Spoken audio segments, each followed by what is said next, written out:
Kanu, who remains in custody of the Department of State Services while facing trial on terror-related charges, despite the 2022 Court of Appeal ruling that discharged and acquitted him. We also have reports, and we know that the DSS, under the current Director General Adiola Ajayi, has been terrorist, and the case of detained IPOB leader Nnamdi Kanu, who remains in custody of the Department of State Services while facing trial on terror-related charges, despite the 2022 Court of Appeal ruling that discharged and acquitted him. We also have reports, and we know that the DSS, under the current Director General Adiola Ajayi, has been accelerating trials, including the trial of Nnamdi Kanu, the leader of the indigenous peoples of Biafra. Today, he was seen arriving at the courtroom for the ruling on his no-case submission at the Federal High Court in Abuja. Rufai, like I highlighted in my report here about, this story that had been trending all week about these terrorists in Katsina negotiating and warning security operatives not to use the kinetic approach. And, you juxtapose it with the detention of the leader of the indigenous peoples of Biafra. You'd see this disparity. Where is the fairness? These are the conversations that have been had so far. There's a lot of unfairness in this country, and some people rank higher than some. Not to say the DSS have not prosecuted some terror, of extractions of the North here, but when you openly see people negotiating and bandits doing all sorts what they do, and you see people like Nnamdi Kanu, that, by the way, is in the hospital now because they had to push until they got him to the hospital because of his ill health, and you're wondering what is going on. Prior to President Buhari leaving office, some Igbo leaders went for a political solution. Somebody would have thought that the likes of President Buhari would have prevailed upon that. But nothing happened. President Tinubu is in there now. A lot of people have been talking about a political solution. To no avail. Nnamdi Kanu has come out to constantly condemn the evils going on in this southeastern part.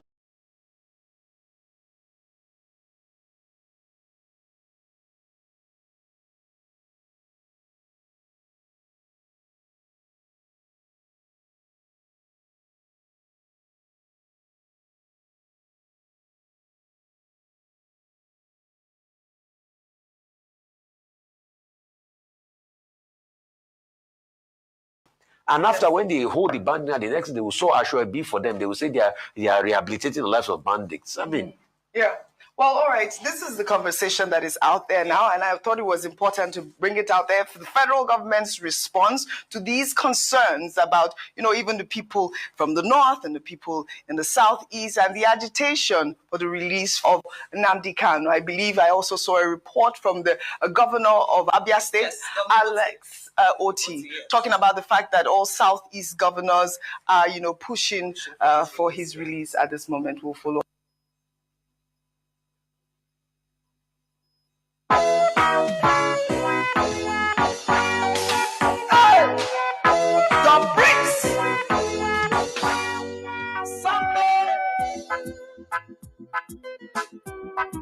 Oh na na na na na na na na na na na na na na. Watch it out.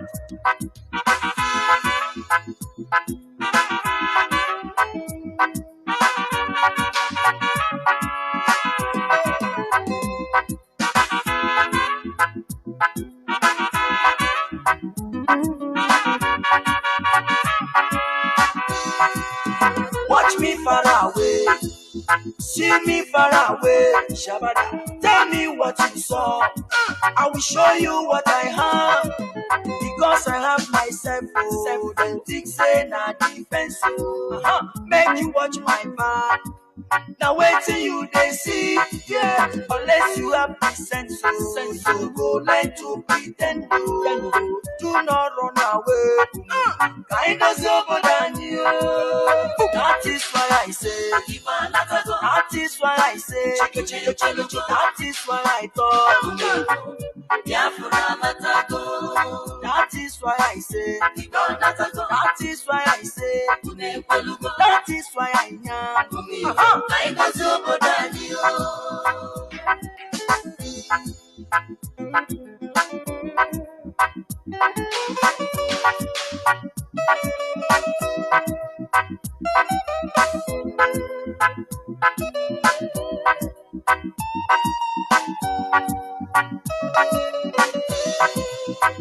Ohaneze Ndigo, how na day? I don't come to speak my mind. With no delay, let them know say una eyes clear about una way. Watch out, many things they happen in that country you dey. So, some people trouble upon people every day.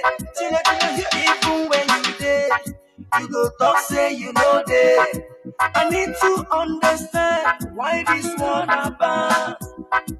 I need to understand why the truth apart.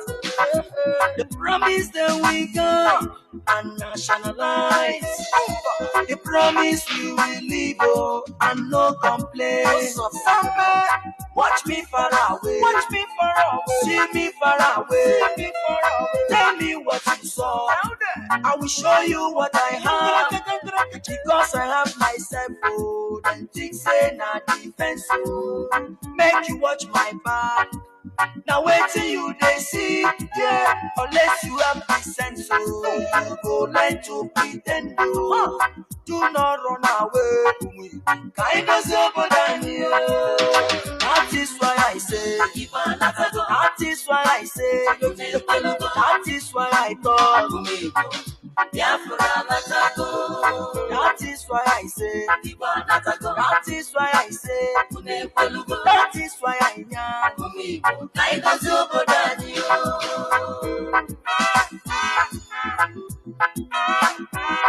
Samada, ta ta ta, cake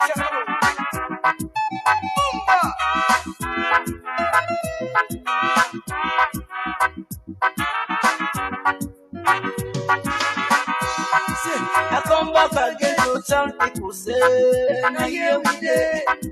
We don't come to stay. I say no retreat, no surrender. We're living big, but no array. Look at the soldiers killing innocent Biafrans every day. Look at Islam is killing innocent Christians every day. It's depending on you, it's depending on you, it's depending on you. Chupoki Kogama, Patranya say Maka, Patranya say Maka. I know Ginaka, that is why I say, that is why I thought, that is why I know. That is why I say, that is why I thought, that is why I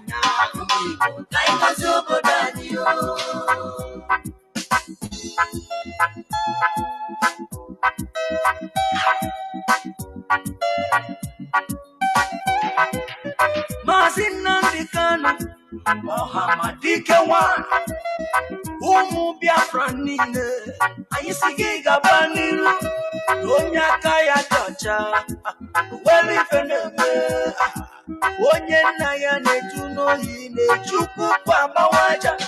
You are whiter than snow, woku kibesio.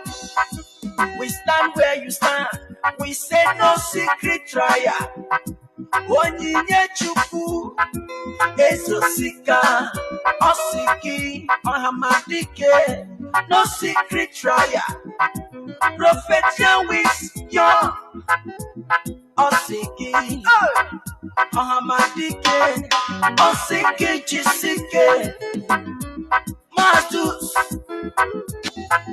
ejike, kole, osiki. One day, put a DJ, Sikwa, no well if a name, oh well if an affair, oh well if an actor. Esi one name, Victor, Chinedu, Okorochuku, Igbo Network Television, London, Osiki Chisike.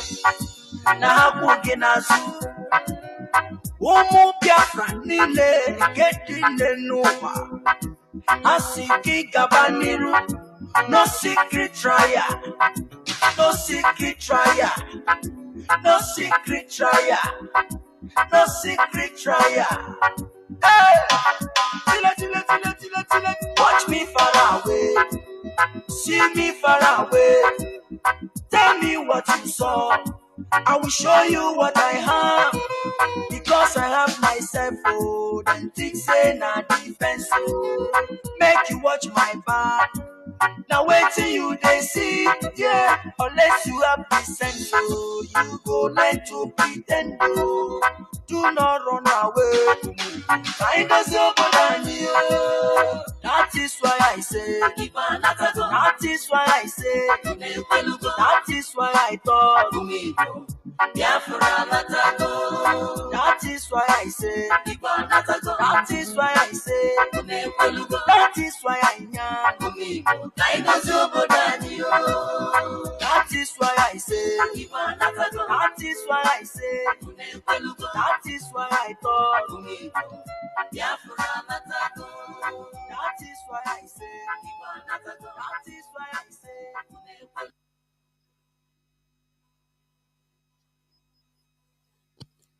Good morning, good morning, good afternoon, good evening, and good night, great Biafrans and lovers of freedom. This is Radio Biafra House of Service coming to you through Radio Biafra London. My name remains Mazi Jonathan Chinedu from Ado province of Biafra Land, and we are here live and direct. Today is the 27th day of September 2025. Tata Bo Obochiorie. Therefore, I welcome each and every one of you to welcome your friends and well-wishers onto this hallowed platform. This is where we preach the gospel of both mental and physical emancipation, that you may know the truth and the truth shall set you free. Remember, this radio was set up in order to expose the lies of the enemies, in order to expose the inexposable, in order to say things that other mainstream medias don't dare to even near. We expose it here. It doesn't matter whose oxen is God. Here we say it as it is. And that is what makes it an exceptional radio. Because this is a revolutionary radio set up by Mazi Nnamdi Kanu, the leader of the indigenous people of Biafra, IPOB, who is still in the enemy dungeon, the DSS dungeon, notwithstanding anything or everything. IPOB must continue. That is it. The earlier our people understand this, the better. That the quest for the restoration of Biafra must proceed in earnest. It doesn't matter that our leader is still in jail, because it is only our activism. You know, I've been saying it right from the one. It is only our consistency, our activism, our resilience, our being focused to the goal that we release Mazi Nnamdi Kanu. I've said it time without numbers. Some people that are inconsistent, some people that have been deceived, some people that do not understand what it is to fight for freedom, that are now confused.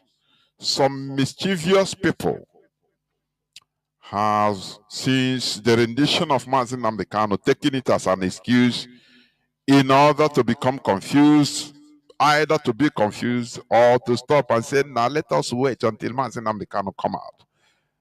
They stopped contributing financially. They stopped going to meetings. They stopped evangelizing about our self-determination. And these are people that are making things worse. When Mandela Madiba was incarcerated in South Africa. The ANC didn't say, no, let us stop. They didn't say, no, let us pause. I beg, Onyendu is no more there. When he come back, we start. This is the speech or the mentality of ignorant, unserious set of people. And people with this type of mentality do not merit freedom. I am telling you, I must be honest with you.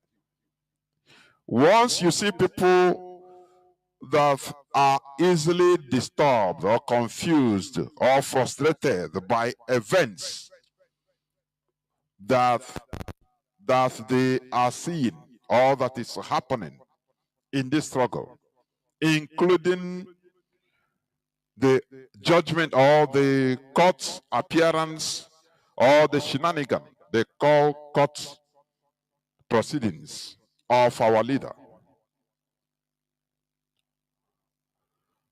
I'm telling you, know that these are people that do not merit freedom. Are you hearing what I'm saying? If you become frustrated, for example, because of the proceeding that Mazi Nnamdi Kanu is still there in the dungeon, then what of if the unthinkable happens? So if Mazi Nnamdi Kanu, for example, is no more, even physically, now everybody will run and go back and say, to your tent, O Israel. Is that what you're telling me? You know, when we give this type of when we give this type of example, sorry, I'm trying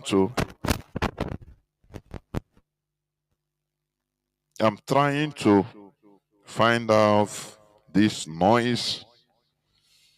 So when we give out this type of illustration, some people out of sentiment will say, God forbid, as if all of us will live forever. There is our people are highly sentimental. They fantasize too much. And that is why things are even more difficult.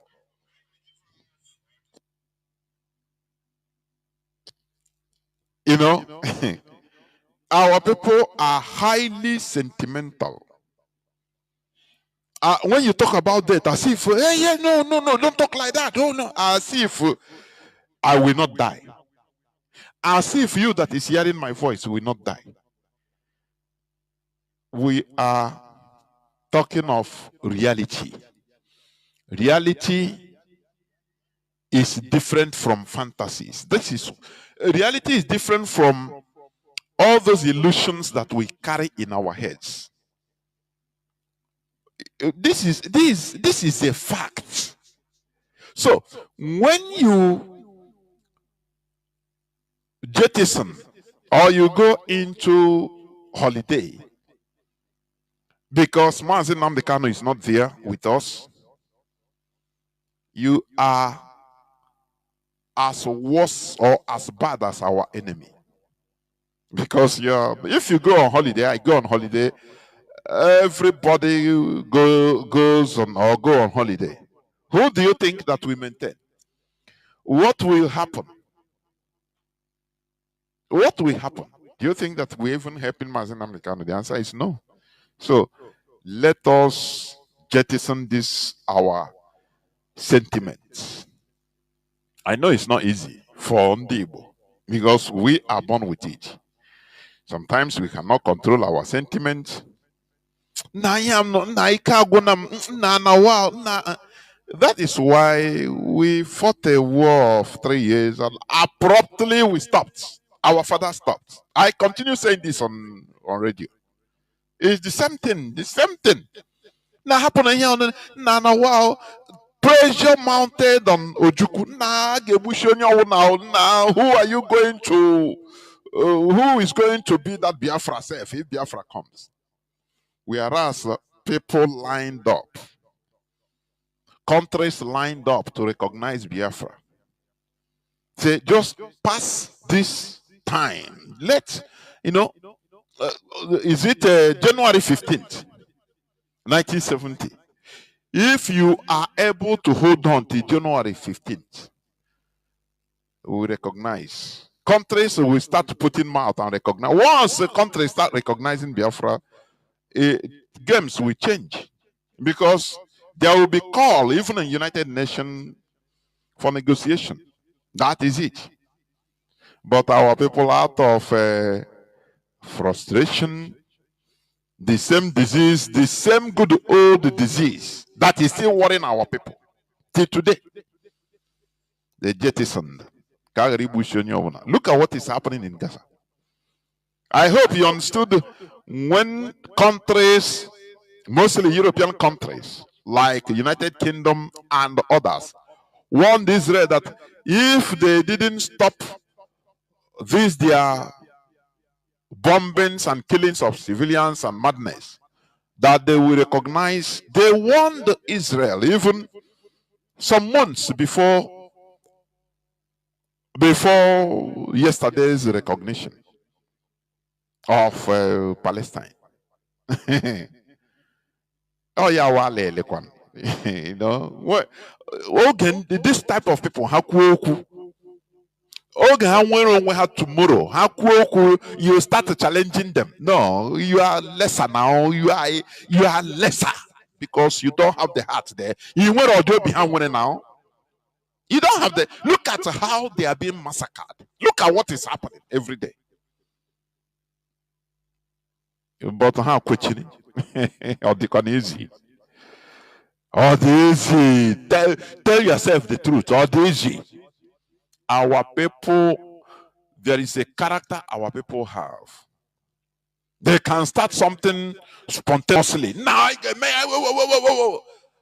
with that speed, they started with zeal. The same zeal, the opinion, one thing we just put it off. Direct. That is one very bad habit. The buyer are resilient.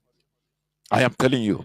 I am saying it here on radio. You can prove me wrong if the line opens. Our people are not resilient. When I say our people, majority, because whenever we say our people, we talk about majority. Only very few, and those that have understood what resilience means, they are the people, the ones that carry on. It doesn't matter what they say, it doesn't touch them. That is it. So you hear people coming out to talk, because do you know that this type of mentality our people have, that is why they fall victim. Our people fall victims for these religious groups. Because, there is something our people want to hear. Good tidings. Good news all the time. They don't want to hear. No. They believe that hearing bad news even affects you. No. Don't they? That is why you go to churches tomorrow now. Receive. Once you say, receive your miracle. This week is your week. This month is your month. Before the 31st or before 25th of December, you are going to go home with the highest car. Only even at that time you have risen that hormone in him of sentiment. Now, the pastor will use that opportunity Put your hand inside your pocket. The last card in your money. Give Lord God what what can you give God? What can challenge you? That's a way they will say it. Yeah, because they have had received that sentiment rules. He will touch his phone, open his app. He will not know when he is pressing 0000 to give to God, because of he have heard that this week is your week, this month is your month, this year is your year. They have reason. He's but that is why they follow every church. Aladora on the make it happen. Winaso on the build it. Name any type of church anywhere in Nigeria on the will make up most of the adherents. They give more because this is the type of people they are. They love illusion. They love stirring up that their sentiment. Now, once you stir it up, you tell them, "Moya, give." They will give everything in order to claim that thing. Receive. Igbo man don't want to face the reality. Average Igbo man. Igbo man don't. When you give example, say, "What if in case anything happens tomorrow?" Why not tell your son or your daughter or your family what reveal in case tomorrow what will happen? Oh, I was thinking, no, don't say that. Don't say that. I'm not going to die. Oh, Jesus said that fear not, I'm not going to die. Or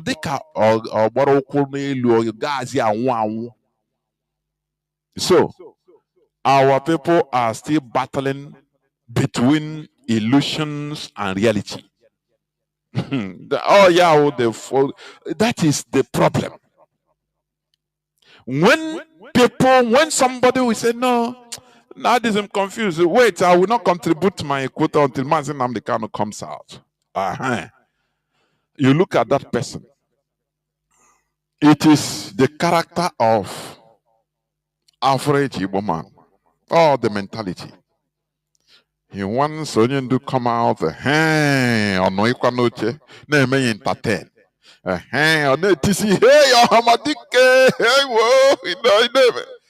is what Igbo man wants. He doesn't care about the reality. He doesn't care.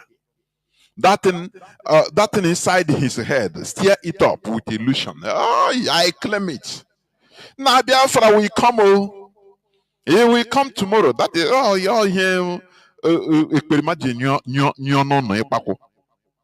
because he understands Igbo very well.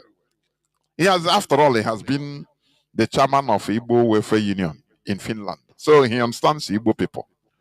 One, he understands that Igbo people love flashy things. Flash. Somebody that will be vision. Somebody that will be visualizing. Somebody that they will be watching on any entertainment. And when they watch at the background or flashy things on there, everybody come to watch him. They are not watching him mostly even what he's saying, but when they look at his composure, his things at the background, all those shine things. Or now, what's in that? 2023, 2nd December, Biafra will come. Hey, hallelujah! It is like that, oh, in Jesus' name. I believe it too. He don't want to understand or think about or ask anything about the reality of what the person is saying. He don't care. Or say, I accept it by faith too. When you bring him down and say, Mazi, please, this person that is telling you Biafra will come on so date on 2nd of December 2024. How come How does he know the date? I say, no, don't question, don't ask that. You are a man of little faith. Don't you remember that we can sleep in Nigeria and wake up in Biafra?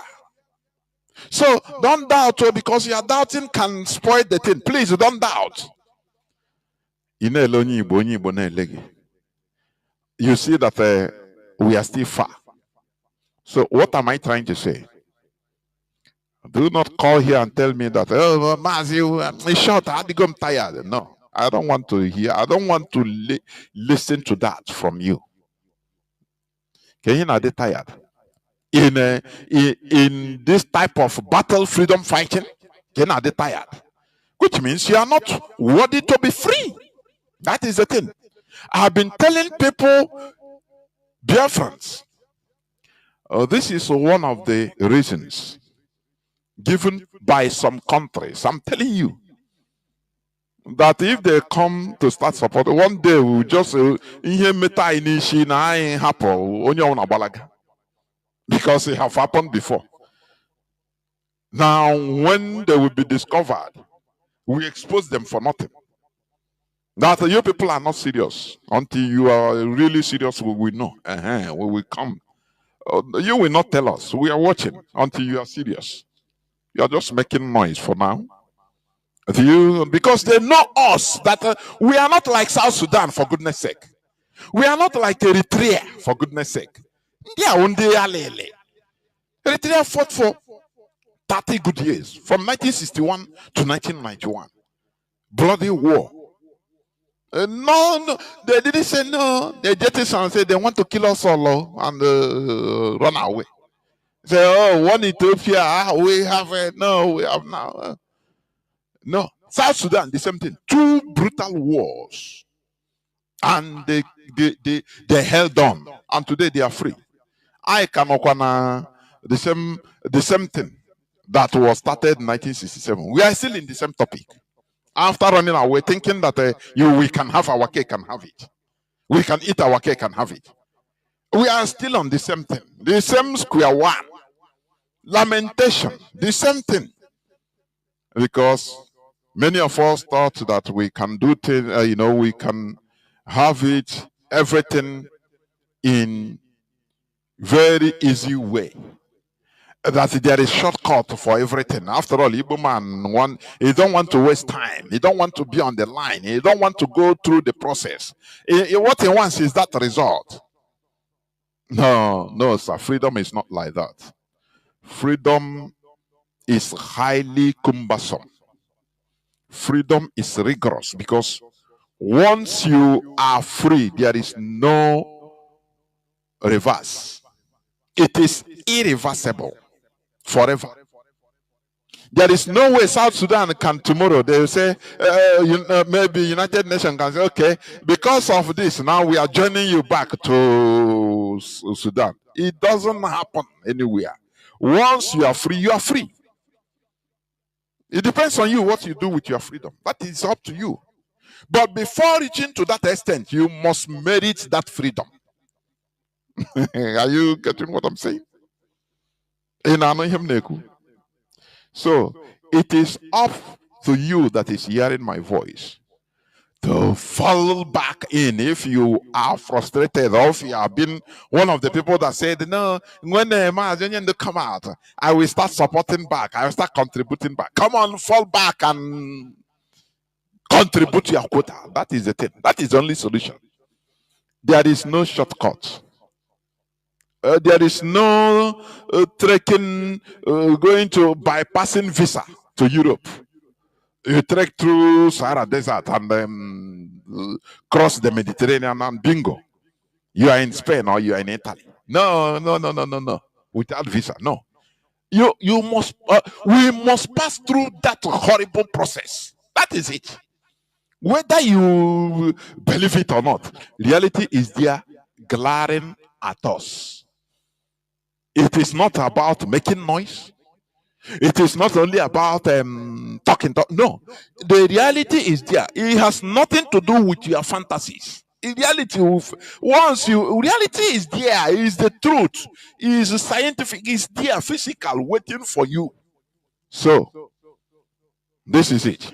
I want to, normally today is Saturday, a day dedicated to discussions on religious issues, but I want us to talk about Mazi Nnamdi Kanu's cut out thing of yesterday. Because yesterday being Friday, I wasn't on air. So I want to use this opportunity for us to talk about it. Because I carefully listened and went through comments of some people in social media and all the rest, and gathered some things, some points. That is why I'm talking like this with our people, because I hear people, some of our people that nah, wow, you know, the God, I do I'm tired now. And say yes, Igbo disease, normal Igbo disease. Igbo man doesn't want stress. You know, I've been saying this is a problem right from our birth. Igbo man, average Igbo man, or stress. And that is also partly the reason why or our culture is partly because of our culture also. When normally, culturally, a family of different men and women, they don't see it as attractive to even build a house together and live together. Nke diokwana we should be yes. Also the diokwana and the other ones, they don't want the problem. They will go and get land alone. And will be another place. Far, a bit far. Because we don't want problem. Without us understanding that we are already in a world filled up with the problems. So we cannot face our reality, our problems. Instead, we run away from it. Right from beginning, because Emma,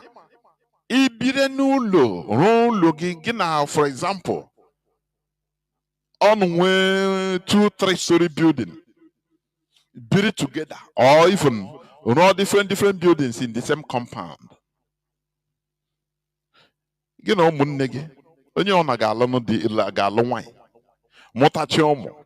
there must be frictions every time. I get one party now. I get one children fighting. I get all these things. Igbo man don't want to engage in equality. These are details, but these are details that builds character. Are you getting what I'm saying? These are details, small quarrels, mundane problems that you face that will build family too much. You face your problem, you regulate it. Ability to regulate it. Enforce regulation of the problem. That yes, we have problem, but we must find a way out of it. After all, I've been saying it here.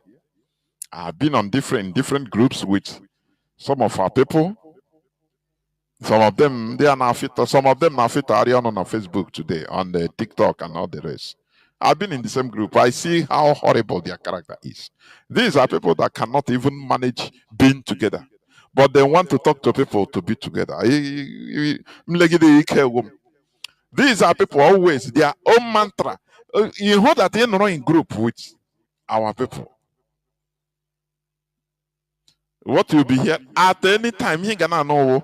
Here. If it is like that, I'm going. I'm logging out of this place, please. After all, nobody pays my bill here. The normal mantra of an average Igbo man. And you see that this is a very huge problem. And you ask the person, yes, even if somebody or somebody said something that hurts you, you run away. I run away. The other person runs away. Is the problem solved? No. Tell me, is the problem solved? Instead, the problem has been intensified. Because the person will go to his platform or go to anywhere and start yapping, increasing the volume of the problem. That is it. But if we are men enough, we stay there, quarrel. Internally, we quarrel. I am never against internal quarrel. It's normal. Brotherly quarrel is normal. But we must be wise enough that after, it doesn't matter how difficult it is, we settle. Are you getting? That is that has been my mantra. I don't say we quarrel. We must quarrel. Where 2 or 3 people gather together, there must be a quarrel. But you must stay there. That is what makes you, outstanding. You must stay there and regulate the problem. That is it. If you're a wise person, you don't run. Because once you run, you have your malice inside you. You carry your animosity, go out. The other person goes with also his animosity. What will happen? The animosity will be spreading. This one will tell his story, his own story in his own way. The other person will tell his story in his own way, telling different people, spreading it. Both lies and truth or anything he wants in his head. And but if we stay the I control one on quarrel the child, we will do what? We will eventually, settle. That is how experienced people. They will settle. That is it. And continues working together. That is what makes us comrades. Not that's it. That is how many of our people behaves, which is a very bad, is a fault in us. So, as I said, today is the 27th. Today is the 27th day of September 2025. I want us to have discussion. Although many of us have been discussing about it, Mazi Nnamdi Kanu's cut out of 26th September, which was yesterday being Friday, 26th of September. Do you know Botieke? Now, what happened yesterday is not, for me, is never a surprise at all. I'm telling you before God and man. This is something I was expecting. When you say it, some people will say, so you want it to be like, no. It's not that I want it to be like this, but with everything that has been working, with how things are going, it's not a surprise to me at all. Let me ask the people, do you think that Mazi Nnamdi Kanu's case is a child's play? No, let us be honest to ourselves. Because some people, you say, nah, what are you people doing? Go and release Mazi Nnamdi Kanu. Of late, people are no more talking like that anyway. And Mazi Chinasa asked them sometimes, say, do you think that Mazi Nnamdi Kanu is just on the police station, go and bail him? Do you know what can prompt a country like Nigeria to pay other intelligence officials or intelligence agencies, other countries' intelligence, foreign intelligence that are involved? Many foreign intelligence are involved. Mossad was involved in it. CIA was there. MIC, they were involved. And do you think that they do it for free? No. Go and study about PKK. They arrest the same renditioning of Abdul Öcalan, the leader of the PKK, since 1999. And they still there till today, in prison in Turkey. He was renditioned in Kenya, for your information. The same thing. They treat him to Kenya. In his own case, in Abdul Öcalan's case, they tricked him to come to Kenya for some negotiation for Kurdistan Liberation Organization as the leader. And he went. without knowing that it's a trap. Because they cannot arrest, they cannot kidnap him due to law. You know, the Europeans, they are smart people. They are very smart. They will not break their own law, but they will push you where breaking of law does not matter, and they will protect you, that country. There is a way they work. Watch European governments. They are very trickish people. Abdullah Chalan's case, he was not allowed. There was one time, after all, even to this end, there was one time Abdullah Chalan. He said, okay, they say that I'm a terrorist. Okay, I want to come to The Hague in Netherlands in order to present myself in the international court to defend myself that we are not terrorists. What I'm telling you is a historical fact. It's not a hearsay. It's not something that is abstract. No. He entered the flight, I think from Greece? Because he wants to prove his point in a European court. And the Europeans, you are dodging it. Because they know that there is no law that is holding him in Europe. That he have facts and figures. That he has superior argument against them. Under European standard. Remember, Europeans are enlightened. For your information, their law is working. Once you are in their ground, in European soil, their law works. It doesn't matter even if the thing is against the government, the present government or present regime, their law must work. Abdullah Chalan entered the flight. He said, okay, let me so no one carry me in any European country. Let me come. I say, Mohammed, no one go visit a mountain. Let the mountain come meet Mohammed now. Abdullah Öcalan entered the aeroplane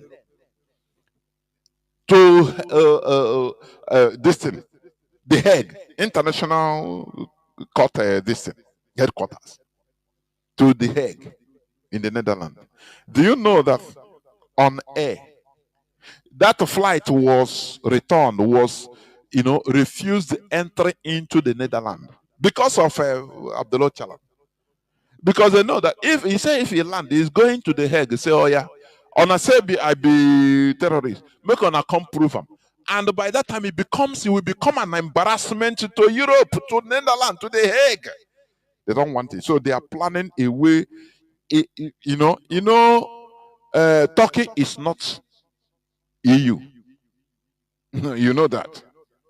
Turkey is a different place altogether. EU, one EU parliamentarian said EU, they have built a garden. Other places are jungle. So they now want him to be trapped, renditioned where lawlessness are found. And they say Africa is the best place.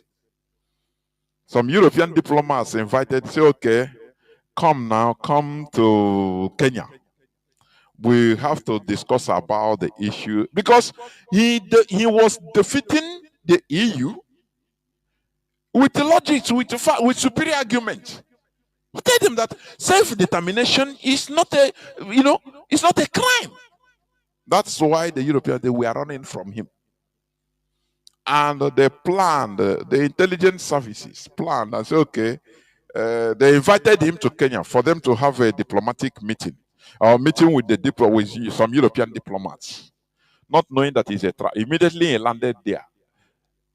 Europe, they always use third party to break a law, and they will keep quiet. They keep quiet. Are you getting what I'm saying? Don't you see how during the war, Britain was not supplying Nigeria with arms and ammunition direct. They will send it to a third country. So that's why sometimes even they will give their enemy at the heat of Cold War. They will tell Russia, okay, now we are fighting Cold War, but we allow you to just sell arms to Nigeria. Sell your mix to Nigeria, make some money. They know what they are doing, because They don't want to be caught red-handed. That is how Europe have been doing right from time. And that is how immediately this man, Abdullah Chalan, entered Kenya. Pam! They grabbed him. They grabbed him. They arrested him and put him in the waiting flight, private jet, down to Turkey. Europeans said, no, it's not in our soil that we don't. They come and play the lip service. Turkey, we are urging you to release the Lord Chalan. It's not good, though. It's not. Are you getting what I'm saying? I'm just giving you tips on how things work in this world. Any person that gave Mazi Nnamdi Kanu that advice of traveling to Kenya, these are things we should be talking about. People that know or that knew that Mazi Nnamdi Kanu of in Kenya, do you know that he hid it from the DOS? Because no person, no DOS member except Nenanya and the siblings could fathom that, look, Mazi Nnamdi Kanu was in Kenya. No. Without reason allowed. No. So he hid it. And today we are seeing what is happening. So, yesterday, the Nigerian court, or Shirad, we call court, Abuja court dismissed Nnamdi Kanu's no-case submission. Orders IPOB leader to open defense. That is that we all have known it. Now, there is something there are things I want to point out, please, because we need to be factual. Remove sentiment and emotion and this and that. We are in freedom fighting, for goodness sake. Now, the present lawyers, the son there, Agabi, I have been trying to see whether there is any place he made a statement or he says something, press statement. I never see. If anybody saw about it, please, it should call to my attention. But personally, I never see. I've been trying to search, no way. Which also raises an eyebrow. Mazi Sanwo-Olu on the 27th of January 2024. He said something. I've been playing it. Let me play it again for record purposes, because I said I would play this and I'll continue playing it.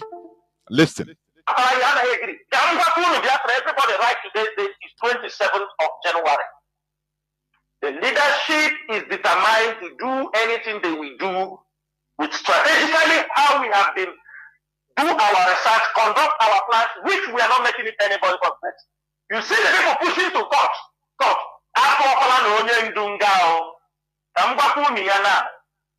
Onyendu is going to prison with the rubbish, with the rubbish and they come up that place. These people are planning, chapel. Now we are talking in. Let me tell you people something that happened. You see the signal a day before the morning of the court, the morning of this court on 15 December. We are asking what are we expecting in the court on 15 December. We were told that they said we have tried our best. If we go to anything they said, it is the wish of God. I agree. Everybody right today is 27th of January.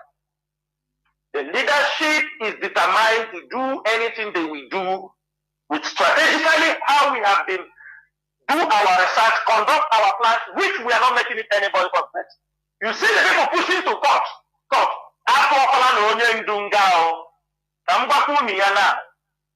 Onyendu is going to prison with the rubbish, with the rubbish and they come up that place. These people are planning, chapel. Now we are talking in. My camera, let me tell you people something that happened. You see the signal a day before the morning of the court, the morning of this court on 15 December. We are asking what are we expecting in the court on 15 December. We were told and they said that we have tried our best. If we go to anything they say, it is the wish of God. Let me, for correction, please. This is 27th of January 2023. The write-up, the date is not 2024. I could remember. It's 2023. 2 years ago. 2 years plus. Going to 3 years now. For your information. Are you hearing it? You know, on the 13th of October 2022, 13th of October, going 3 years minus maybe 1 week plus now, or 2 weeks. 13th of October 2022.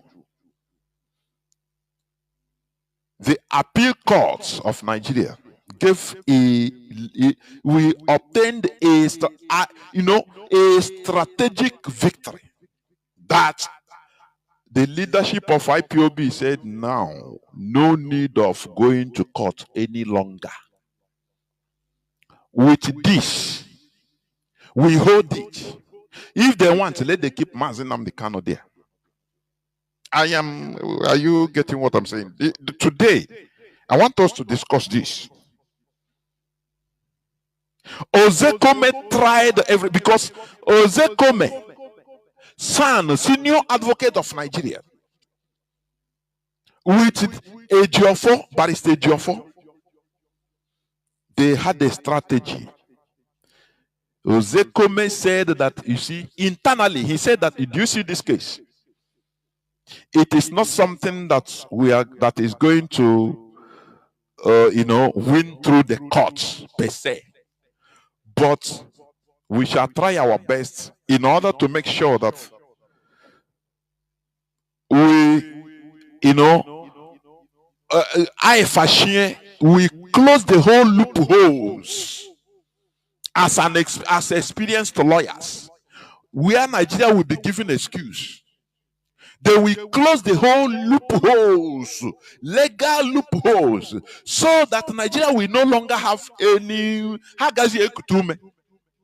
Because what is going on in court is just cinema. That is why anywhere he goes, anywhere he went, he has been campaigning, telling that, look, the unity of Nigeria is negotiable, which is the same ideology of Mazi Nnamdi Kanu, the agitation. Do you see the thing? Have you ever had the son Agabi made any statement talking against the indissolubility of Nigerian unity? Have you ever had it? I ask people now. Have you ever had it? Ozekome has with a job for they have a killer strategy. And this CJN, is it the Chief Justice of Nigeria, of the Federation, CJF or CJN? They knew there are people in a court, it is everywhere. There are people, judges we see, holding case, they will be shaking. For your information. It doesn't matter that they are judges, but these people know more. They know that these people know everywhere more than them when it comes to law or constitution of a country. And there are others, they will see, the judges will say, I beg, leave these people. They are nothing. They don't have any weight. The CJN was jittery against Ozeko. What I'm telling you is factual. Now he has to try in order to remove these people, and they activated their agent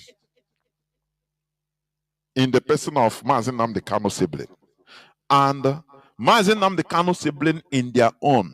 They don't want Mazi Nnamdi Kanu to come out. Oh. What I'm telling you is gospel. In my ear, when I could hear is gospel.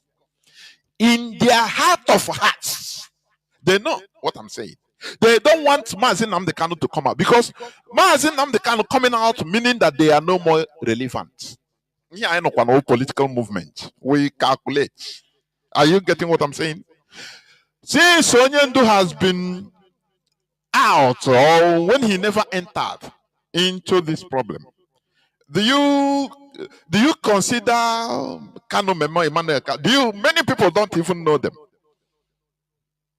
If you know, it's actually they are brothers of Mazi. Finish. You don't even give any damn about them.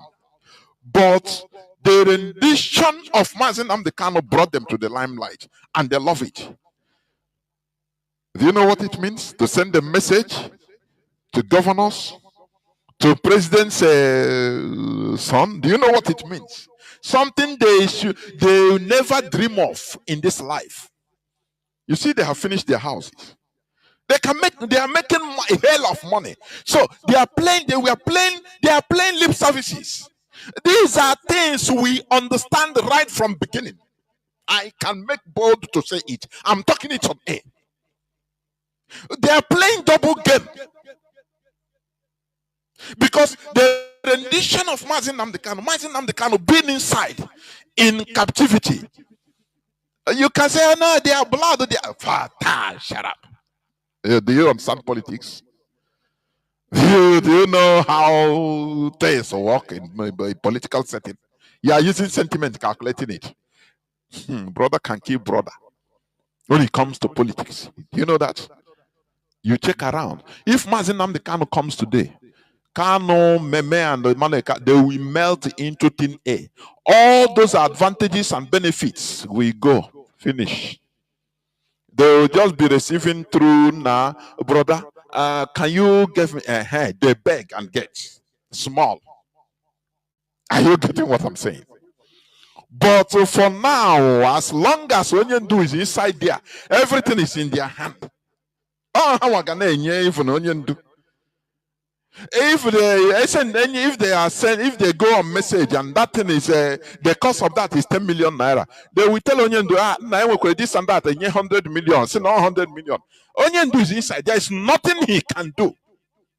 Remember, there's one time Fearless Evangelist says something that entered my head. He said, if you are inside the jail, the person visiting you is your second God.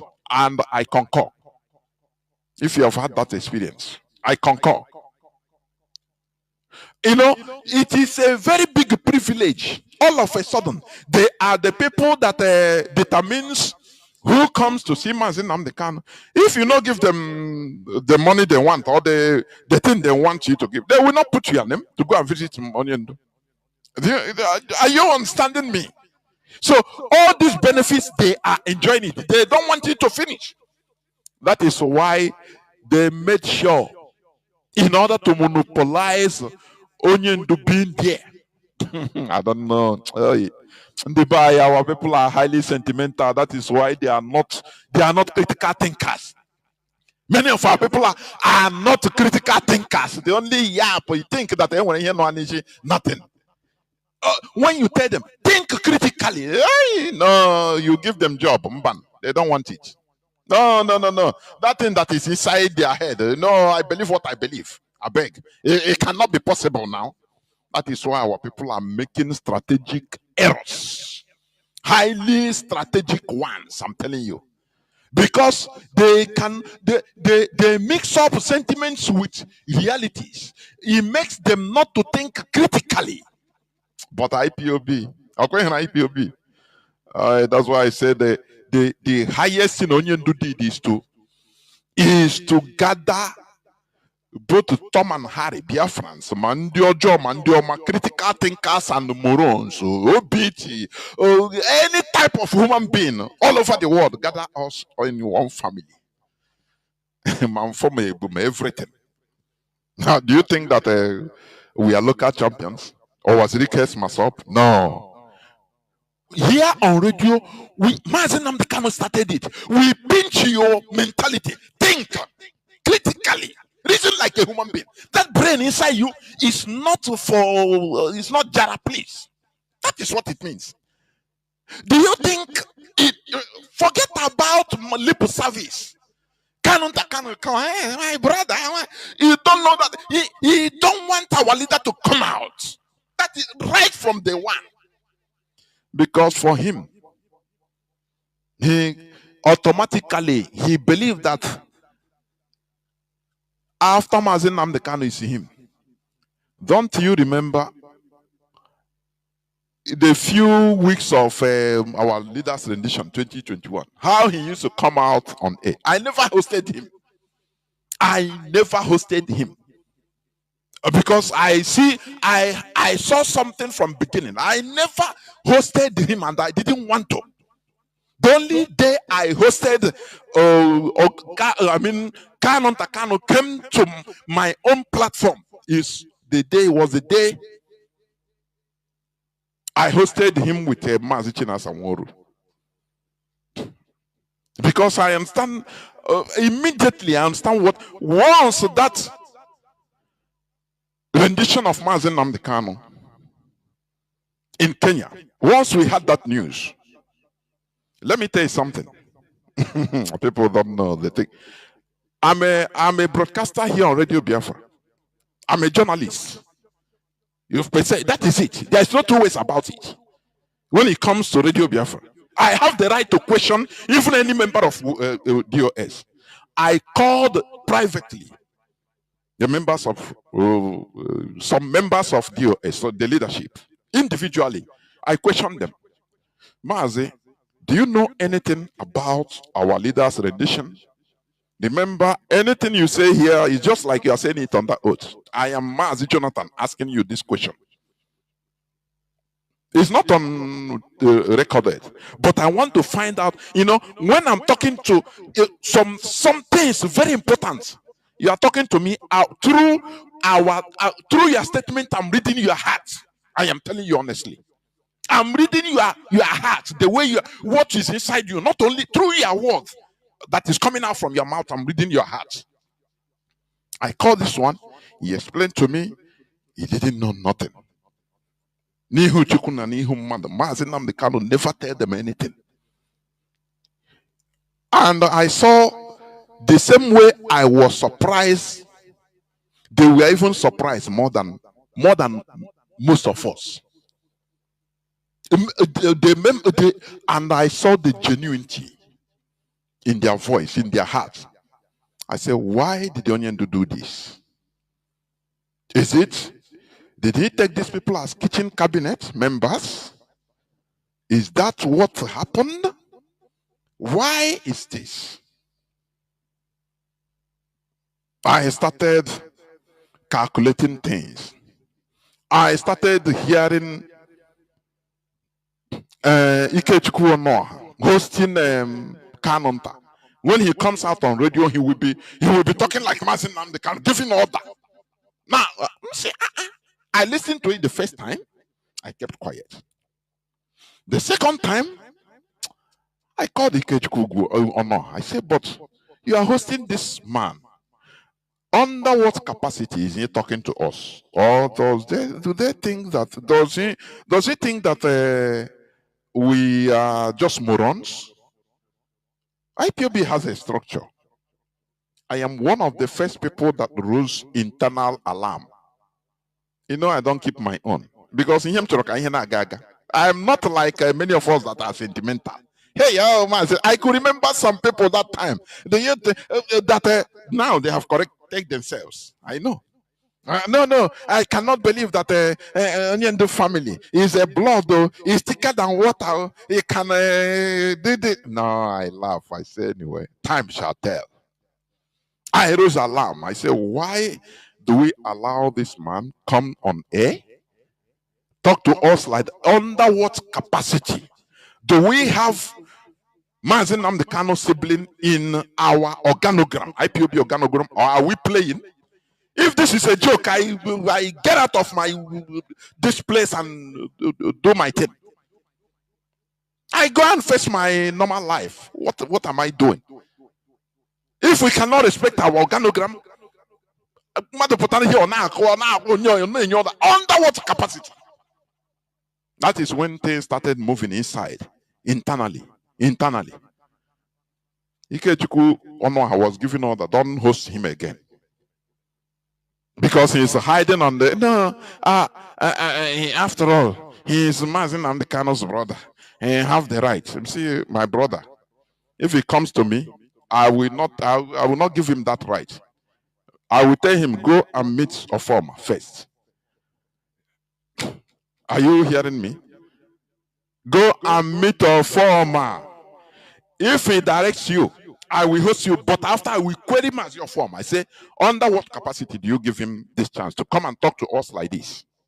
Or are we? Do you think that we are kindergarteners? So, what am I trying to say? This whole episode played to the advantage of Mazi Nnamdi Kanu's siblings. They started attacking the people. You know, Nigerian government, they activated it and they played to the advantage of Mazi Nnamdi Kanu's siblings. They say, what how to do? Kabia say, contract to do it. So they became happy. And they activated the blackmail.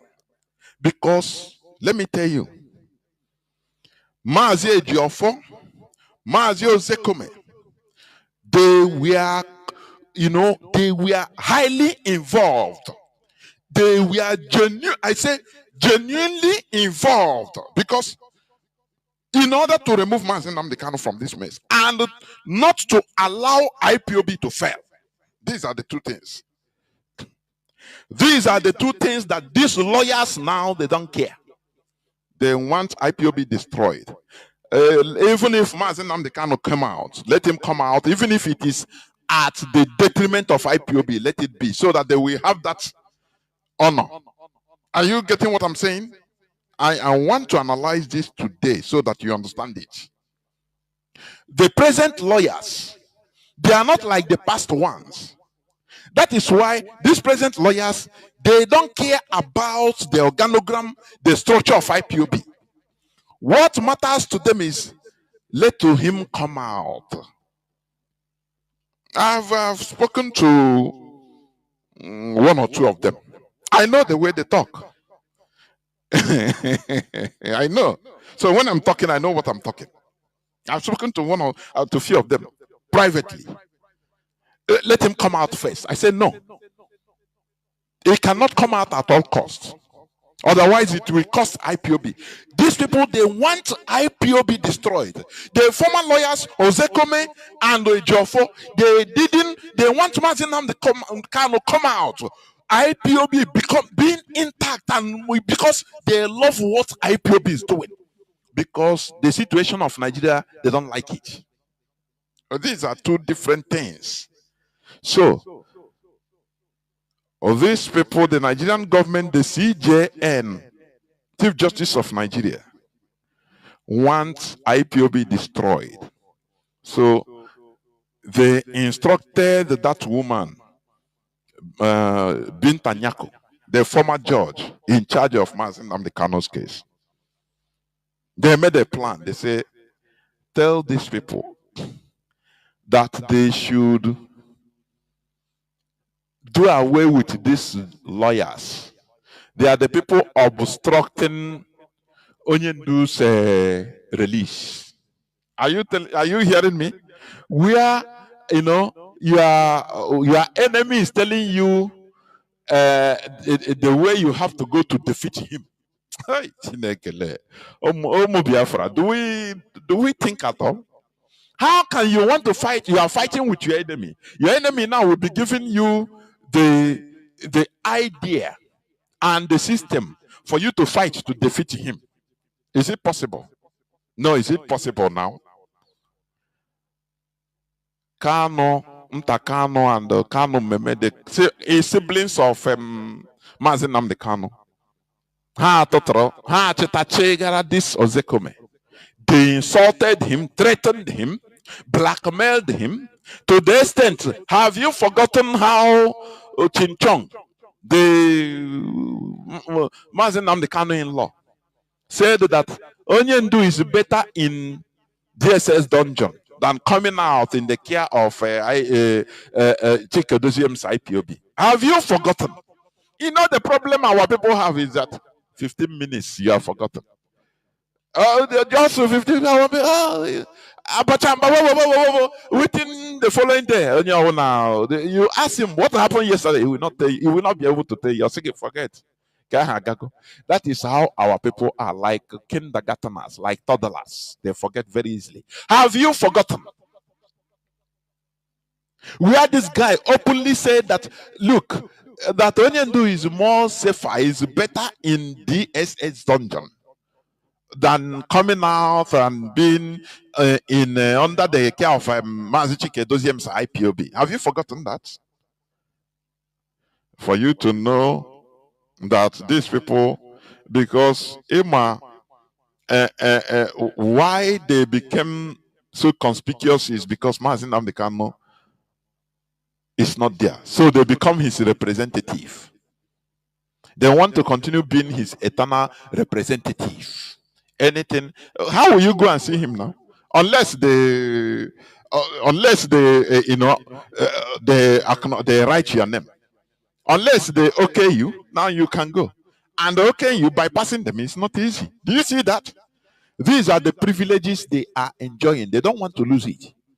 But our people don't understand.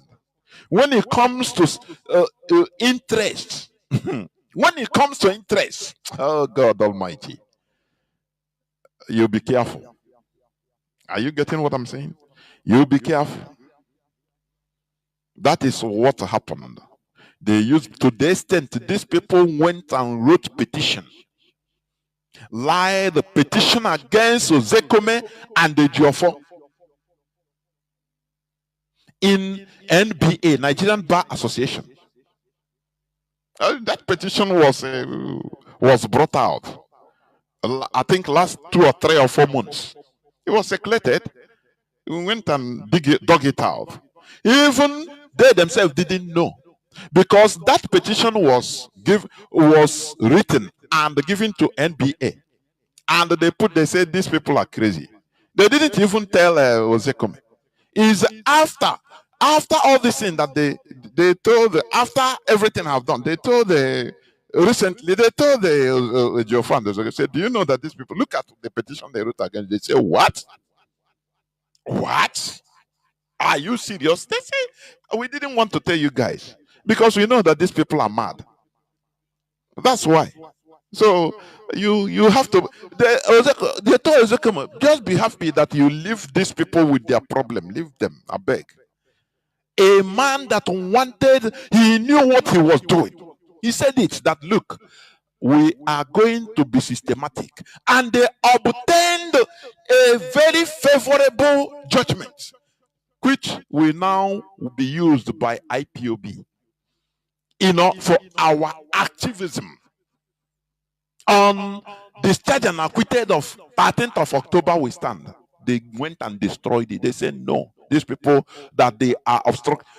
Nyako, they call him Mommy Nyako. Mommy Nyako told them that, look, if you remove these people on 15th of December 2022, bring your bail application. I will release your client. Don't worry. These people foolishly, of which Kanu knew. For your information, he knew. Because he don't want his brother to come out. Maybe these lawyers, Ejimako, didn't know. They believed them. Because they want that ego, that honor of, oh, it is we that released the Mazi Nnamdi Kanu. After, look, because there is something they wanted to show. They wanted to show everybody, the whole world, that look, after 1 year plus, these people could not release Mazi Nnamdi Kanu, but we came. Look at, he's under bail. He's come out. Look at, this is what Ejimako wants. Maxwell Okpara. This is what they want to do, to raise their profile. Nothing more. so that their profiles will be risen. That is the only thing. And they committed that blunder, which we were shouting on January 27th during one broadcast, which I hosted, Mazi Chinedu. That is where he made this statement. He said it to come because the leadership became frustrated.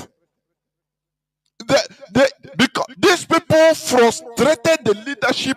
Anything, any move IPOB leadership made in order to fight for the release of Mazi Nnamdi Kanu sibling the blockage. They sabotage it. Have you forgotten? The emotion. Have you forgotten? People that are calling, hey, the leadership should do this. Have you forgotten? IPOB leadership, Mazi Chike Doziem, Mazi Chinedu put Sita to home. And the same Kanu sibling went and sabotage it. They carry it to Nnamdi, say, no, this way, just give order, say this way. You know, somebody that is visiting you in jail, or your own sole visitor that is allowed, is just like your second God. I concur to that. So, poor Mazi Nnamdi Kanu, you say, okay. If that one will bring problem, please tell them to stop it. I said so. Tell them to stop it. Tell them to stop it.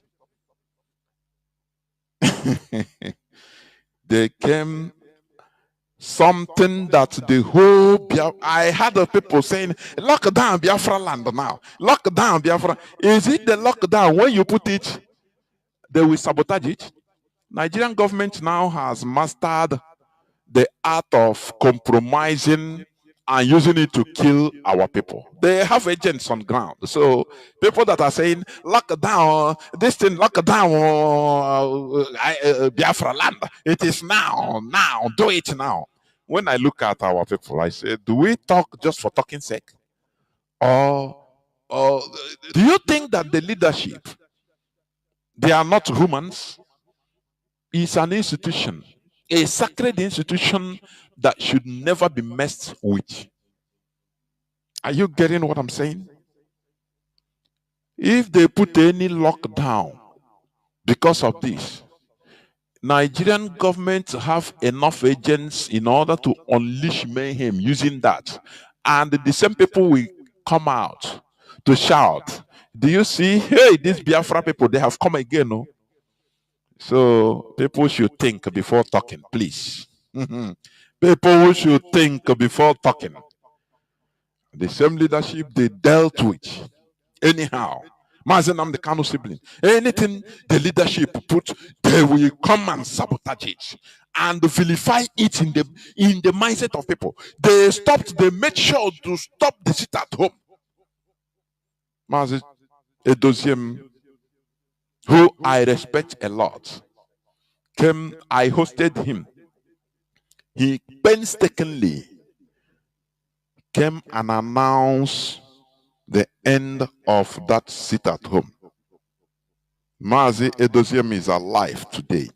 Ask him that day, how did I confront him after that his statement between him and me?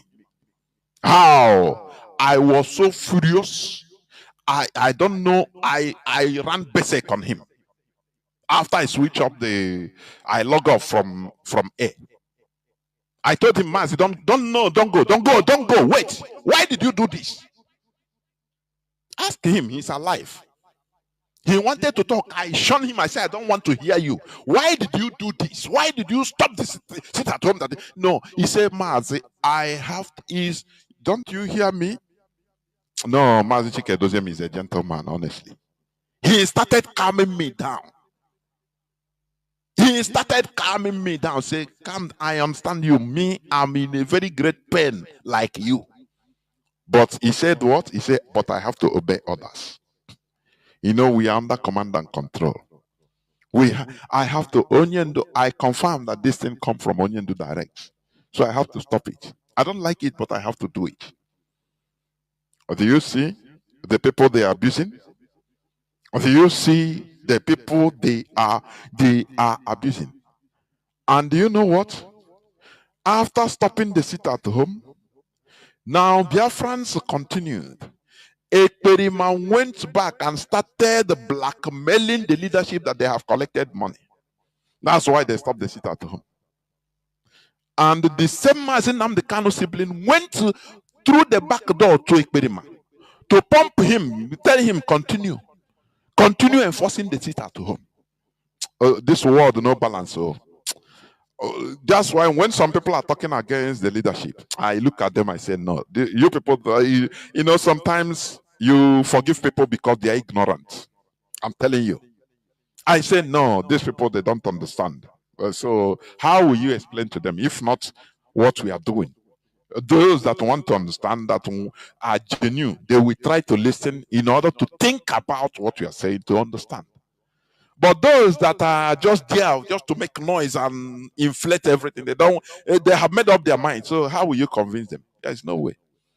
How can you put a seat at home in order to save the life of our leader that we love with all our hearts? The sibling, Kanu went through the back door. No, they are taking, they don't allow this thing to happen. Tell them to stop this sit at home. They are taking Neko. Okay? Give all that. You know, these are people that are visiting him. And he concurred with them. He said, okay, go and tell them to stop.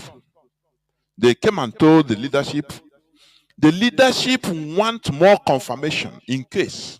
So they allowed the first sit at home to hold before another visit.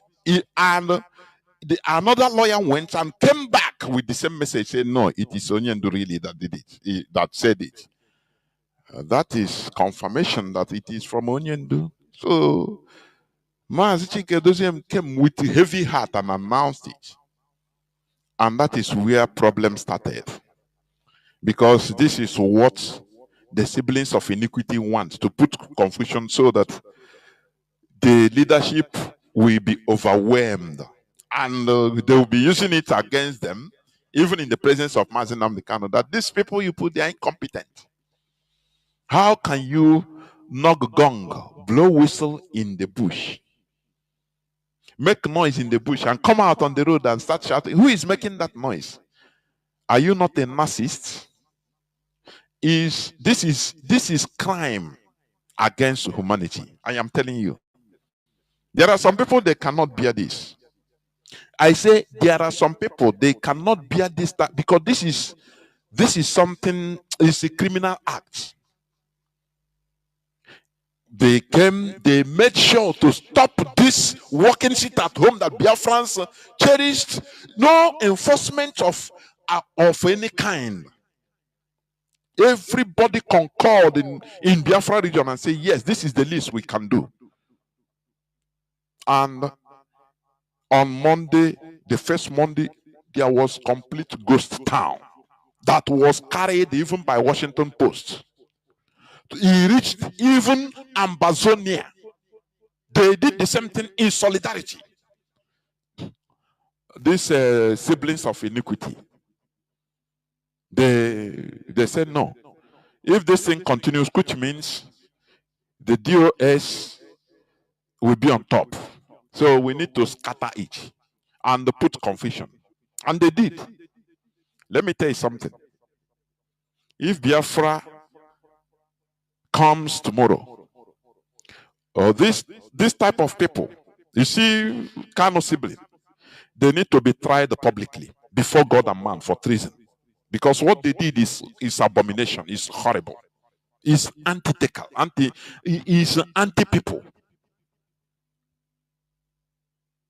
They went back in order to sabotage the same leadership. They started pumping Ekperima, say, yeah, take over, it's you. People started confusion inside people, say, they say no sit at home again, or they say sit at, what are we? Now that time people, Ekperima now send the boys, started killing our people, say you must sit at home on Monday. Do you see how this thing started? because there was confusion. These are people that eat on confusion. Kanu sibling. As their brother is inside, that is how they benefit. Confusion on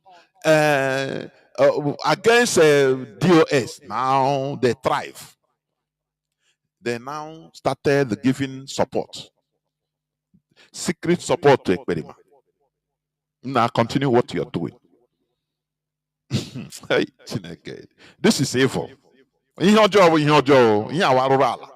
I'm telling you. I'm saying it on air. I say, if Mazi Nnamdi Kanu come out, I got you audio. Mazi, do you, with all due respect, sir, what happened with your brothers? Biafrans no na eche na bombo ka opụta mana ya pụta ajụjụ ga-aka nkọ now. Do you think that we are morons? Do you know how many lives that we are lost because of this dirty politics these people were playing? Mazi Nnamdi Kanu sibling played. Do you know how many lives lost? And we are going to leave it like that? No, sir, now, no, ma. No, sir, no, ma. No, sir. So, they blackmailed Sam, erudite Sam, Ozekome, and the Jofo to abandon, to jettison. And these people took over.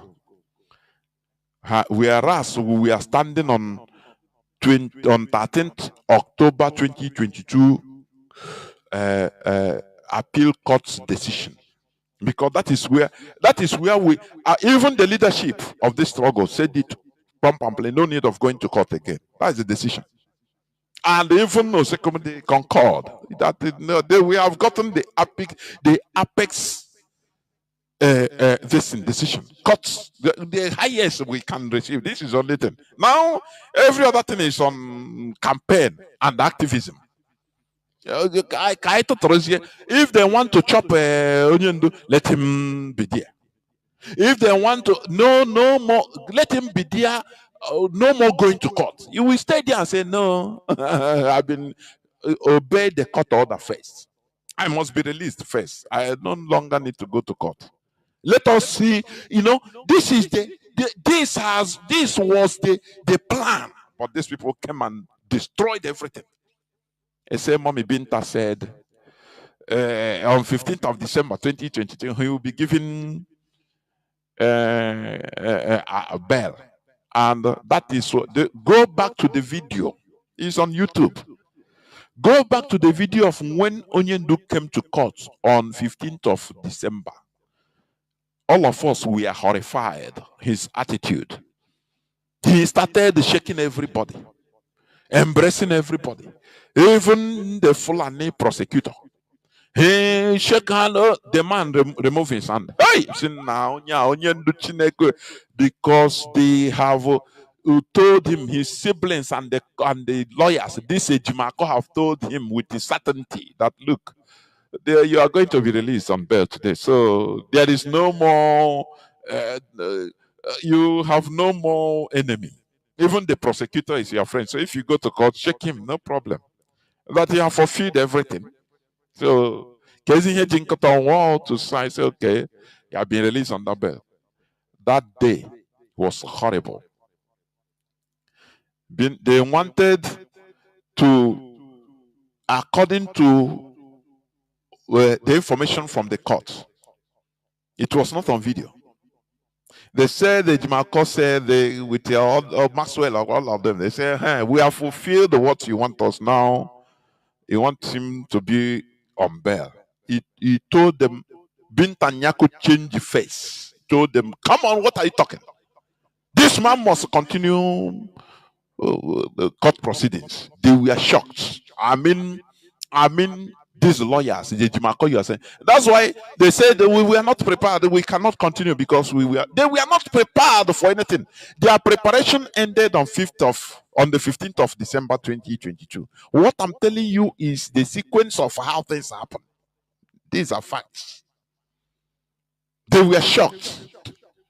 Binta said this thing must continue. Go to YouTube and check cut outing of Mazi Nnamdi Kanu on 15th of December 2022, which he came and started saluting everybody. And we were horrified and said, what is happening? Because of the lies given to him. Because his brother lied to him that don't worry, you'll be released. Don't worry. And do you know what? After Binta Nyako ordered for his the continuation of the trial, Ejimako became worried. He didn't know what to do. That's why they released detention. Because they have to, it's a politics. Binta Nyako allowed Mazi Nnamdi Kanu to speak for the first time in the court. So that to give Aloy Ejimako something, at least something, to save face. We are critical thinkers. That was the first time since his incarceration. He came out after they gave him the audience to speak. And the Ejimako made them out and said, look, this is the first time Mazi Nnamdi Kanu was allowed to speak. This is something they gave just to make him save face, that, to convince his people to believe on him, that he can still deliver. After all, Mazi Nnamdi Kanu, has he spoken before? Immediately after, he will be pushed to go back without speaking. Today, under my leadership as the special counsel, or the lead counsel, before I was special counsel, but today I'm a lead counsel, Mazi Nnamdi Kanu was able to speak to the public, to the press. What is happening? Do you see? This is politics. We know. The promises of Onion to be released, this and that, he disappeared into thin air. Now, the siblings of Mazi Nnamdi Kanu, in order to mask all their atrocities and lies and everything, they started raising controversies against the leadership in one way or the other, so that people will no longer hold them accountable and say, okay, you have changed lawyers. Now is Mazi Nnamdi Kanu out? This is why you see the leadership undergoing different attacks. People know how to treat Biafrans. Ndibo, they know. Because they know that these are people that pursue shadow. Any slightest thing, they leave the main course and continue the gossiping. All these controversies and the blackmails and this and that, since that day, he diverted the attention of our people, so that our people do not hold them accountable any longer. Do not ask them questions. Oh boy, you have been going to 3 years, but nothing happened. Mazi Nnamdi Kanu is still there. They don't care. Because they are given, rhythms to follow. Mazi Nnamdi Kanu sibling, they know how to hold our people. Our people are very simple to manipulate. Have you ever seen today people that are asking them questions? Oh, you have changed the lawyers. You promised Biafrans Mazi Nnamdi Kanu is going to come out on the 15th. It didn't come out. You promised he's going to come out. It didn't come out. What happened? No. Instead, they channeled the mindset of our people into attack upon attack on the leadership, so that people will be following it, gossiping, because that is what keeps our people busy. Mazi Chinasa warned. Let me play it again. It's on record. The internet does not lie. Everybody right today is 27th of January 2023. The leadership is determined to do anything they will do with strategically how we have been do our research, conduct our plans, which we are not making it anybody but next. You see the people pushing to court.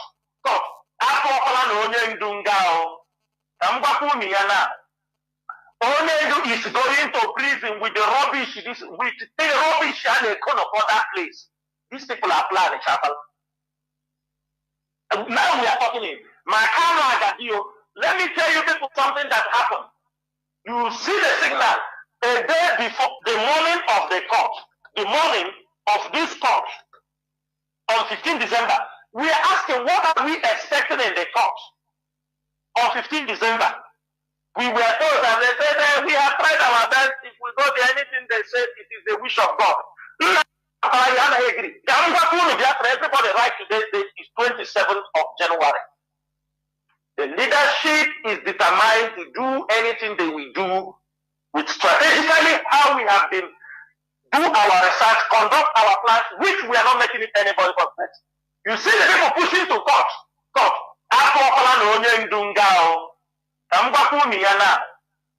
Onyendu is going to prison with the rubbish, with the rubbish and they come up that place. These people are planning, chapel. Now we are talking in. My camera, let me tell you people something that happened. You see the signal a day before the morning of the court, the morning of this court on 15 December. We are asking what are we expecting in the court on 15 December. We were told that they said we have tried our best. If we go there, anything they say, it is the wish of God. Do you hear him? Sorry, the court ruling was on 15th of December 2023. Sorry, not 2022. Are you hearing it? So, do you hear? What do you think about what Mazi Chinedu said? Because, why he said this is to tell because truth is very clear. It doesn't matter how you will feel. So that you don't come tomorrow start yapping. He warned out because that is what Mazi Chinedu, he said it. We need to tell, if we don't tell our people the truth, start telling people what they want to hear, because our people want to hear, lies, but lies that is sugar-coated, fantasies. That is what our people want to hear. But here now, IPOB is built on truth. That is solid rock. Solid rock. That is why truth is taproot. It's unshakable. So that all these things that is happening, we play it for you. Look at we are warned. We are against it. Have you forgotten? Do you remember last time Mazi Chinedu was on air? Chinwa from Ontario. He asked, he came, and then they say, I give order, you people didn't do the order. These are the people that are blown by wind. These are grown-up men and women that don't reason critically in a very huge movement like this. They don't reason. They don't reason. What matters to them is, the fantasies that is inside them. How they fantasize. They don't reason critically. Very shallow-minded thinkers. Very highly shallow-minded. Oh, it's very bad. I'm telling you, it's very bad. Now, today, what is happening? Let me play again the voice of Maxwell Okpara. When he was invited in Mbise Irigio meeting in Vienna, Austria. Let me play again their strategy, which he exposed. Listen again. Southeast, various states in the Is Maxwell talking? Adopt the law. Barrister Maxwell Okpara, PhD. And the intention of ESL is to protect our farmland. Yeah. So he was using that opportunity to explain. I was even asking this prosecutor, is it for government or for us? But so you need to see that trial. Then they said is the speech Nnamdi Kanu was making, and they played the speech. The speech is very straightforward. Any police you see that use the gun given to him to protect criminals, and he's using it to kill innocent persons, collect that gun and kill him because it's self-defense. What is wrong about it? Do you get what I'm saying? Yeah. So when you say that a leader who allow people to come through Operation Python to go and kill is people that is governed, what do you want him to say? That leader should be killed. So in all these things, they say they close their listen. Is that or they say that it's on? My brother, tell me the case there. So we have applied for our case submission, and they have given us, we adopted, argued, so they gave us 10th of October. And we believe that 10th of October, Nnamdi should be released. Personally, I told him, guy, if on the 10th of October they did not release you, it then means that this man, James Omotosho, is going to convict you. Do you see that? Do you hear him? He exposed his plan. It's now we tell Onyendo guy, if on that 10th of October, which was fast forwarded yesterday, that they didn't, Omotosho didn't release you, know that they are going to jail you, a lawyer. A lawyer.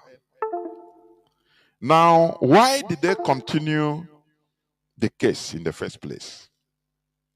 According to IPOB stand, on 12th or 13th of October, judgment will stand. Why did they continue? Said no, they can, because they were deceived, because of their ego, because they want to be called, oh, it's we that release Mazi Nnamdi Kanu. It will be in their profile. That is the only thing. They don't care. You know, if you see somebody desperate, be careful of him. He's ready to do it. It's just like a fly that enters the nose of a dead body. He don't care. Because of the odor, he will follow that dead body, enter grave. He don't care. What matters is that his ambition. Any ambitious person, be careful. That is what these lawyers are. It's now a down on them that, look, there is a reality facing us. And they don't know what to do. Now listen to his plan. You have had it, but I want to remind you, because our people are 15 minutes people. Memory. 15 minutes. Their memory is full and they'll forget. Listen.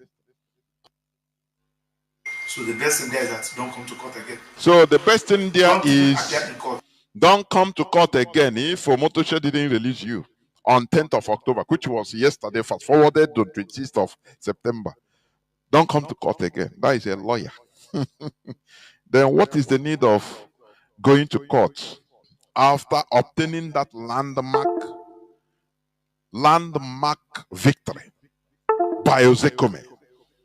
That said, okay, now it is activism that we are going to engage. Anywhere I go around the world, I will, I will talk about this. We have released Onyendu. No more. Now UIPOB will take over. Everywhere. Now, if they want to keep him there, let them keep him. If they want to chop him, so that the world will know that now this is a flagrant human rights abuse. But because of their desperation, they said there is another way we can do it. Just you people move out, or we take over. This is crime. Listen. Continue listening. Personally, you won't see me. What am I coming there to do? Are you saying? Do you know Belaya said if you speak the truth, you will die. If you tell lies, you will die. You better speak. So since you will know that if you have a lawyer to defend you, they are going to convict you. Why are we still having a lawyer? So they better convict you now. Do you know what I'm saying? Let it be on record. That's my own strategy. It may be wrong, but that's my own.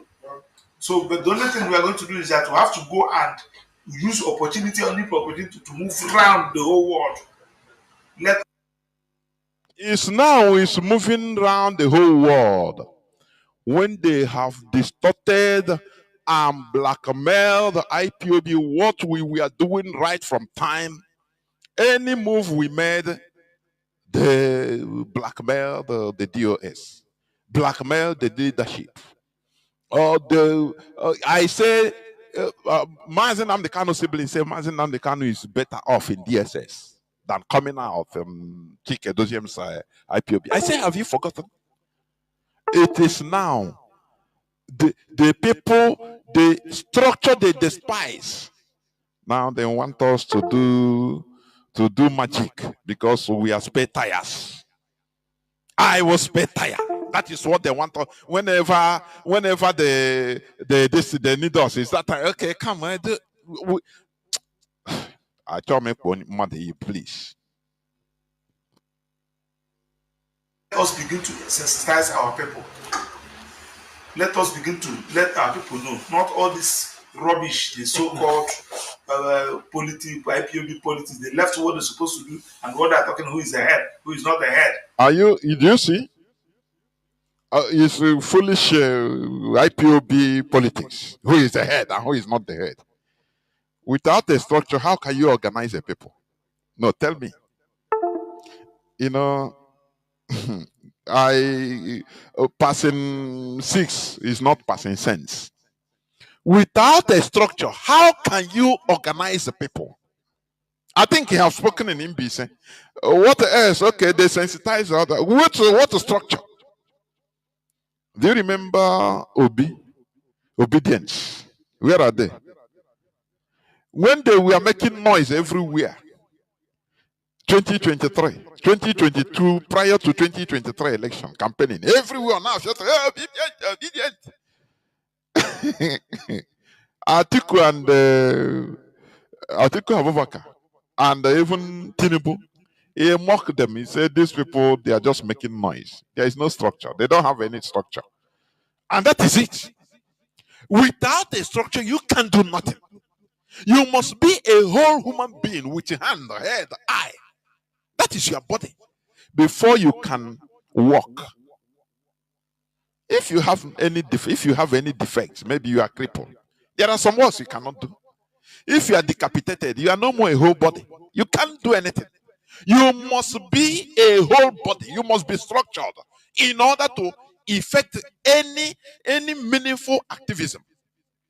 There must be a structure, not anarchy. Obedience. So after the election, what happened? Everybody disappeared into thin air. But had it been they have a structure where maybe the leader, the coordinator will call, and he will call his lieutenants, and the zonal coordinators will answer and call the unit coordinators. The unit coordinators will call the public, the people under them. They mobilize, but they don't have all those. That is a structure.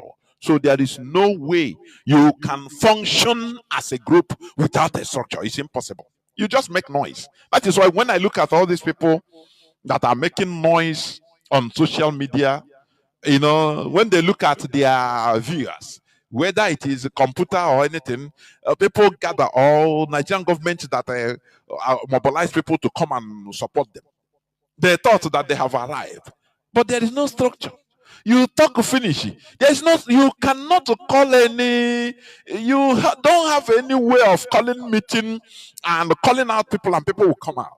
That is where IPOB is number one. We are different because we have structure.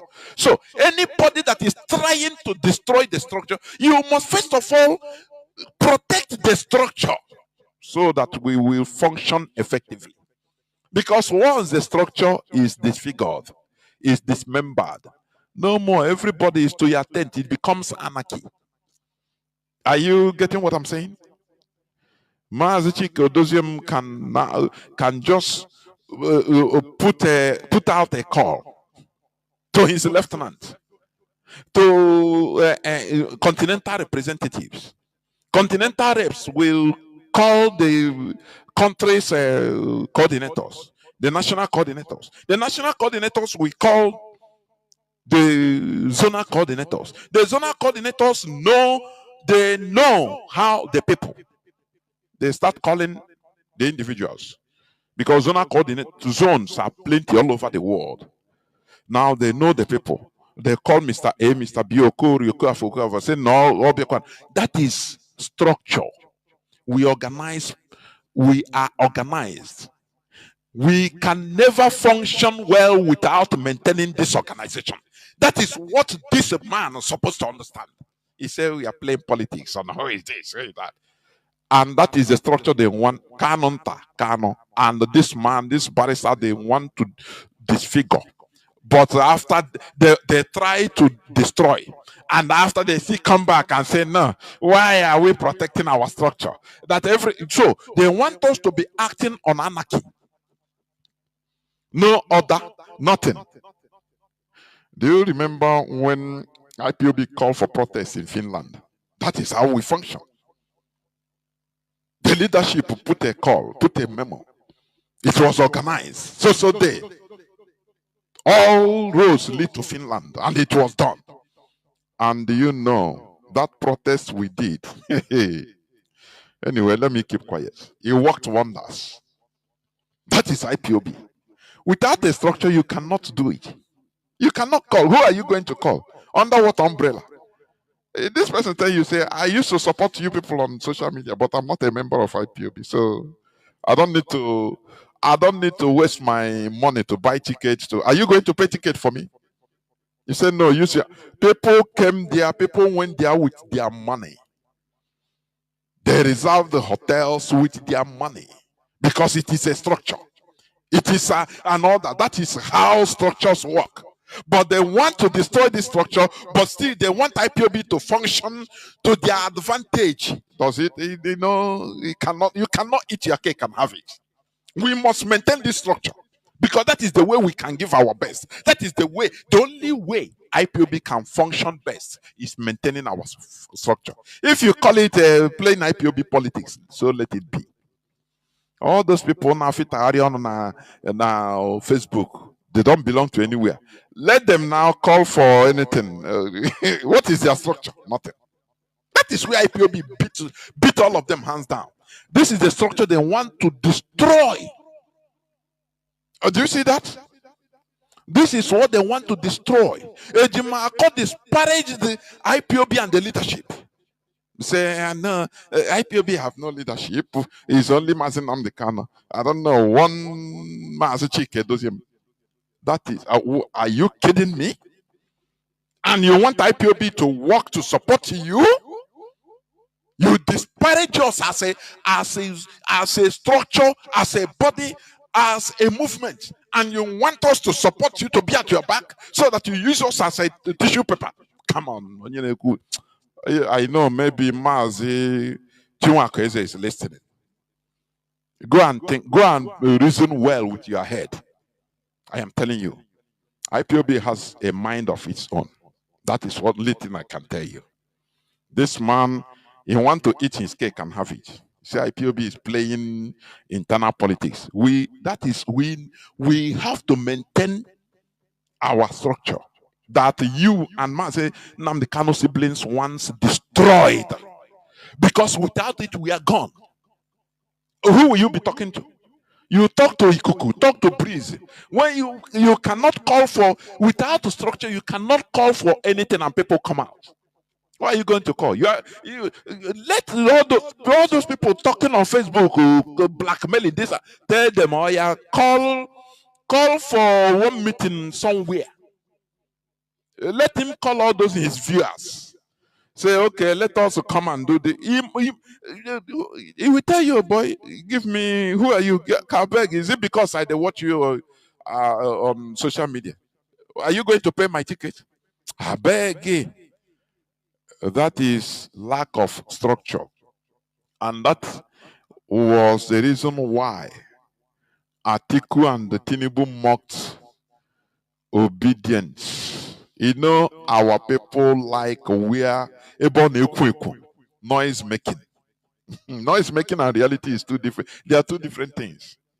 They love there it didn't happen. Now here you say, okay, who is your leader? Nothing. Where do you be? No, you don't need to form anything. We are just following. As they gather, if any backlash, all of them will disappear. Because there is no single structure. That is how it is. You can never build a skyscraper on nothing. It must have a foundation.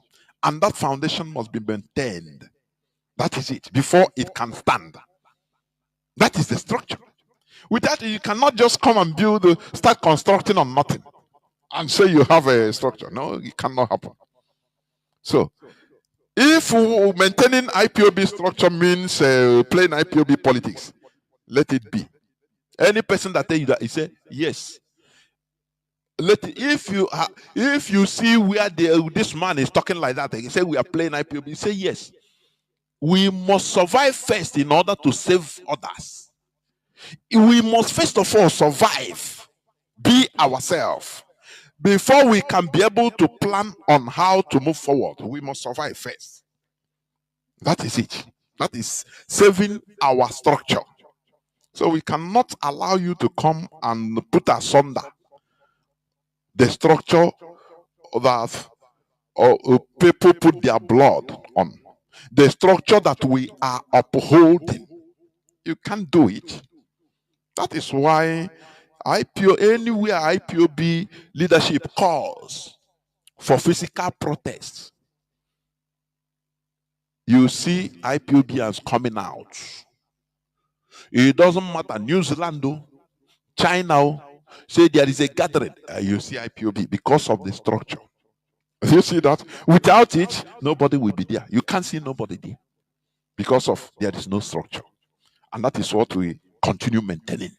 That is it. So if maintaining the structure is what you term IPOB politics, let it be. Let it be. Should we be even talking about that at this period? Our eye should be on the ball. What is the ball? What do we do to make sure to force federal government of Nigeria to do the needful? But you are desperate. You know, I've analyzed this thing. I don't want to continue, please, because it is it is gone. So, what am I trying to say? The court outing of our leader yesterday, it is a total show of shame for the lawyers. The judge told, let me tell you something. This Mazi Nnamdi Kanu's case is not something that will be resolved by the court. All those things is just to maintain. Our leader going to court all the time is the Nigerian system of showing that, he's going to court, he's going, things are moving. But it is not going to be resolved. Our leader's case is political. That is it. And must be politically resolved. That is what has been activated right from the 13th day of October 2022. But these people, they say no. They continue. They say no, they have to take over. And they will win the case. They will get bail for Nyendo, so that it will be on their profile. And do you know what? They didn't even, you see, Mr. Rendition, extraordinary rendition. Do you know that they didn't, lawyers, they didn't deposit all these facts about Mazi Nnamdi Kanu's rendition to the court? And they are all lawyers, Abi. No, they expect the judge to, that hearsay, he read it on paper, so it is a fact for they don't, but these are lawyers. Okonya want a PhD. It's primary. You denies them that, look, you have to, because the Nigerian judge have to exploit any type of loophole. That was what Sam Ozekome, his strategy was, Ozekome, he said privately that, look, Mazi Nnamdi Kanu's case is not something that will be decided by the court. But with my experience, I will make sure that I close up every loophole where the Nigerian government can use as an excuse to continue extending. So that if they are keeping Mazi Nnamdi Kanu, we know that the whole world will now see their nyash, that they are keeping him without going to court. It's a flagrant, this thing, crime against his right. against his human rights. Do you see the very nice strategy? He said, yes, we are going to court. Oh, yes. But let me tell you, people, I know what I'm doing. I'm an experienced lawyer. I want to close the whole loopholes where they will tell us, say, no, it is we didn't do this. That is why. And they close the whole loopholes, strike out almost every time they change their, this thing, case against Mazi Nnamdi Kanu. They change the charges until they were able to obtain that discharged and acquitted. Say, bingo, this is what I want. No more. No more. Leave it there. If they say no, you have to first of all execute this discharged and acquitted. Now, before we can do any other thing, first of all, execute it first. If you don't execute it, we are no more going to call. Leave Mazi Nnamdi Kanu there. Let the whole world see the nyashi. Let Nigeria open their nyashi and Kuku say, Mazi Nnamdi Kanu is just there in the custody. Just like that. You will now see pressure from the world. But these people went because of their selfishness. Because of Mazi Nnamdi Kanu siblings, they don't want to come out. What I'm telling you is fact. They know it. They want to be representing him so that they'll be getting their benefits. These lawyers too, they want their profile to increase. They release Mazi Nnamdi. Don't you see how Para lied that, he is the person that released Asari Dokubo? No, he released Masob leader, Owasirike. Even if it's a lie. But I took him by his word. I said, okay, you want Mazi Nnamdi Kanu released like that under that condition? We said no. Mazi Nnamdi Kanu was released with dignity. And it is IPOBs and our joint activism that will release him. Because when, I've been saying this right from day one. The activism of our collective activism, we force Nigeria government to say, oh boy, now it be like say, we thought that if we hold Mazi Nnamdi Kanu, IPOB movement will perish. For you to understand that any person, IPOB member you see saying that, oh no, I'm confused. I'm no more contributing. I want Mazi Nnamdi Kanu to come out first so that he will give order. I will know that, okay, I will start contributing. Know that he is doing the biddings of Nigeria. Because that is what Nigeria wants. You remember Kunle Olanwumi, what he said? His intelligence officer, they always attack the center of gravity of an issue. And they thought that the center of gravity of IPOB is Mazi Nnamdi Kanu. Remove him from the way and IPOB will be destroyed. And by that time, they will laugh and have their own way.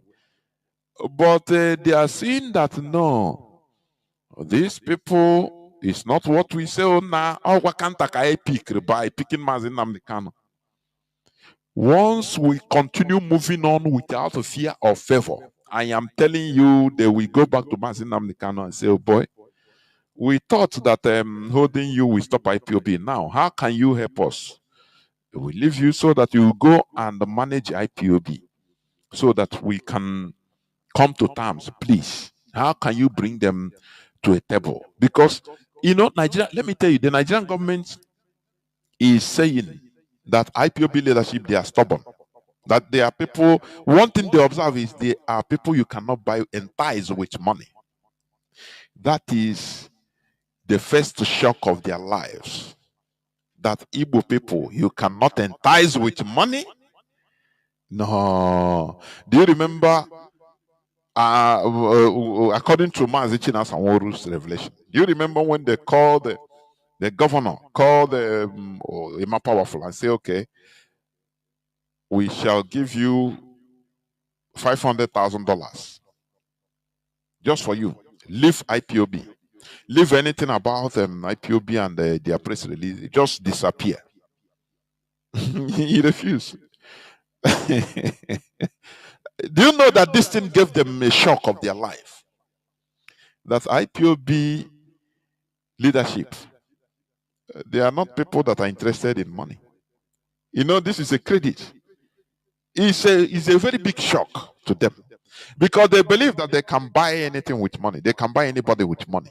That's why when I see anybody that is talking or misbehaving because of maybe little coins, I despise you with all my strength.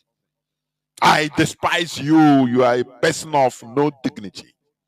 This struggle that have taken blood, that you want to you because of money or position, you are talking from both sides of your mouth. You are not worthy to exist. I'm telling you. So Ejimakor forgot to deposit all this his extraordinary rendition matters. He forgot to. He thought that okay, no, the judge knew now. He know. So he after all he had it. But he's a lawyer that's supposed to understand what it means to be what official documentation means. That you don't know, and you even if you are hearing or you are seeing something, you don't know it until it is official.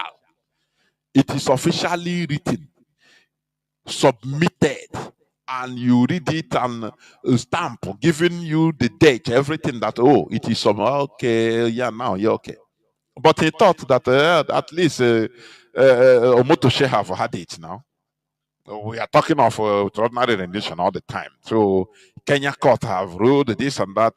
He didn't compile all these reports, all these results, all these facts, and deposited.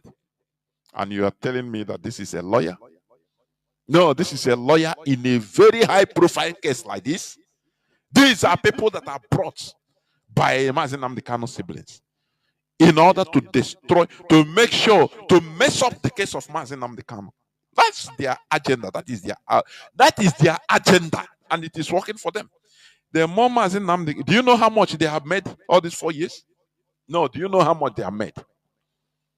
Does Mazi Nnamdi Kanu have access to Nenanya's IPOB fund? The answer is no. These people have that access.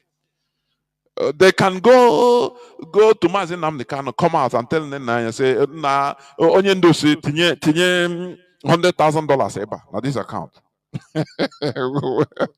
That is the advantage, their benefits. Allah the Humma Urunduinze. We have adage, we have proverbs that that explains everything. But do we have the brain to think about it? That is the problem. So we are seeing what is happening. These lawyers, they have messed up this case. That is the leadership saw it right from time, and they started shouting. Let me play it again for the umpteenth time, so that our people that forget very easily. Before they start everything, the leadership. What did the leadership do? Listen. Everybody right today is 27th of January. The leadership is determined to do anything they will do with strategically how we have been do our research, conduct our plans, which we are not making it anybody perfect. You see the people pushing to court.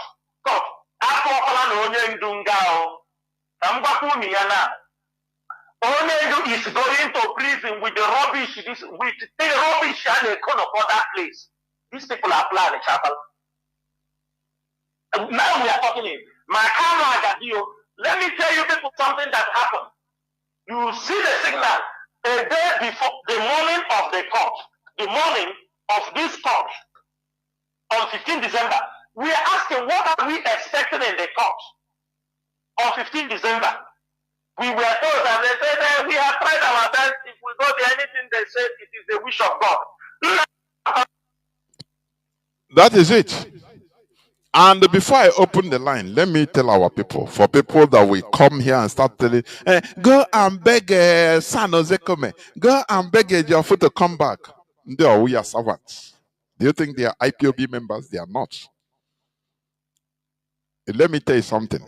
Before you even make that statement, don't make it, because they are not your slaves. Something that has collapsed, messed up, so you want them to now come and carry it back, so that it will that collapse will now be on top of them. Everybody will now say, these people. So people, please don't call here and start saying, hey, let the leadership go and beg them. That one has got. He said they can never. They have said it. They can never, never, never come back to their vomit. What they have been blackmailed, insulted by Mazi Nnamdi Kanu's sibling. They have been insulted openly, publicly, blackmailed to the extent written petition against them to NBA. And you want them to okay, come back now. If it is you, you will come back. Do you think that they don't have career? Do you think that they don't have life to live? Please don't call and say, let us go and beg them back, because that one is out of the question. It can no longer happen. If they do it itself, many of us will say they are even stupid. I am telling you. But they have ruled out to say, let no person even call me, talk. Let me tell you. I don't know whether let me say it. Do you know that Ozekeme one time he was, after being blackmailed, all these things, he was so annoyed, so mad. CNN one time contacted him to interview him about Mazi Nnamdi Kanu. He said he declined. Do you know what is CNN? He said he don't want to talk about the name of that man again. What I'm saying it here on air. He said he don't want to talk the name of that man again, because what he passed through, what he come with his whole heart to help, he passed through in the hands of his brothers. He never passed through that in his whole life. Even in his career life, he never passed through that. So he declined a whole CNN interview to portray Onyendu's his district with her. He said, no, I'm no more. I don't want to hear that name again, please. So somebody that is so annoyed to that extent, you want to near him. If you go and talk of that name, he will tell his servants to please. He will cut phone on you, even say, please, I don't want to hear that again. Please, let me. I'm in my life, continuing my life. So please, as I'm going to open my lines, please do not call and say no as your suggestion, because I know our people, we take everything as straightforward, as very simple, without understanding that life is not simple. Things like this are not as easy as you think. Are you getting what I'm saying? The only thing is that we must bombard the Kanu with questions. That is the thing. Why you say that the Mazi Nnamdi Kanu will come out after these people taking over? What happened? Every day it's not something we continue. We do once and we continue asking, because this asking them questions, because these are things they don't want. They don't want questions to be asked to them. They don't want even this thing to be in the mindset of our people. That is why they continue bringing one gossip, activating different types of blackmail, so that our people will be busy with gossips and blackmail, dealing with it without asking them relevant questions. We need to continue bombarding them these questions. You people must release Mazi Nnamdi Kanu. I know. I get you of trouser. That is the only thing. That is the only thing. The leadership, they messed everything up. Is it the leadership that any step they take, these people will fight them, sabotage it? Oh, no, shut up. Ebunyere Mazi Chinasa woru 5 billion naira. Onye nke anụrụ 100-story building now, Iweka. Just talking rubbish. And because they know that our people now, they become very active once it comes to gossip. Wow. So So any Mazi Chinasa woro 300 million, 1 billion. You know how our people know they use here now. No, no, no, no, no. Now if it's like that, nah, they want I know they contribute again. No, now wow. If Onyendu said, "Can you handle propaganda?" Very little-minded set of people. Let me stop here, please. Aganeku, Maaroko Bemmoso Aganeku. I will go into a few minutes break so that when I come back, I will open the line so that people can start calling in. Please do not go away. I'll be right back.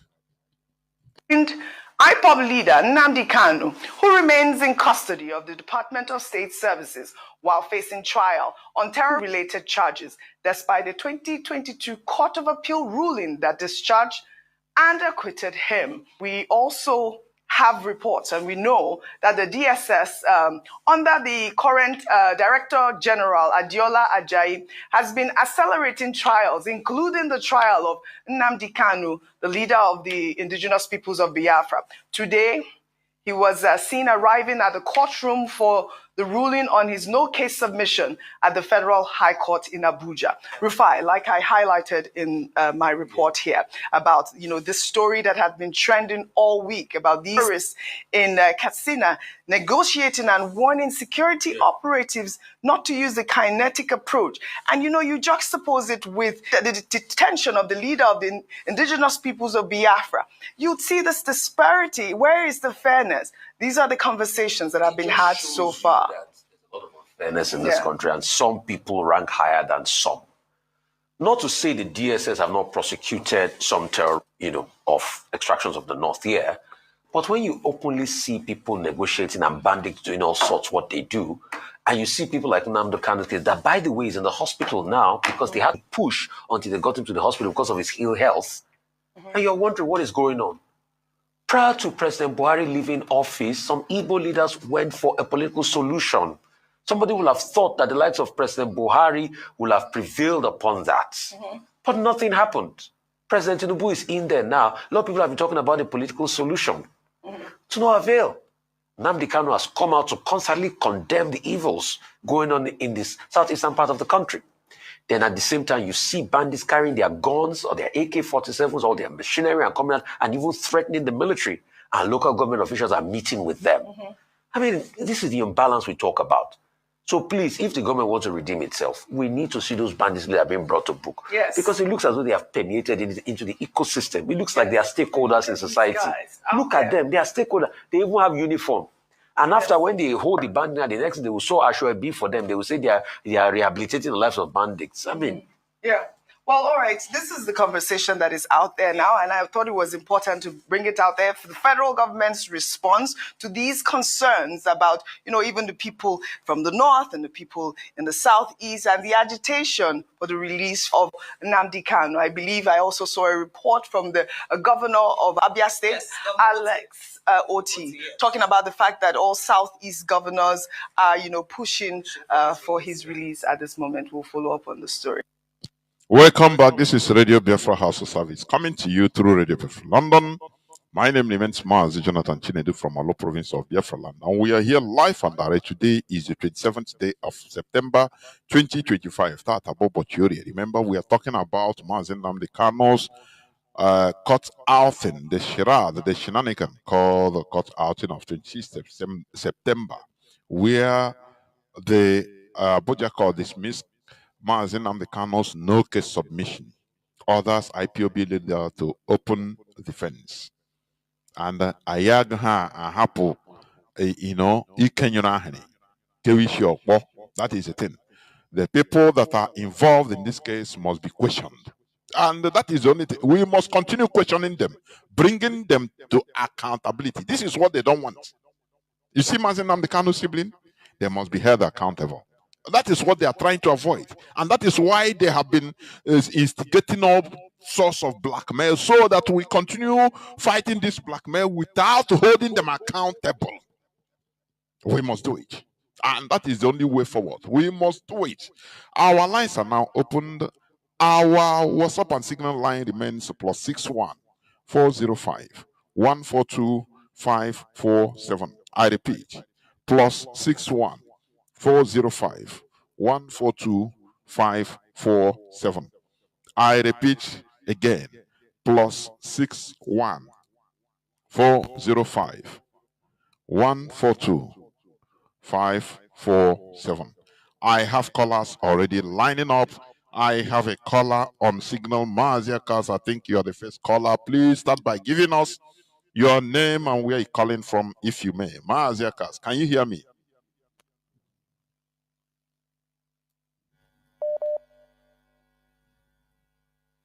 Mazi, can you hear me? Call on signal. Please go on. Please go on. Ndewo Mazi Jonathan, may Chukwu Kabiama continue to bless you. Thank you for giving me this opportunity to speak to our people this evening from here. Mazi, I hope you are hearing me loud and clear. Of course, the whole world is hearing you. Please go on. Mazi, go on, go on. The whole world is hearing you. Go on, please, go on. Thank you, brother. Fellow Biafrans lovers of freedom, my name is Mazi Akas, and I'm calling from Austria. I serve the indigenous people of Biafra as IPOB, Austria National PRO. Mazi, thank you for taking the main topic. Despite today is our religious conversation here in Radio Biafra, but you go directly to hold the horn of the bull. So that we can be able to enlighten the world that IPOB know what we are doing, and we cannot keep quiet when our leader Mazi Kanu, they are turning his case up and down. When IPOB won this case through San Ozekume and Barrister Ifanye Jofo, Mazi Nnamdi Kanu was discharged and acquitted, and IPOB stand on ground and said, here we stand. Mazi, we are going to protesting to the whole world. Even here in Austria, we went to Kenya embassy, we went to British embassy, we went to the zoo embassy here, protesting very heavily all over the world that Mazi Nnamdi Kanu has been discharged and acquitted. And this is where IPOB wanted to man this horn. So that when we are doing anything, we are doing it under that Mazi Nnamdi Kanu. They are just holding Mazi Nnamdi Kanu, a man that has been discharged. Nigerian government are holding him for nothing sake. These people colluded, they colluded and went back. And these siblings of iniquity, blackmail and blackmail and blackmail and blackmail Ozekume and Barrister Ifanye Jofo. They do this, they do that because of them. Nigerian government don't want to release Mazi Nnamdi Kanu. They are the one holding Mazi Nnamdi Kanu. Even to the extent that these people went even threatening the Jofo, threatening this man that have fought for IPOB, that have fought for IPOB leader Mazi Nnamdi Kanu, even in 2015, that he was released for the first time. And Nigerian government came to force time to kill him when he escaped death. The same man came out and after all that we have done, instead of these people to kill at the back of the DOS, because IPOB have a structure. Even these their brother, they are trying to let us know today that they love Mazi Nnamdi Kanu more than IPOB, who has fought for Mazi Nnamdi Kanu, who has made Mazi Nnamdi Kanu who he is today. Without us, there's nothing like Mazi Nnamdi Kanu.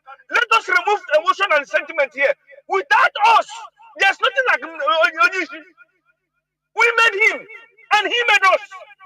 He spoke, and we listened to him, and come and rally around on his waist and his neck and protect and ask him, Mazi, go on, we are here. Anything he asks us to do, we'll do it. He has a leadership. Even before he was renditioned to Nigeria. After when he was kidnapped in Kenya and renditioned back to Nigeria, he spoke and told the IPOB all over the world, Biafrans all over the world, that anything this leadership says, under the leadership of Mazi Chinedu, anything DOA said goes.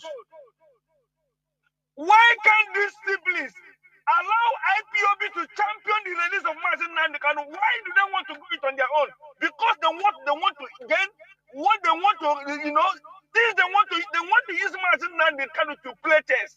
They want to use Mazi Nnamdi Kanu.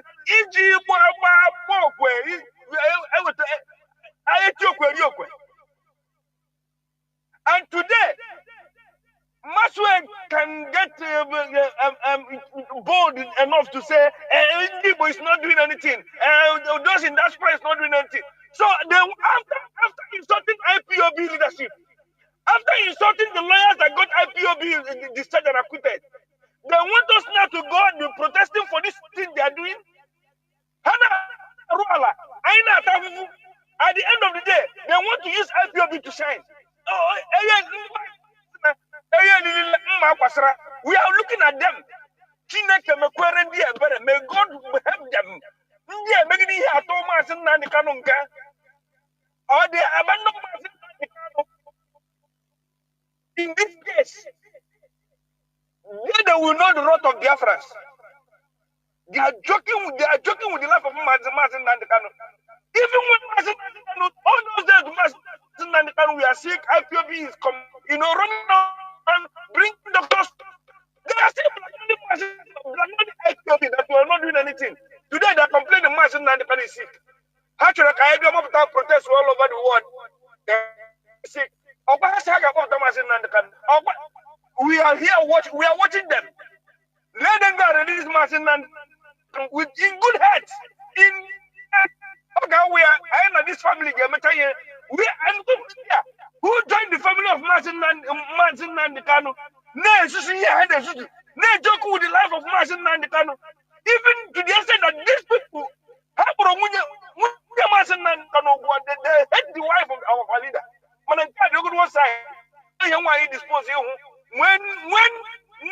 the woman knows where his husband she wants to compromise because of that reason. But Mazi, IPOB, we are watching this family. If we can't Kanu, a senior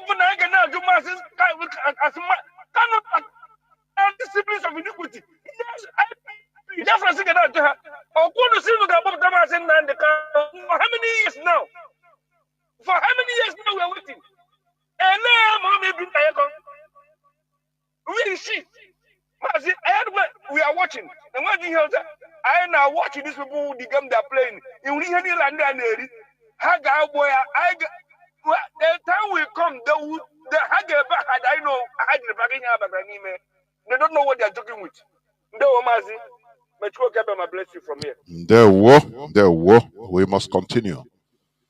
We must continue. The time has come for us to ask pertinent questions, not being sentimental. No, ask pertinent questions. Okay, no be on say on go bring that Ozekome and the Geofor is the problem. Okay, you have blackmailed them out of the way. Very simple. These are things that should be done, not any other thing. Caller on what's up? Please go on. Can you hear me?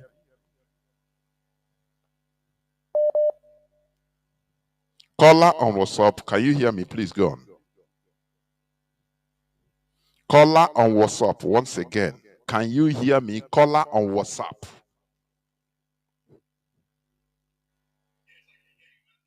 There, Mazi, you are taking time. I don't know why. Please go on. Go on, please. Go on. Mazi, Ahamobo Mazi Chukwudi Wajumwa. I am the coordinator here from Minneapolis, Minnesota. There, I follow your programs closely, and I really appreciate the way you critically analyze what is going on with our movement. But the question I have tonight, Topo, Ebanima, the whole of IPOB worldwide, that all these things, Bara and Jimako and all that stuff, all these lawyers were doing from the outset, I'm an all game and gimmick and distraction and how to really destroy the movement and destroy IPOB and DOS and all that. We know that. We are some of the close members that are closely following this situation. I'm what the game is. And not one I preach here say, come on, honey, give. I will. I get my corner, happy if I were on my total. So now their blackmail and all their gimmicks and everything has failed. Everything has. IPOB is remaining strong, resilient, and following the strategy Onyendu what I before they adopted him. I really believe, my opinion. I have to say it tonight. Ebowu Ejiofor and Mazi Ozokome lead this case until they wanted acquittal. Does he do any harm to the movement or to them or to Nnamdi, to you, to me, to everybody that love freedom?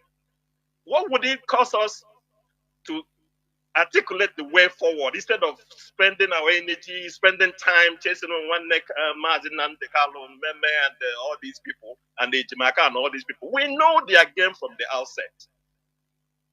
I don't believe that we should completely discount the fact or negate the fact that that acquittal on the 13th and always Ejiofor and Ezekomen with it. And they are the seasoned lawyers, well-respected lawyers who wanted the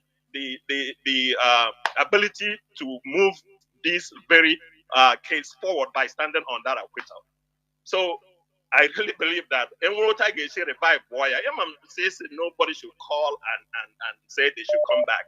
If you look at it, Mazi Nnamdi that has been in incarceration in DSS for over 4 years now.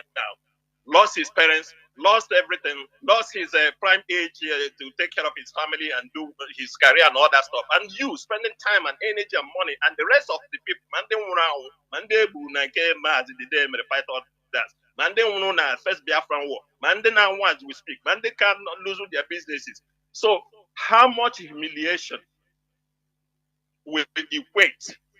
Anyway, let us completely negate the fact that these people who wholeheartedly wanted to help us get this referendum, get Mazi out, what harm would it do to them, to us, to anybody that is involved? That's the question I have, Mazi. There were Mazi. Now let me answer you as you are listening from the background. Thank you very much, Mazi. On this question, what I will say on this question. First of all, IPOB is not keeping quiet on the demise of Mazi Nnamdi Kanu. He's our leader, yes. But let me tell you something. This is a very sensible situation, highly sensible, that can take lives of people, for your information. You know, a time will come, or a time comes in somebody's life. You give gap in order to watch what these people, because these are horrible people, very horrible. I mean the siblings and these lawyers, they are desperate. I am telling you, they are very desperate. There is no way for calling back Ozekome, San Ozekome, and Ejiofor. That one is out of the question. First of all, they are not IPOB members. So that one is out of, it's not IPOB that did it or anything, no. But that is their own decision. Because they are not, first of all, they are not IPOB members. Ejiofor is a lawyer to IPOB, and he is doing his job very beautifully, releasing other IPOBs incarcerated. He's doing it without fear or favor. So that one is, they are separate things. But IPOB as as a movement, it's not keeping quiet. There are still some movements that are being made even on the ground. Because let me tell you something. People are expecting IPOB leadership to be coming on air, to be saying what they are doing or what they want to do. It's no more like that. Things do change. If you don't learn from history, which means history will continue repeating itself. If they know any movement IPOB leadership wants to do, you don't know these people. Oh no, you don't know these people. If they have any inkling, any hint, slightest hint of what the leadership of IPOB is doing, wants to do, in order to help, even for Mazi Nnamdi Kanu, being released before God and man, they sabotage it. Some people don't understand what the leadership is going on. They will sabotage. Their reason is something completely absurd. Do you reason? Let me put it, do we reason Ejimako, who is a lawyer representing the leader of a movement that because of it he was inside the problem, he was renditioned? A lawyer that should be collaborating with the leadership of that movement, but he doesn't care about the movement. He relegated the movement to the background. Is it not foolishness to the highest order? No, tell me now, is it not foolishness? He doesn't talk to the leadership, he doesn't care to talk to them. He's so proud, he don't even care. He does anything he wants. So, what do you think the leadership should do? Anything they want to do in any way. Maybe the news is small news. One person maybe break it out and he enters into canons of canon to say, yeah, hey, they will sabotage it. Immediately, they don't care. Ask yourself why. So, this is what is making the leadership to now Sokurunime. Anything they want, coded. Fighting internal enemy is the most difficult fight. Are you getting what I'm saying? Than outside the enemy. The most difficult to fight is most messy fight. MESSY is fighting internal enemy. Because you don't know where to start. You don't know. Sabotage. That is the most brutal fight. It's highly messy. And what we are in, any mistake, people will lose their lives. That is the thing. They don't care in order to sabotage the leadership. They don't care collateral damage. Don't you see how they murdered Ikechukwu, Biafra land coordinator? Don't you? Do people not? This is a human being, for goodness sake. A man, a family man. They killed him in the most brutal way in the presence of his child. Tell me how, because of all these internal issues. Anyway, let us continue. So, IPOB leadership, I don't blame them. Anything they are doing, they do it internally. They give internal order. They do everything so that because why they are created like Maxwell Okpa, they no longer understand what IPOB leadership is doing. And if they know anything, they will destroy it. They will sabotage it. Because they want the leadership to fail and IPOB destroyed. So that Mazi Nnamdi Kanu will become vulnerable. So that they themselves now will become only his only savior. Say, oh boy, you see? As they did the Wazika. You see the people you left? Yeah, they are no more. They are back. Just let us I'm your lawyer. We are your lawyers. We are telling you the truth. Take any deal and come out. The IPOB leadership, they are no longer there. This is what they want. And we are not going to allow it. Because this struggle, they don't care about the struggle. This is the difference between these lawyers and the other lawyers. Have you seen Agabi talking about Nigerian unity being negotiable in the public? He remember Gabi was the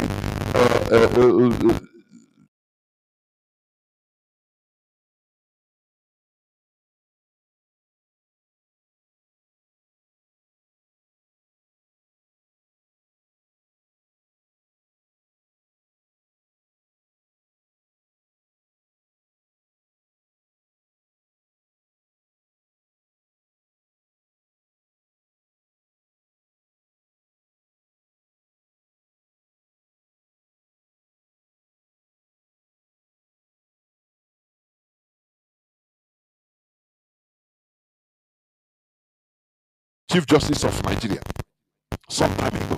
Remember, I think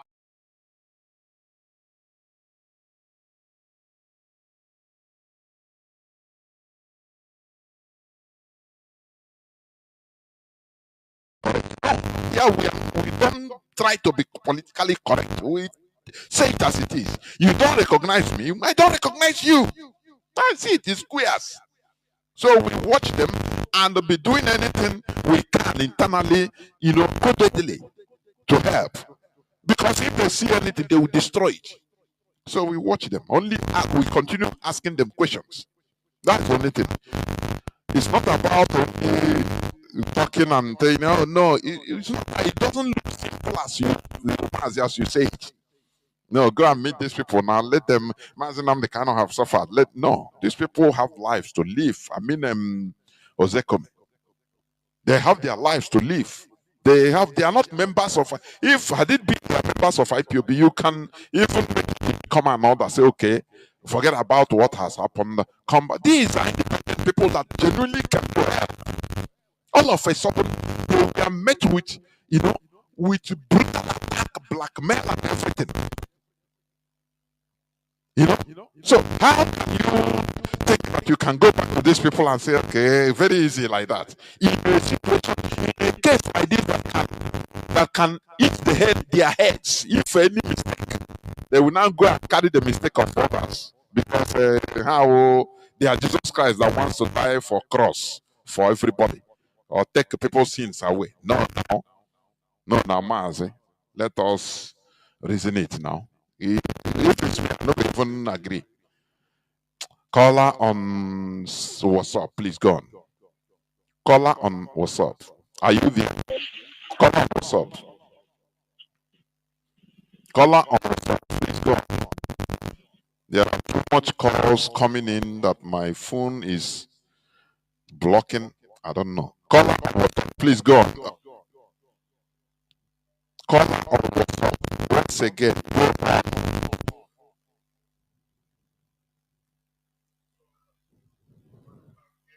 Mazi, go on. This question of am I coming out? I don't like to entertain this question.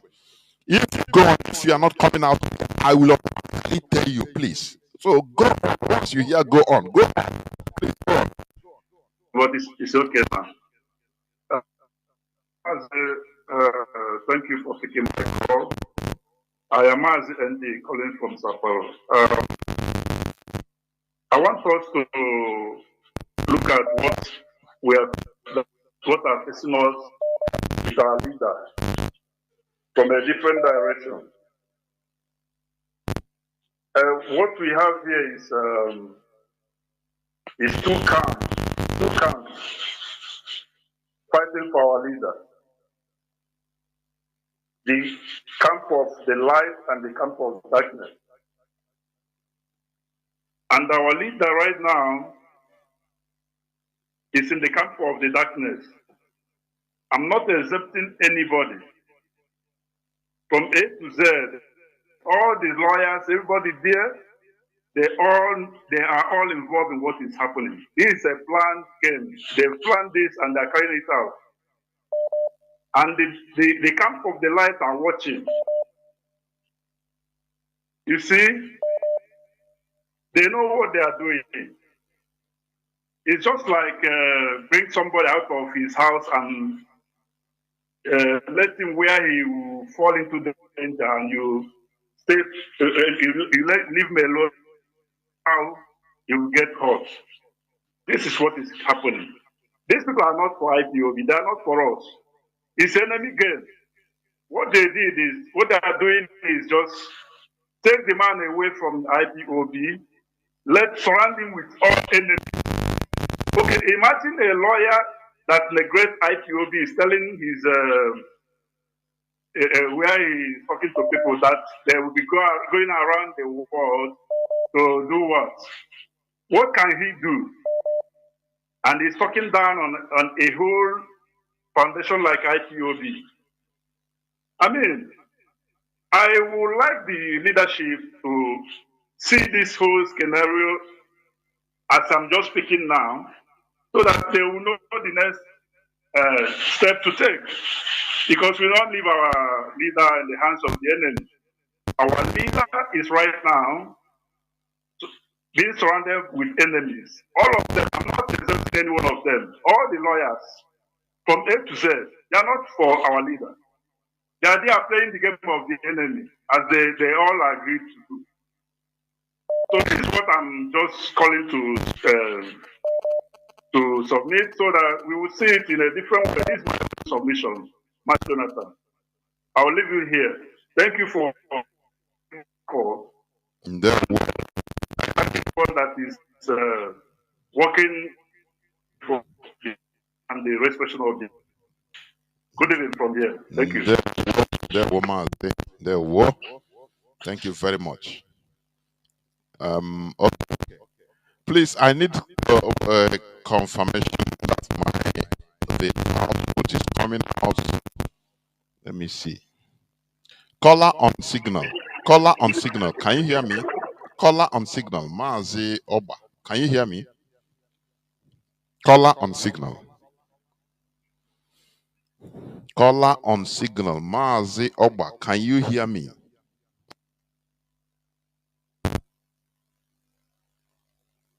There were Mazi. My location. Yes. My name remains Mazi Celestine Oba. Mazi, please let me ask you, Mazi, before you continue, please let me ask you: Are you listening? Are you listening through our community radio? Is it coming out clear? Is it coming out clear, please?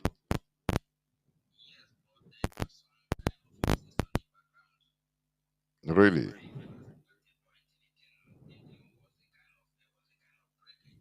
No. Okay. Okay, go on. Let me see. Go on. Let me see. Go on. Go on. Go on. Let me see. What I want to say is in regard to the case of our leader, Onyendu, and what transpired in court. First of all, I do not know the choice of Kanu Agabi, a 2 times Attorney General of Zoological Federation and the Minister of Justice. The point is,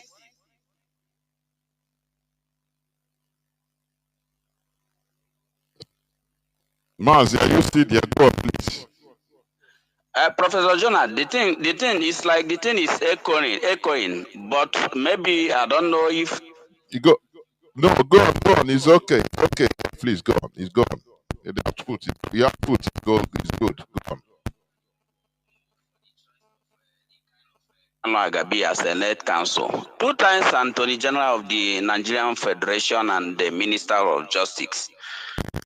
By that, we should understand and know that every politician that has said is one time or the other is corrupt. And by that, they are supposed to be ineligible to sit on a case of this kind of nature and magnitude that the government of Nigeria is interested in. So, and that is why sometime there was a time the ambulance lawyer raised alarm that DSS denied them access to see Mazi Nnamdi Kanu. But this Agabi came to court and said no. He opposed such assertion, and they told the court that nobody denied him access. Don't we think that that lawyer, having been served in a corrupt system like Nigeria, if he pushed too much to defend Mazi Nnamdi Kanu, that DSS can open the other chapter So those by that he is renegated. His son should be tied and renegated to what he can do as a defense counsel, a led defense counsel. So that has happened, and to what happened yesterday. All of us, unless people who tries to be emotional and of course sentimental, we must understand that this matter is a matter of self-determination, and self-determination is a political process that should be settled in a round table. There is no court in Nigeria that can settle the question for self-determination. It is something that demands political action. And of course, like many of our people have started, or we've seen from the lament by Professor Michael Sekome and Barrister Ifeanyi Ejiofor on this charge and acquitted, which we anchored on, and allow the Director of State and the legal team to press their buttons. But all this thing has been missed by the called siblings of iniquities and the ambulance lawyer for whatever interesting unto them. Now, Mazi, what happened yesterday, I do not understand, because if you listen, they said that the judge said that there are things Onyendu need to explain. But in law, the burden of proof lies on the prosecution and not the defendant. It becomes somehow inconsistent and incoherent how the burden of proof now will be on a defendant to prove his innocence rather than the prosecution proving their case against the defendant. I think, to me, it amounts to a kind of judicial banditry. That is what James Omotosho has committed. And many of our people have forgotten that there is no how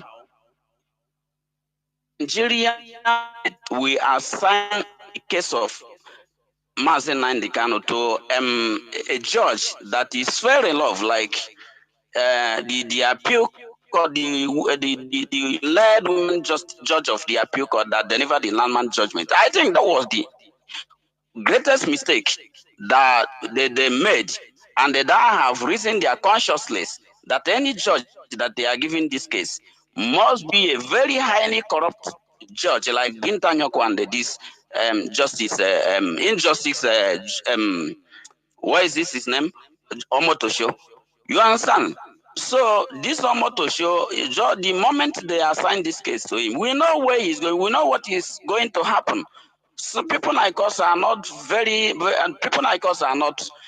surprised of the outcome of yesterday court decision. So there is no how you can want Justice Omotosho, whom we know his judicial antecedent, he is president on so many situations that he has taken on some of the judgment that he has delivered. They are very controversial judgments, but many of our people don't understand it. But this man was busy playing into our emotion, and most of us were like, oh, this man is going to give Mazi Nnamdi Kanu a fair hearing and a fair justice. How can you give Mazi Nnamdi Kanu a fair hearing while you granted the access for him to continue being in DSS? So how would Mazi Nnamdi Kanu be able to defend himself free under such kind of condition?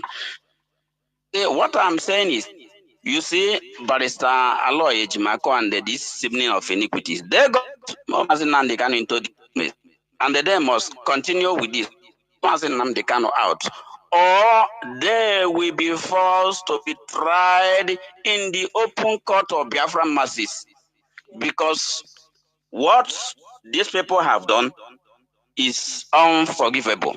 It's unforgivable.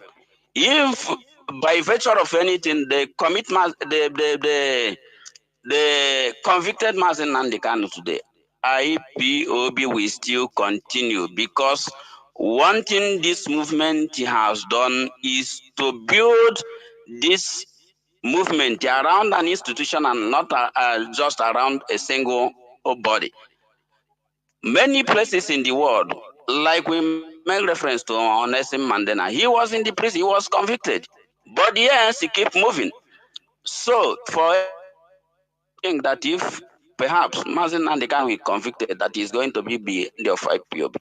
No, we must continue because the sacred blood of our people have been shed in millions, and we owe them the duty to protect with dignity and honor, to make sure that we don't allow this movement to fail until, even if to the last person, we will continue to fight until we make sure that this twilight is totally give way to a glorious doom.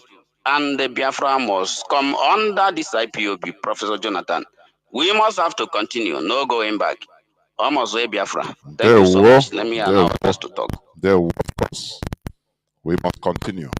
We have no back to go. That is the most defined part of it. We must. There is no back to go.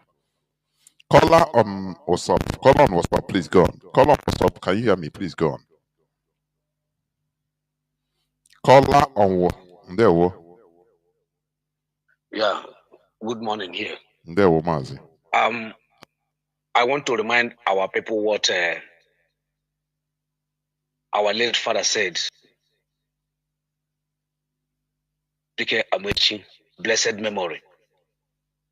He said, if we allow them to destroy IPOB, that the Igbo race, Igbo nation, will be forever. He said it, and it did not take long, he died. I believe he died at the age of 90 stroke, 90 something, 90. Before he said this word is between human and spirit. I hope my voice is coming out. Go on.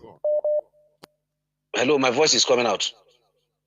Mazi, go on now. I don't know. You talk and start asking my voice is coming out. If your voice is not coming out, I will inform you. Go on. It's coming out. Don't interrupt. Go on. Okay. By then he's between living and the dead before he said that word. So people should know that word he said, he did not say that word just an ordinary. He saw something before he said that word. And after saying that word, he went to Abuja. He sit on a wheelchair and he repeat that word. And people are watching, looking to mock us or to joke about what we are doing. And they are fighting to destroy the leadership. And they forget when they destroy the leadership, they have destroyed IPOB. Just as you said, without leadership, without table and the legs, I don't think there will be a table. And people are just watching. And when you watch what is going on, what go on yesterday in the court, is something of irony that we are not happy over what is going on. If Nigerian government can travel all the way to go and sit down with terrorists to discuss peaceful with them, and a man that court has discharged and acquit, they are still holding on him. The Omotosho, as a judge, are now telling us now that when somebody's sick, they have to call a team of doctors to confirm whether the person is sick or is not sick. This sickness of our leader did not start today. It has been a very long time. And when he came to court, he said the word. He said, they just want to keep him so that the thing will eat on him well and they will eat him. And people are still joking about all these things that he said. Instead of them to bring themselves down, know that they have done a mistake. They blackmailing and everything they have done, stealing money, doing a lot of things that they have done. And up to today, I don't know what will be their profit. But I'm telling all IPOB, wherever you are in this world, never you relent, stand up. The time has reached. Whatever you will do, start doing it. Go to your family meetings, Commit yourself more. Commit yourself more in anything you are doing. I will stop here so far. Thank you. Go ahead. There were Mazi. Thank you very much. Thank you. We must continue. The issue is, I've said this. The siblings of Onyendu have their interest is not for Mazi Nnamdi Kanu to come out. They want him to be there as long as it takes because they are gaining from it. They are profiting. Yeah, if it comes out, which means the tap is closed. The water will be rushing just little. But as long as Mazi Nnamdi Kanu is there, for everybody, they are representing him. He's his brother. Blood is thicker than water. that is the thing. And they know our people are sentimental. Our people, our people are sentimental. Honestly, they don't consider things in the way it should be politically. When it comes to political movement, things are different. I am telling you. Even it's your brother that can conjure, that can conspire for you to be killed. For the lawyers, they made a strategic mistake. All they want is their profile to be raised. That is the only thing. They don't care whether the IPOB is destroyed. Barrister Maxwell Okpara said it. He said, DOS my foot. He said, they don't care. That is not their. What matters to them is, Hamadi Kendibo is out. It's through us. Don't you see how they used to crowd him? Anytime there is a press or everything, all of them wants to come out to show. Is that profile, their profile for their business, their law barrister business. That is the only thing that matters to them. IPOBO, no IPOBO, that is not their problem. But for these other people, the siblings, they want Mazi Nnamdi Kanu to be there so that they will become all and all. They go, they take photo with him, video with him. They are the one. He's at their back, so they are the front. Any person they protrude to Onyendu is him. Is them that will bring him. You don't know the deal they do with him. Some people they pay money.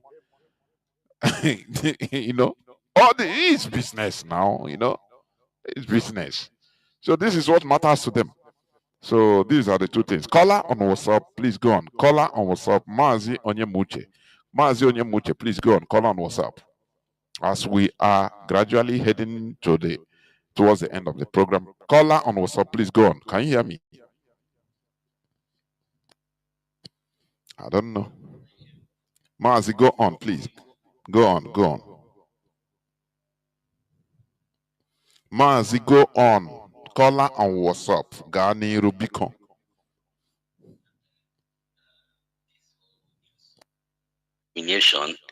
Is just on the side of maybe seeing it that they are insulting the barrister.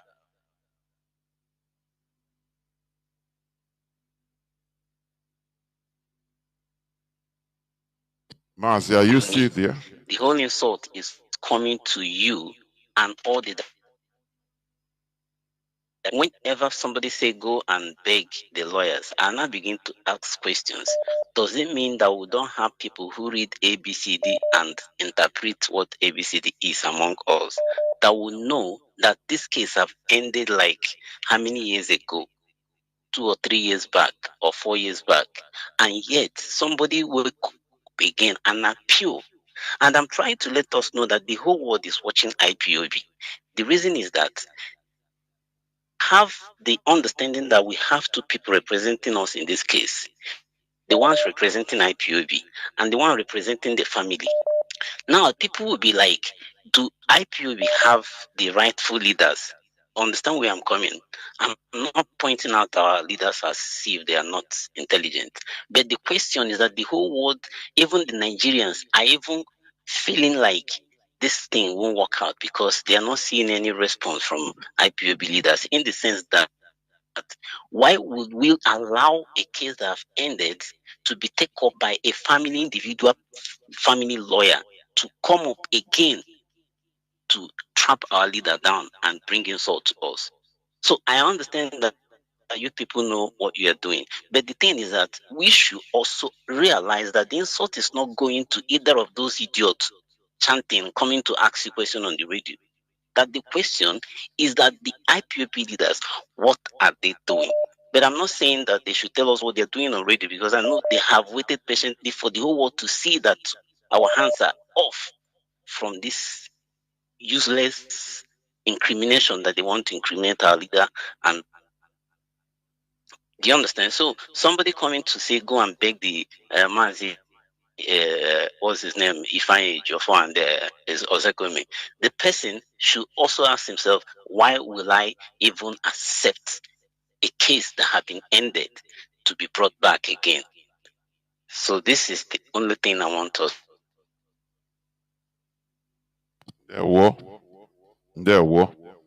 I think you have made your point. Caller on signal. Can you hear me? Caller on signal. Caller on signal, please go on. Caller on signal, please go on. Caller on signal. Chinedu. Caller on signal. Is it that people are not hearing, or I don't know? No, please go on. If you call, please concentrate. If you are not ready, don't call, please. There.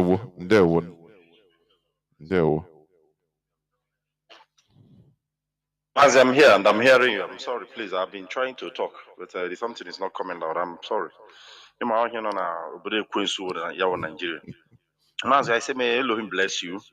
Each time you come to this very platform, you don't know the kind of work you do. You energize people like us, give us more reason to continue, also give us, experience and knowledge to go out and face the day. There is a word that said, that isi kotebu, or wakasiya. And I work okay, because since the inception of this very case, me myself I have got Ewopugomobi because there have not been any. The Nigerian government have never treaded in the route of genuinity or the law, the line of the law. They went to Kenya, extraordinary rendition. Somebody kidnapped him, and you now came and subject him as if there is a better way to do evil. You understand? And there is one thing our people have to understand. These so-called lawyers that have been jumping around. Look at people that doesn't know anything. Have been jumping to looking for a case to use in raising their profile and ignoring the main body, which is the reason why the Nigerian government is holding Mazi Nnamdi Kanu. And let me let our people know is that the Nigerian government, their main target is IPOB, and that is why we are guiding this very structure. This very IPOB. One single, even the air of Nigeria. And my boldness and my confidence is the position of this very leadership. Each day that passes, I keep my confidence and my belief in this very leadership grows beyond heavens. Because the position where we is, I want to tell people that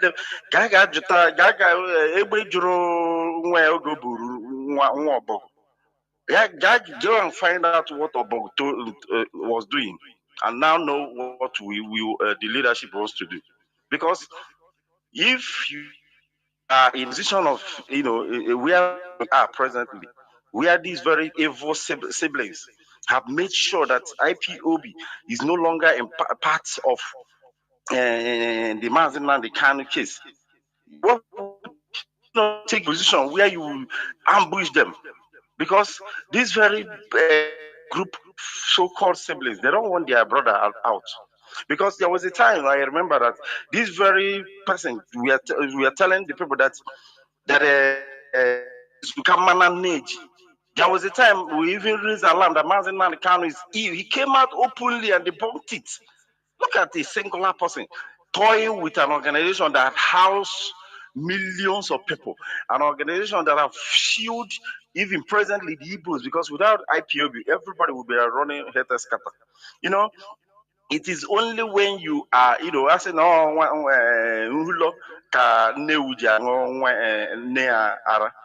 it is only when you have burned down that you will now know. We don't even need to go and beg any mic. And what we need to do is to be which we have started on since time immemorial. For this card, orders, your for again. Because are we forgetting that this very man has been collecting contracts from the federal government of Nigeria since the whole Mazi and that runs into hundreds of millions of naira. He has died. He has died. Look, if you whatever you do have results, they will be on this very case. Not even because Ejiofor is no longer Ejomako Rumbubra is no longer, he doesn't trend again because they have brought out Boy George, this one that carries Osama bin Laden Biabia, thinking that we have time for all those nonsense that he has been talking. A whole IPOB, a whole DOS, my foot. Look at. Let me tell them, we are here. The safety and well-being of Mazi and the Kanu can never be taken away from IPOB, no matter whatever you do. And you people get made a case and made joy for there is no running away from this very case. You people will be there. You will show that skills and that lawyer. Say you are a PhD holder and the rest of them. Now you now know that look at what he even said. Active and iron on to park. He told Mazi and the Kanu, boy. So don't they know that people have died? Don't they know as you are speaking? Anyway, I don't even have time for charlatans because we know how they will end. Because since they want to come and dance naked in the public, we will be the spectator for them. We will make sure we beat a better drum that they will dance well. I want to talk to every lover of freedom, everyone that have stood here from time, and everyone that have no intention of going back. That what we need to do now is to hold on to this very leadership and make sure that we sponsor, we bring everything we have, we bring our life, we bring our wealth, we bring everything to see that we push this very struggle. IPOB is the main point, is the main target of Nigerian government, and we can never allow them. I'm very, very happy that of recent I made a very good little token, but I know in the future, because the ESM contribution is in the future, is coming. Every one of us will go and prepare. That is where we tell them that we are unstoppable. We will keep doing what we are doing. That very political solution that they will come back to that very place, because if you do anyhow, you will definitely see anyhow.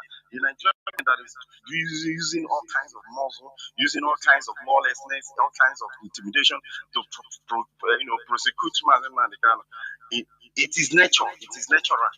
They will see that same thing that they have, since they don't want to, we have been trying to, do things as, in the right process. They will be the one to spark what we bring them down because they are already on the floor. Especially the leadership, whatever we have been tapping our strength, they are all with us. We have died, we have suffered. They starved up to 6 million of us. We are the people that is our blood have been spilled. We have nothing. There wasn't any lost.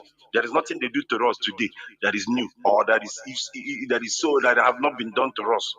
So we are hell bent in seeing that we get our freedom. That is what we get. All more. Hey, Biafra. Thank you so much. There were. Thank you, Mazi. There were. Caller on WhatsApp. I think you'll be the last caller. Caller on WhatsApp. Caller on WhatsApp. Mazi Scavenger. Can you hear me, please? I think you're gonna be the last caller. Go on, Mazi. Oh, There were. you're speaking to your brother who's the scavenger. I'm calling from Afridi Sud. Afridi Sud is South Africa. I greet my leader, Mazi Nnamdi Kanu, a prisoner of conscience, who set up this Radio Biafra, a citadel of knowledge and spirituality to educate us. And that is what you, Professor Jonathan, is doing. You are blessed. Maintain your blessing, Professor Jonathan. Professor Jonathan, like what you said, I think there are so many people today that we are not supposed to have the of the Fulanis, because the Fulanis say that they don't forgive. They don't forget and they don't forgive. And the reason why I'm saying this, you know, some of our brothers, some will like to forgive or forget. But to me, there are three people that I cannot forget or I cannot forgive in IPOB or even in Biafra land. Number one of them is Kanu. Number two is Nnamdi. Number three is Barrister Jimako. Because I have my reason for these three people. I have my reason. People don't know the extent of damages that Kanu have done to this IPOB. You know, we have lost so many people. We have so many people left this our organization, this IPOB, because of Kanu. How he used our money to entice them through Neneanya. Like you said today, I remember when the first time that Neneanya made a program, he normally came to Ikech Kono has a program here in South Africa. This is a man that we listen to his radio presentation every day, know how strong he is. But when this man said that that he cannot going to she's not going to take any order from IPOB or from the DOS. Keep on coming out. Ikech Kono has a program here in South Africa in Radio Biafra, telling us to donate money, telling everybody to bring in money. But I thought they deceived Ikech Kono. I'm sure they are the one who removed Ikech Kono from Radio Biafra in South Africa. And since then, we have never had a reliable person handling Radio Biafra in South Africa. And it's telling us since then. So, you know these three people that I call, I reasons, can't have a lot of damage. Then you come to somebody like Barrister Jimako, where a lawyer cannot even the ideology of his client. Because for you to defend your client, whether a client is lying or is talking truth or anything, you might have interviewed him and know where he stands, and know his stand, and know what he believes in. And Barrister Jimako came openly on an interview that is Arise Television and said that the ideology of what Simon Ekpa is doing is the same ideology, the same thing that Mazi Nnamdi Kanu could have done. That means he don't even understand IPOB well. He don't even understand his client. He cannot even defend his client. So we have a lot of people. They are defense. But all of them, when you go into their business, they are against us. But people should remember here in Radio Biafra that this man called Agapi, first of all, said that he is not going to charge even a cent to represent our leader in the court. And he gives condition. He even said that the only thing IPOB must do is that both IPOB leadership, the DOS, and even IPOB leadership should desist from disgracing Nigeria, that we have disgraced Nigeria a lot. We should not talk anything about Nigeria. And he disciplined it.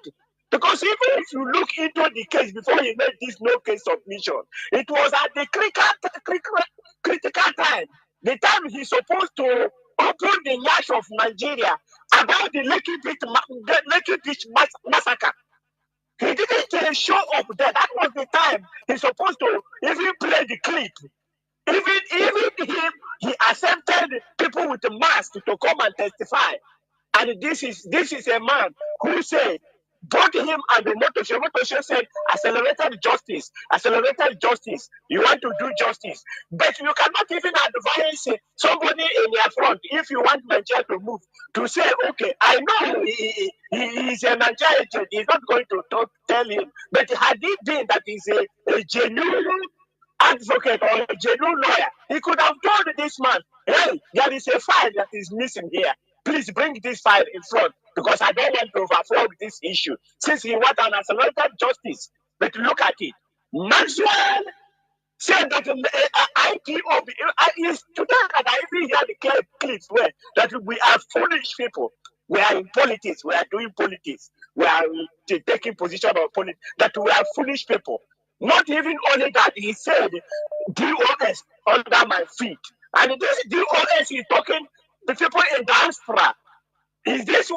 Simon, is it not in diaspora? And they are the one who is going to come and protect him, who is going to come and talk on behalf of him. Are these Simon groups?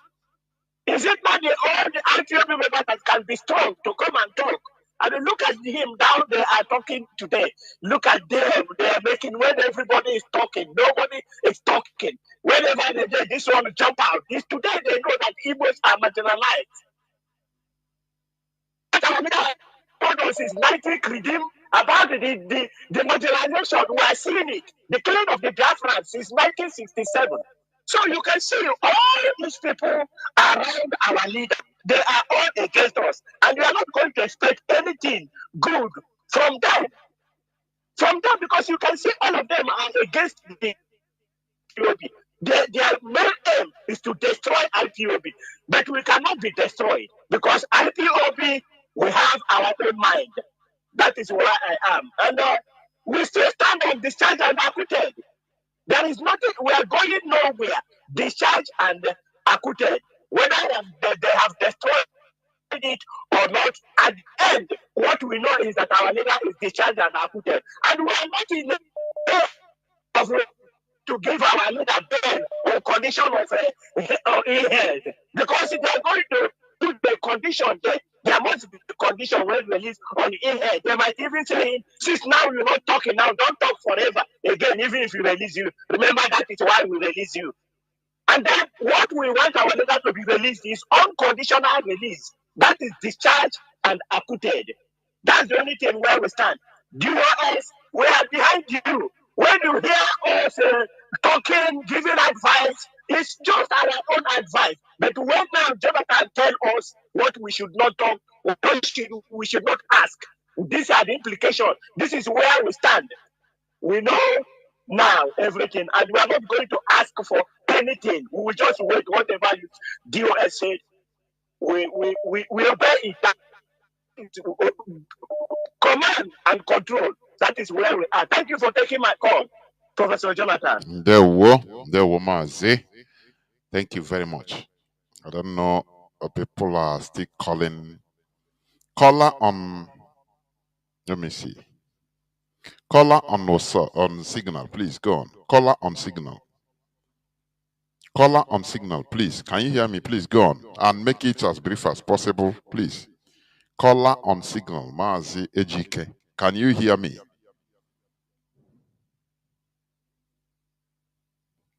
Whether Mazi Ejike, caller on signal. Are you not hearing me? Please go on.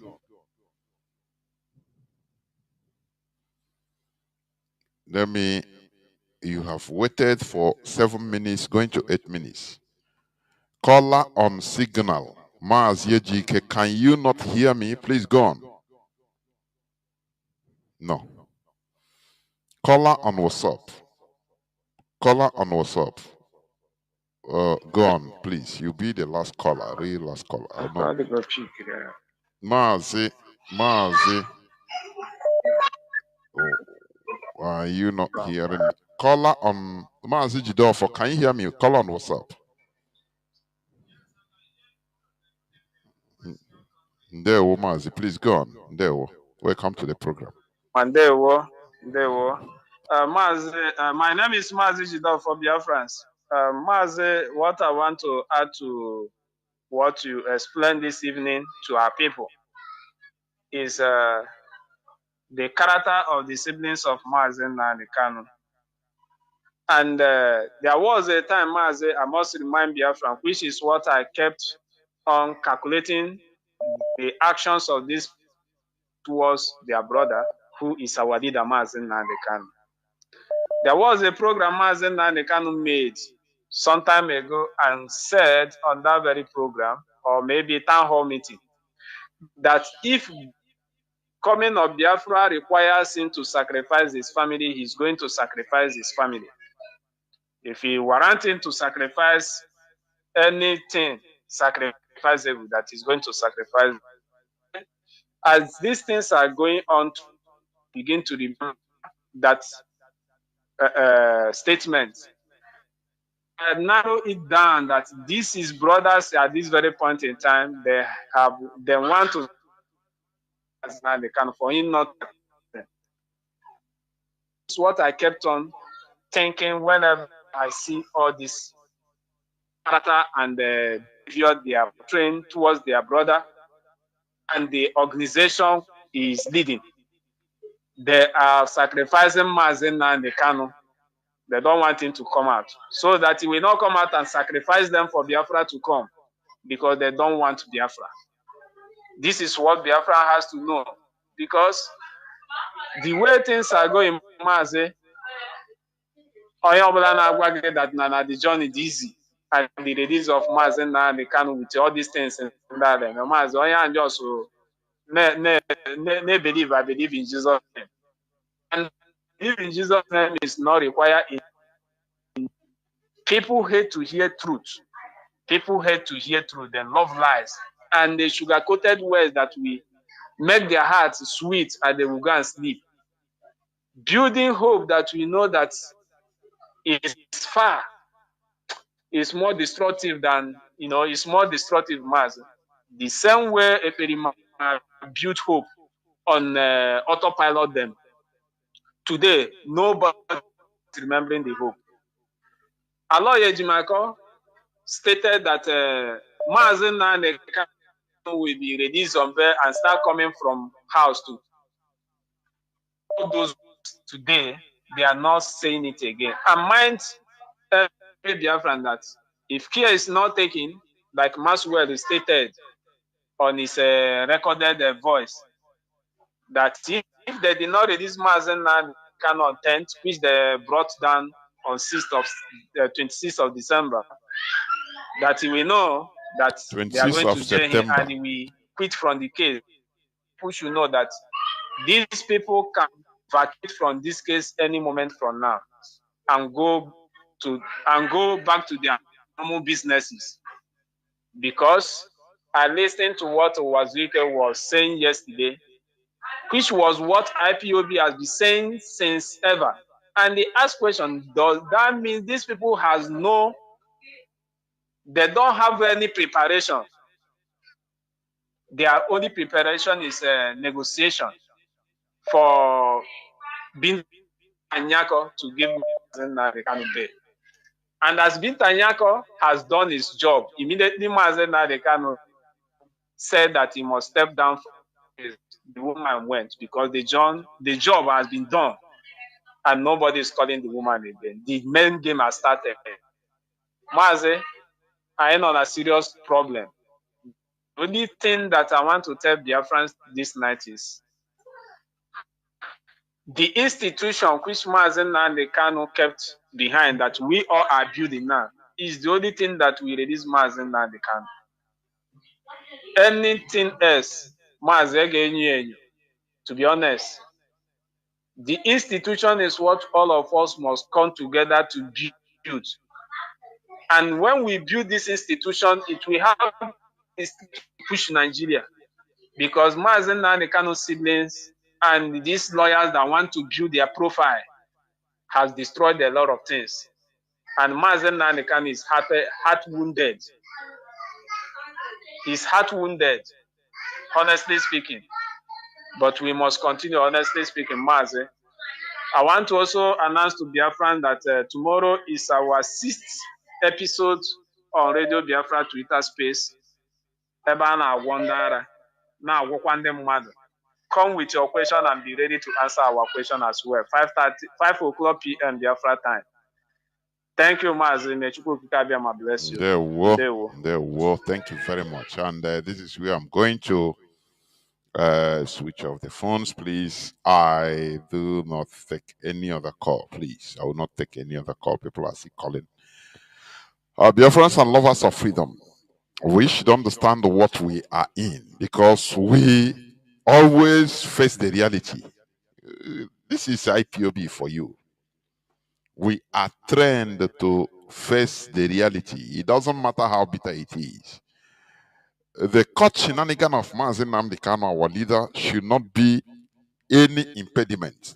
Instead, it should energize us into doing more to cover up, to put the zoo to shame. That is why you have to support what we are doing.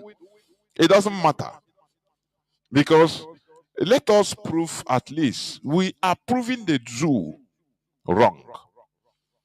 That IPOB is Igbo something, like Igbo group, whereby once you, they are not resilient, they are not consistent, they can be easily, thwarted.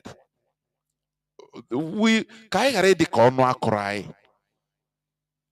are not jettisoning anything with annoyance, never. Like one of our brothers counseled or suggested, it is not that we are jettisoning maybe Mazi Nnamdi Kanu. No. The solution is for us to continue in a more ferocious way. IPOB movement. Our leaders' rendition didn't affect the movement. That is the only way they will release Onyendu. They will understand that I used to say this word always, that they pick counter. That is the only thing.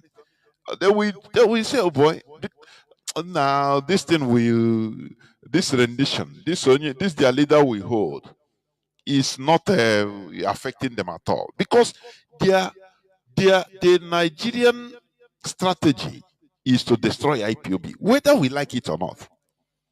Once IPOB is destroyed, Mazi Nnamdi Kanu is no more relevant to what he represents. It doesn't matter whatever. That is how they put Wazirike into a moribund situation. Do you see that? So these are things we should understand. They destroyed the Wazirike's masop, and the Wazirike become a billionaire. Let me put it like that. Does it make any difference? Money is nothing to Nigeria. All these things are fractions, are just nothing.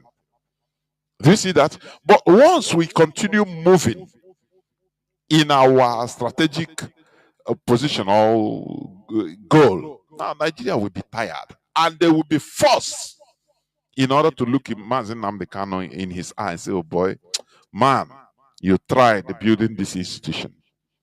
We thought that by now they could have collapsed as Nigerian, as Igbo issue. But they are moving forward.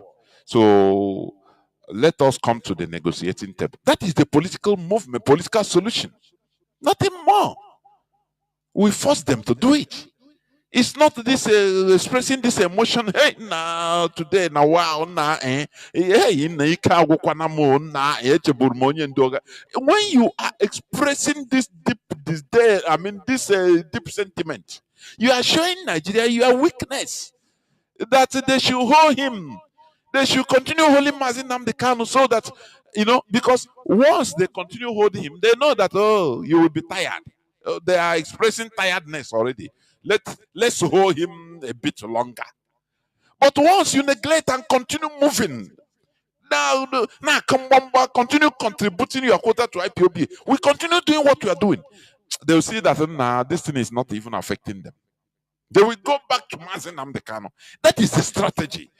Because our people love something that they know. Let us, okay, what you are going to do now is no. Let us continue. Join hands together. We focus on our movement. We focus on our goal. Are you getting what I'm saying? Now, you see that Nigerian government will be forced to negotiate with Mazi Nnamdi Kanu concerning IPOB. But once you express fatigue, and another person express fatigue, another IPOB member say, no, I'm no more contributor until Mazi Nnamdi Kanu come out, which means Nigeria government is right. You will see, they will see that, oh, the movement is going down. So you are not even helping to release Mazi Nnamdi Kanu, which means you are falling to Nigerian government's trap.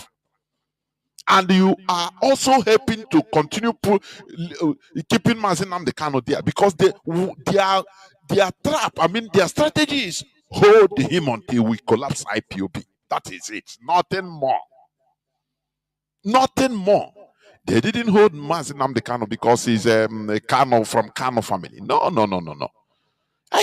They held him because he is the leader of the indigenous people of Biafra that is fighting for self-determination. So if we continue fighting as if nothing happened to us, as if nothing, which means they will say, oh boy, they will regret holding Mazi Nnamdi Kanu. They will be forced to negotiate in order to at least control IPOB. But once they continue, they start seeing sign of weakness and cracking, which means they will hold him there more with different types of excuses. They will continue holding him. They will know that, oh, once you express fatigue, they will know, okay, as they're expressing fatigue, we will jail him.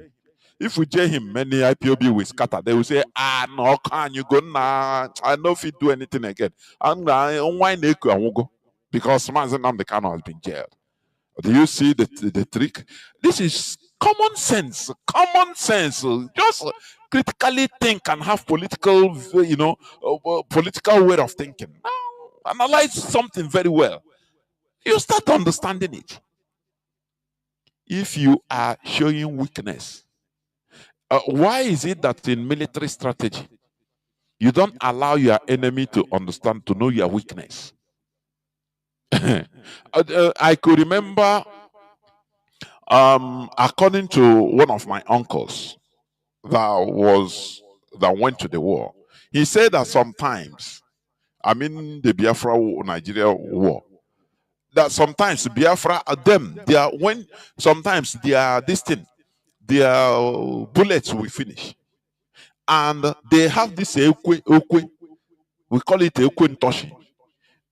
They have it, they make it to be the sound like the sound of their gun. They will be knocking it. All of them, group of them will be knocking it. It's ordinary ekwe, but it will send to the enemies that these people, hey, ordinary ekwe. These are strategy. You don't show your enemy that you are weak. If you show your enemy weakness, or you are gone, they will run over you. So all these people that are coming, I'm tired. Since yesterday I never eat. What are we going to do? Without onion, which means this struggle. You are showing weakness to the enemy, simple and short.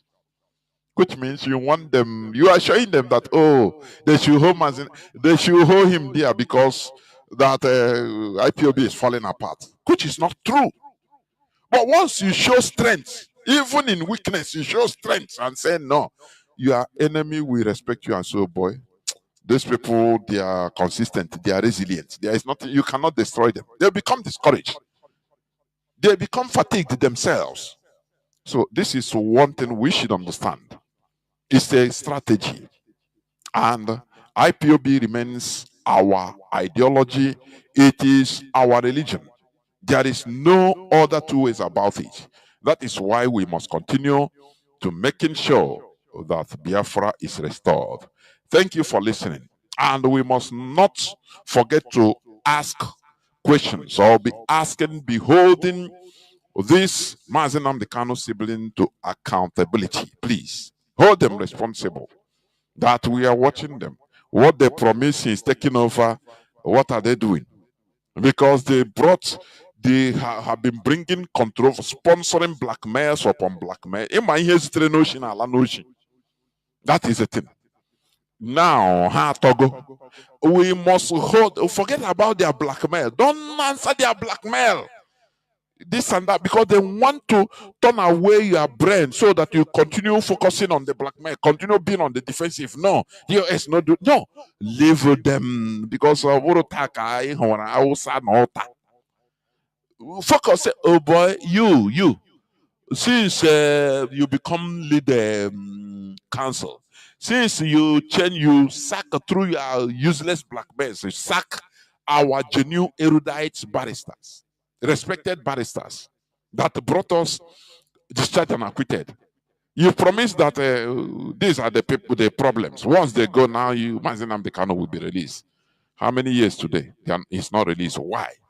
That is a question that should be showered on them every day, not once, all the time, so that they become overwhelmed. Thank you for listening. From me, from here, it is simply good evening.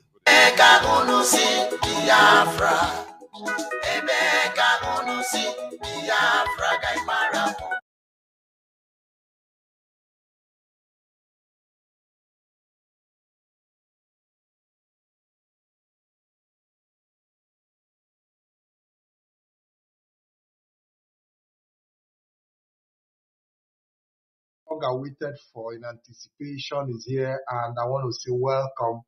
We are live on BTV Europe. We are live on our satellite channel. Every day I continue to remind you, for those who haven't downloaded their BTV app, to do so in earnest, because you also need to watch us on the satellite when the need arises. So I want to welcome each and every one of us to this wonderful edition of Law Uchechi Kanu having some time with us. And like I promised, she's have decided to give Biafrans a rare opportunity for a general interaction. And that opportunity, I know a lot of people are going to take advantage of it, where you can make your call, ask your question, and she's going to respond to the ones that she can, and the ones that she cannot, we just keep it by the side. So it's my pleasure once again. As you join us, please share this program, tag your friends, invite your friends, make sure that everybody around you is following this program. This program is all over the place, everywhere, globally. People want to hear from Lolo Uchechi Kanu. People are excited, and I know that the expression of love that you have for her, you're also going to show that this evening. So I want to officially welcome Lolo, Nwada Lolo Uchechi Kanu to BTV Europe. Nwada Lolo, good evening and welcome to BTV. Good evening, Mazi Patrick, and thank you. Yes, it's my pleasure to have you. I'm so delighted to have you here this evening. And as much as I'm delighted, I know that Biafrans are even more delighted because this is a rare occasion. We know that you often patronize our sister station, the Radio Biafra, where you regularly hold programs. But today we are bringing you on Biafra Television Europe to have wonderful interactions with us. And I know that this will give a lot of people opportunity to see your face, one-on-one, and also have that interactive moment that many have always wanted to. If it's possible for Biafrans to pack their bags and come and live in your house, they don't mind doing so. But I know that this program will offer all the necessary answers that people have been seeking for, especially when it has to deal with how you have been able to cope with the situation generally, and some of the, certain information for the fact that you have had the privilege and the opportunity in many occasions to see the leader of IPOB, Mazi Nnamdi Kanu. A lot of people would like to, hear, from you on some of the, discussions you've had as regard to his position of things in IPOB and, in general terms. So I just want to first of all ask you How has it been, playing a double role as a mom and a dad at the same time? How challenging has it been for you? Oh, thank you, Mazi. It has been very challenging. If you recall, this is some sort of challenge that I have had to face in the past. 2015, I was pregnant with Nnamdi when Nnamdi was kidnapped. And being pregnant, heavily pregnant, and I think I'd gone into my, about to go into my third trimester. And in fact, that was one of the most dangerous times I've had to face in my life. And then when I had Nnamdi came, at least my mom was still alive, and she came and she helped me look after Nnamdi came and helped me go through that moment, because it was quite difficult and dangerous, I must say. And it wasn't just being pregnant and having to fight for the life and safety of Mazi Nnamdi Kanu. I was also faced with some social and social issues as well, and problems from all over the place, social, physical, mental, and psychological. So it was quite difficult. So over time, I've had to learn. You don't learn things. Sometimes you have a lot of things in you without knowing how. I don't even look like I can go through half of what I've been through, but it seems to be that when you are a person, there are certain traits that you would have from your mother and your father, and then you have your social reformations and the rest of it, and how you're trained, and how you personally have come to understand things and perceive things, and having a goal or whatever you want to achieve, and being able to walk through that path regardless what the problem is.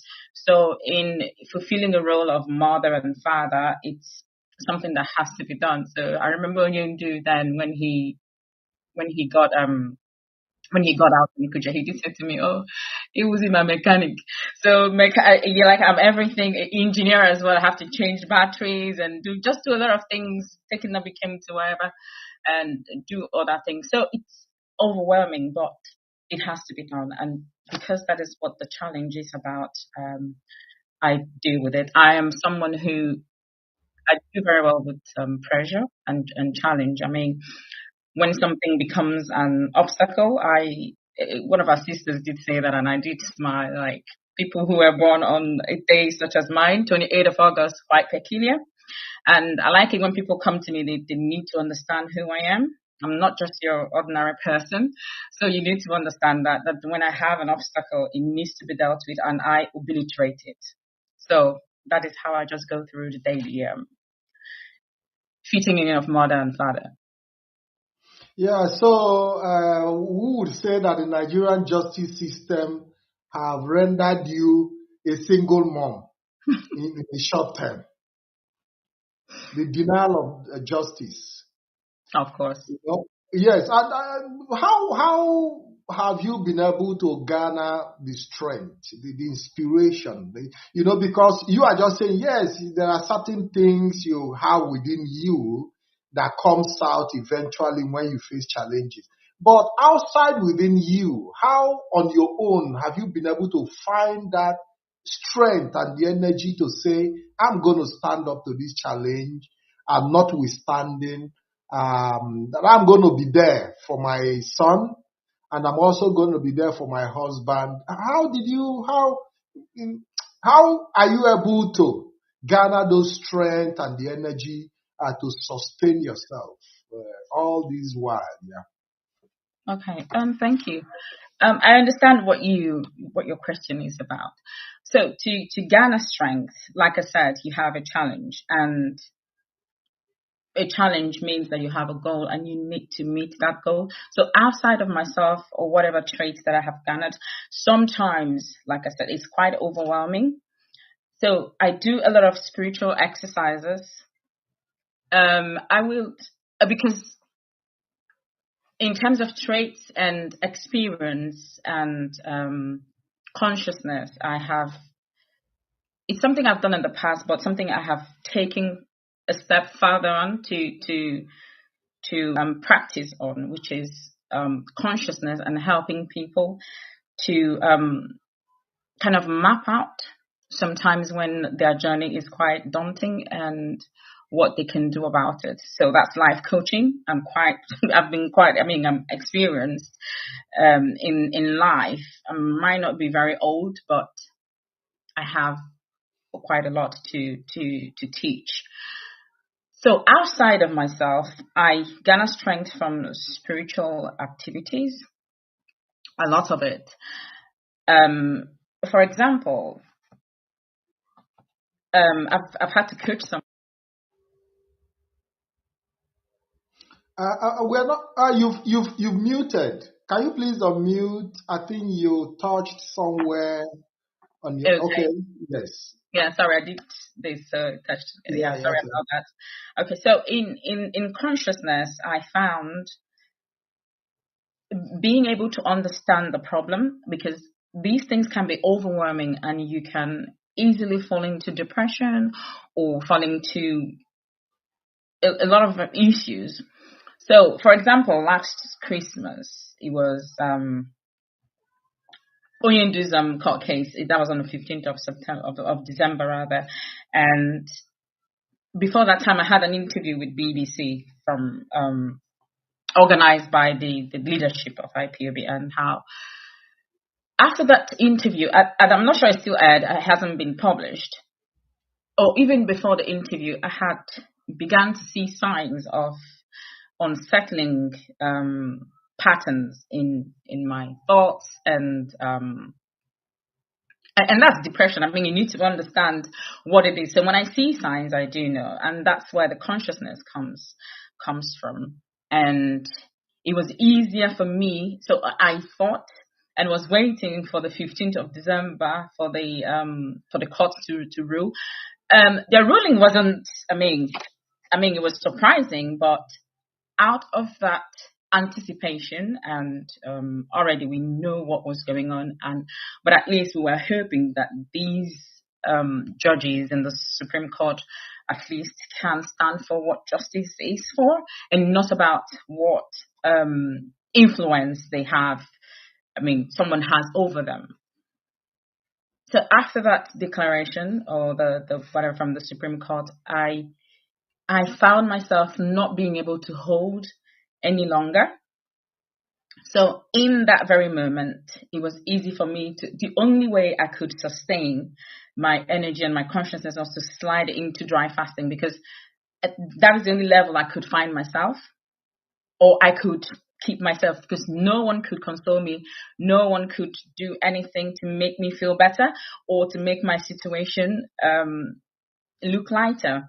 So spiritual exercise is one of the parts that I have kind of grown in order to keep up with this overwhelming feeling sometimes when it comes.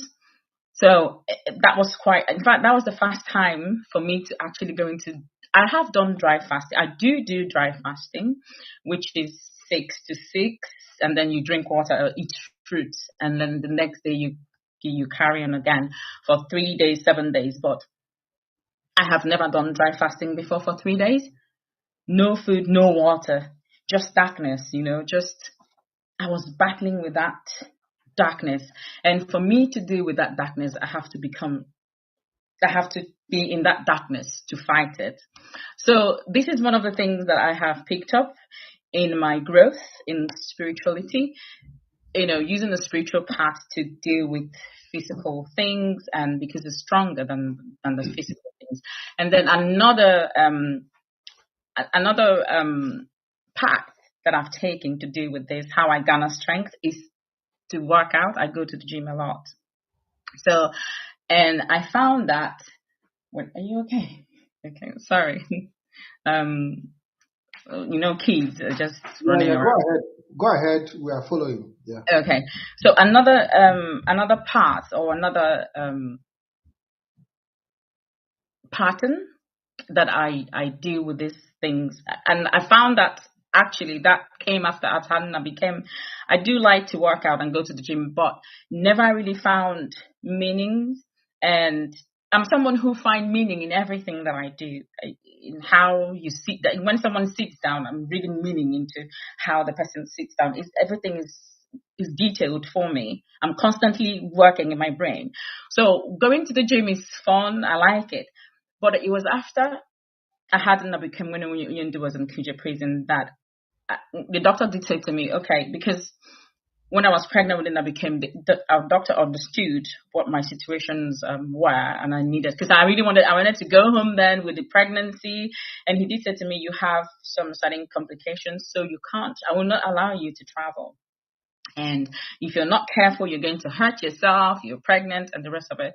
So when I had Nnamdi, I think he was just 3 months, and he said to me, you're constantly on overdrive, and I don't want to give you, are you depressed? I said, no, I'm not depressed. He did say to me, I mean, people who are depressed sometimes do not agree that they are depressed, but in your whenever you speak with me, you're constantly crying, and that's one of the signs of depression, or like you're sad. I said, I'm just sad and I'm frustrated, and I'm exasperated, and this is what I do when I'm upset. I cry. And he said to me, okay, I don't want to give you antidepressants because you're breastfeeding a child, and I can't do that. I don't want him to feed on antidepressant medications, because these things, they have after effects, and you can end up living on antidepressants, and you just get used to it. And what do you like to do? What makes you happy? And I said, working out, going to having to carry out physical activities and strength training, and so it does strength training, mental training, and I love these things in particular. So he did say to me, okay, you need to go and start working out again. And I started with Pilates.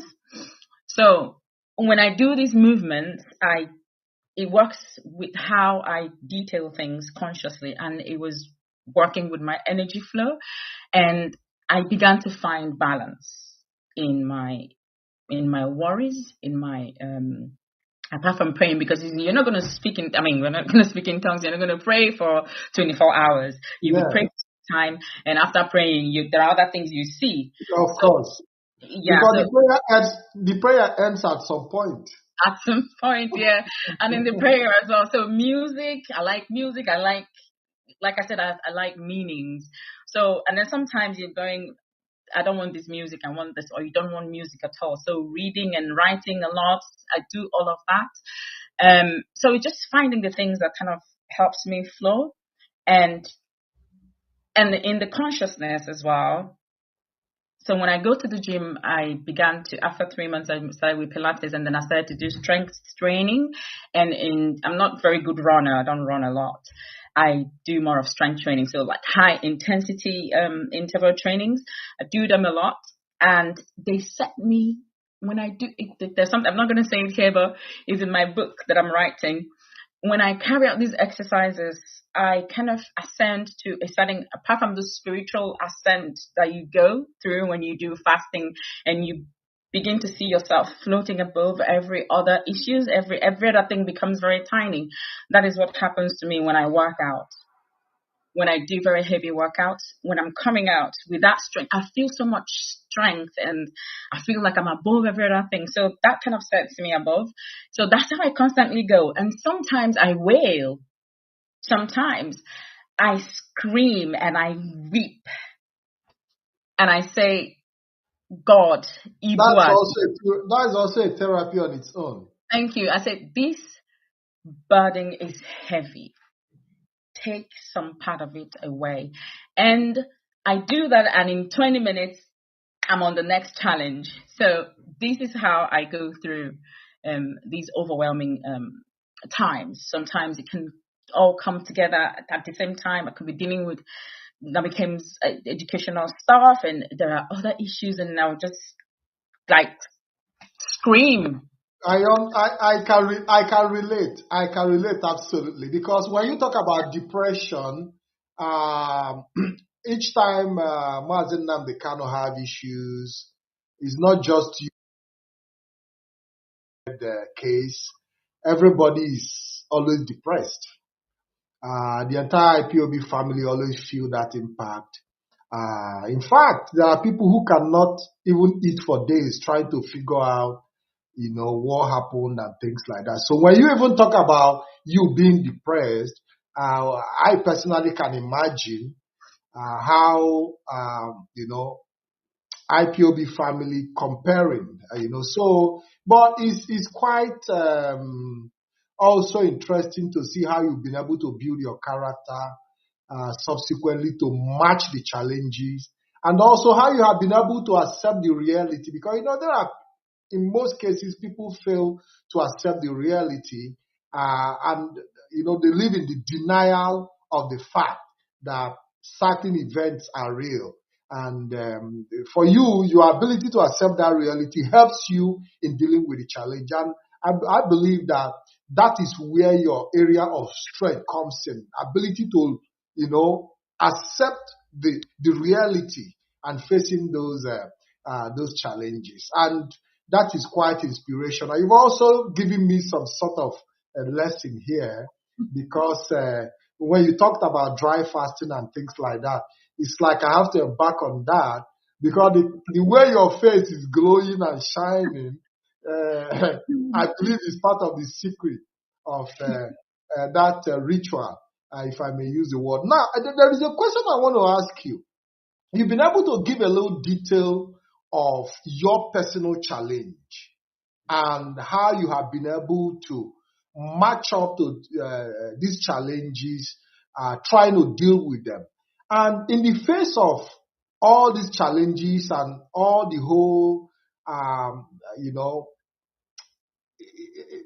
obstacles and, situations and issues you have to deal with, we also find people believe to some extent that you actually sold your husband.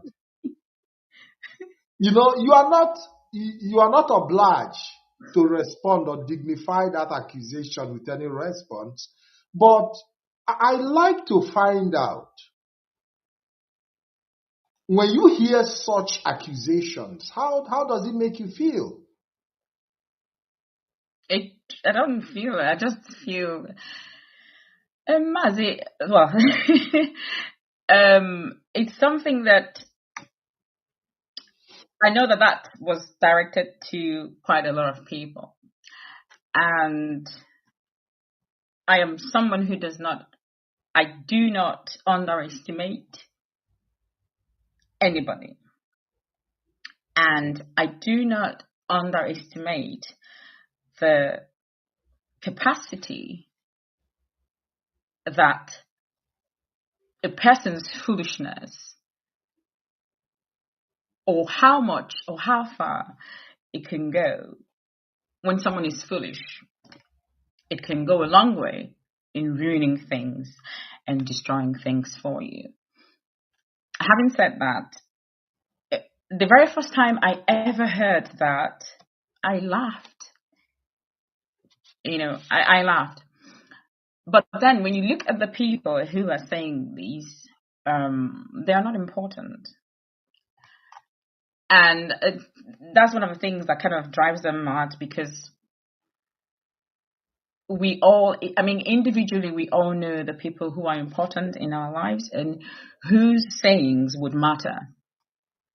Or whose sayings, even though the person is not important, does that person's saying has any impact somewhere, somehow? So these are the things that I watch out. So when I see comments such as that, the thing is, I just get like a report, basically, because I try not to read comments. Believe you me, I try, but I don't. I laugh, and I understand that some people kind of get entertainment from people who actually need help from a mental home. So I don't take that seriously, because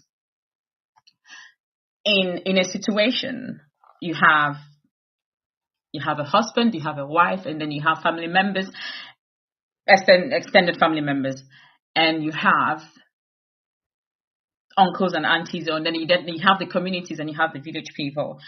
So when they begin to say things that are not true, you want to find out where that is coming from. I believe in root cause analysis. So when there's an issue, I want to find out, first of all, this person apparently is unwell, but where is that coming from? Where could it be coming from? And then I just drill down. If it's important, I deal with it. If it's not important, I just ignore you. So I don't feel any, because my husband knows what happened and we all know what happened. But because they're not in the system, they're on the outside. So they're just looking for what to say, and then they just say it. And it doesn't make any difference, and it matters not to me. It doesn't matter to me. So Okay, okay, Lolo. That is a very, very perfect response. For me, bringing up the question is just, to add up to the time. Because for me, we know that it is completely irrelevant. But most of the time, it's also important to address some of these issues. Like I said earlier, that is a rare occasion for us and for Biafrans around the world. So it's important that we just pick some of these points and and discuss them. Not necessarily because they are important, but just to give it a kind of point a little light on it. Now, there is a question I want to ask you. You've had the possibility of seeing Mazi Nnamdi Kanu in detention in few occasions. How do you describe his state of mind as regards to, health-wise and, the struggle for Biafra restoration generally? Okay, thank you. Mazi Nnamdi Kanu, I think the very first time I ever came on the radio, 2022, I did mention that his health is not hidden, is out there in the open, that he has a heart issue. So that is still there. It is very much there. I was just waiting for a certain number of petition to go through, and then I can put out an update regarding his health and what the Nigerian government has done in process of tampering with his health report.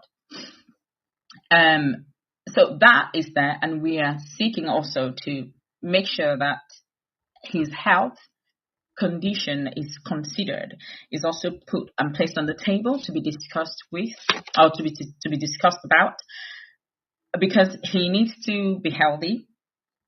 Whatever whatever it is they decide that is the path they want us all to go, he needs to also be healthy in order to go through that path, to go through that process of negotiation or whatever it is. So he needs to be healthy.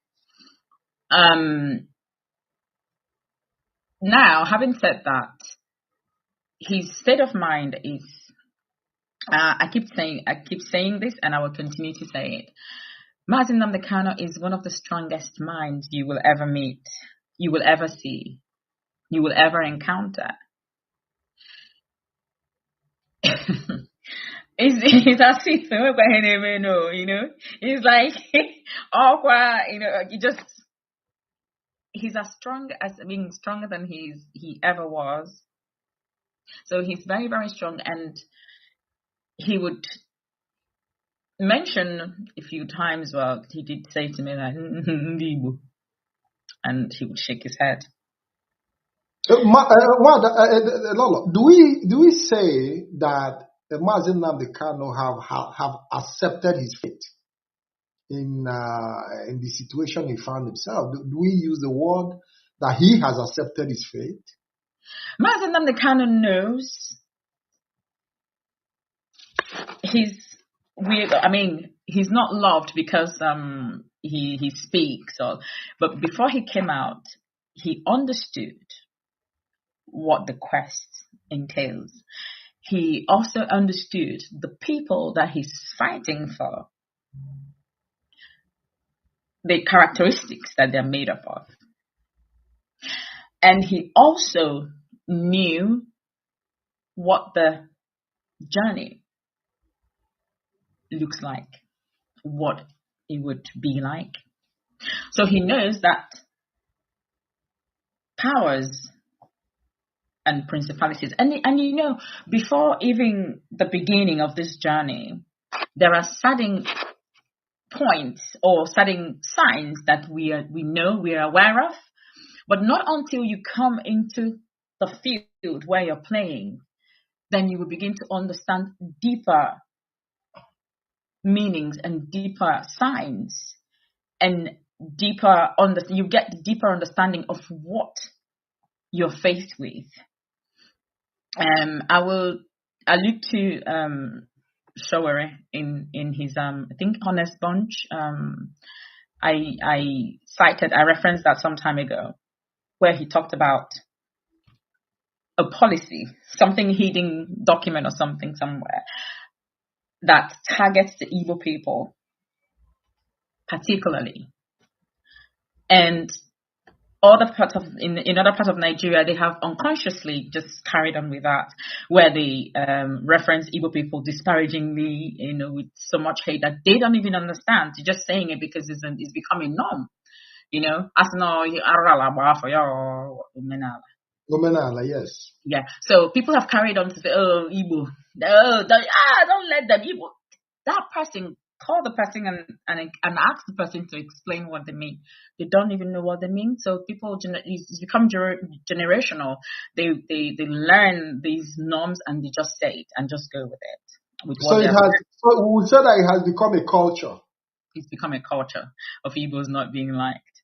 And so Showere said that, and we've said that in the past, but I was so pleased and excited, elated when Showere said that, because it is the truth. The document is that it exists, is in existence, and it's very much in the archive where Igbos are. Like you see these people? They're not going anywhere. So it's true, it is, but these will be explained further in some other articles that we will write, because it is there, we are targeted, is not, and that is why sometimes I do get very upset with our people about how they treat themselves.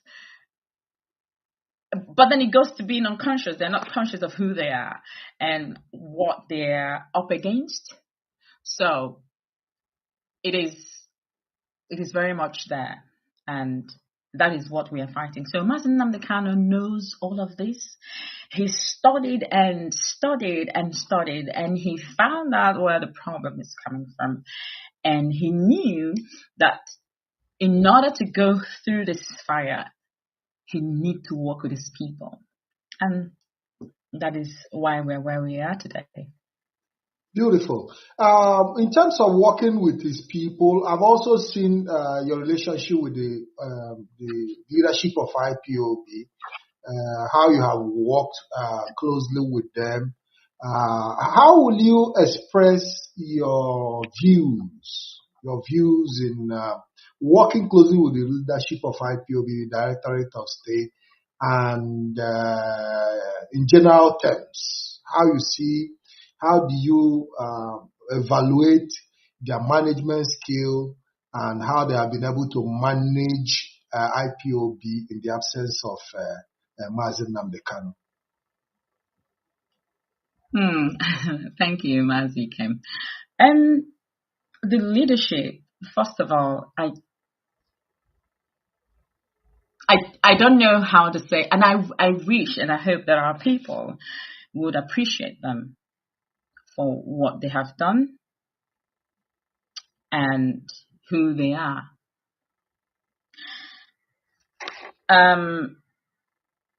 In all honesty, in sincerity, I don't usually, I don't really go into IPOB leadership or begin to unfold things and begin to ask questions and all that. But I know that in leadership, it's hierarchical, and these are the people that Mazi Nnamdi Kanu kept to spearhead the movement in his absence.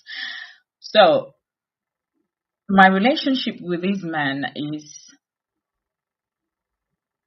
it's something, well, it's circumstantial, because having found ourselves where we are, we have to put our heads together and work as one. Because growing up, I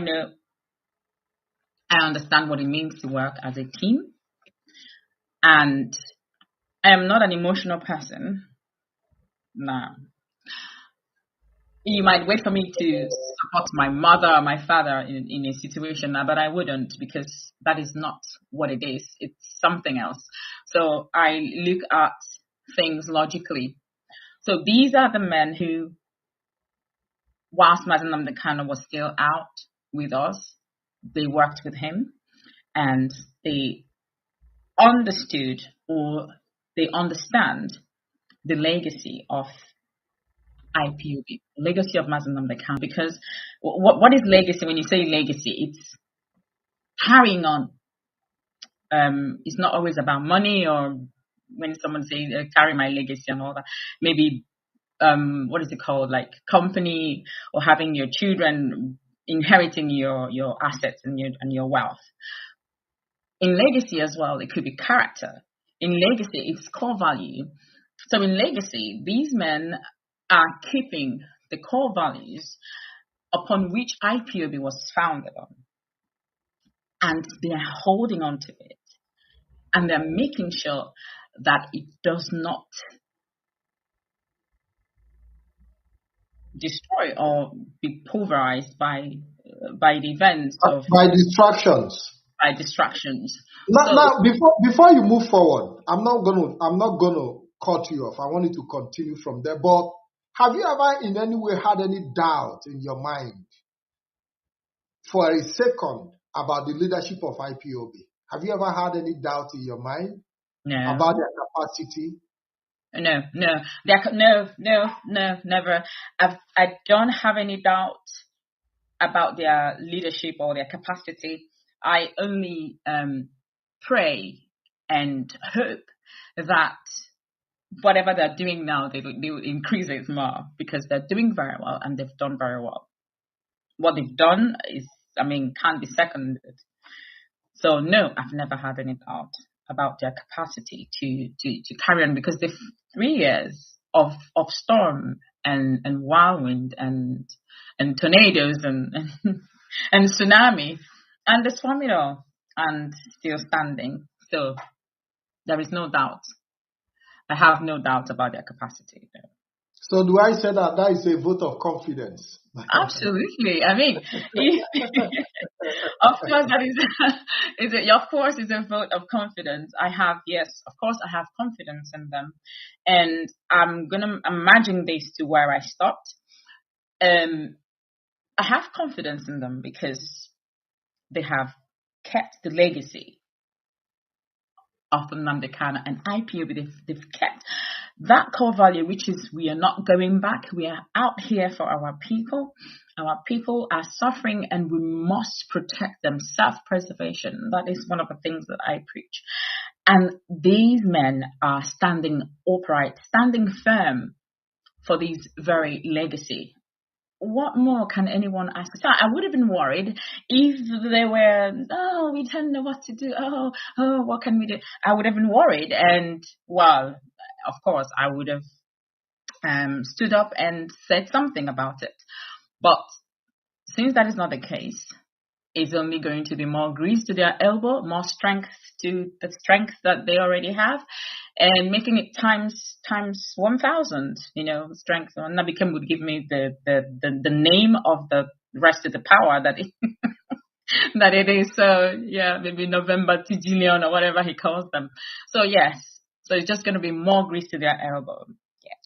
So are you telling Biafrans today that from the accusations, because we've seen people accuse the DOS as well, of selling Mazi Nnamdi Kanu, just like you were also accused of selling Mazi. Are you telling us that DO has ever contributed in the selling of Mazi Nnamdi Kanu? Is it what you are trying to? Is it the picture you are trying to paint? Well, it's not a picture I'm painting, it's the truth. It's already painted. The picture is already painted. It's out there. It's just, it's, when someone wants to bring down your morale and cause you to depart from your journey, they start to throw stones and throw, when people train to play chess and all that kind of trainings, you see they start to kind of incorporate some distractions and see. So I remember one of the simulation exercises that I created in the past, because in disaster recovery and the rest of them, risk management, these are the sort of things that you can create. So you create simulation exercises. You have someone who is under pressure at work, trying to do, there's been an earthquake or there's been something at work, and then you're having family emergency call, just, things, distractions. So they understood gladly, regardless, because they will feel bad that they're being accused of such thing. More especially when it's coming from a certain channel that shouldn't have been involved.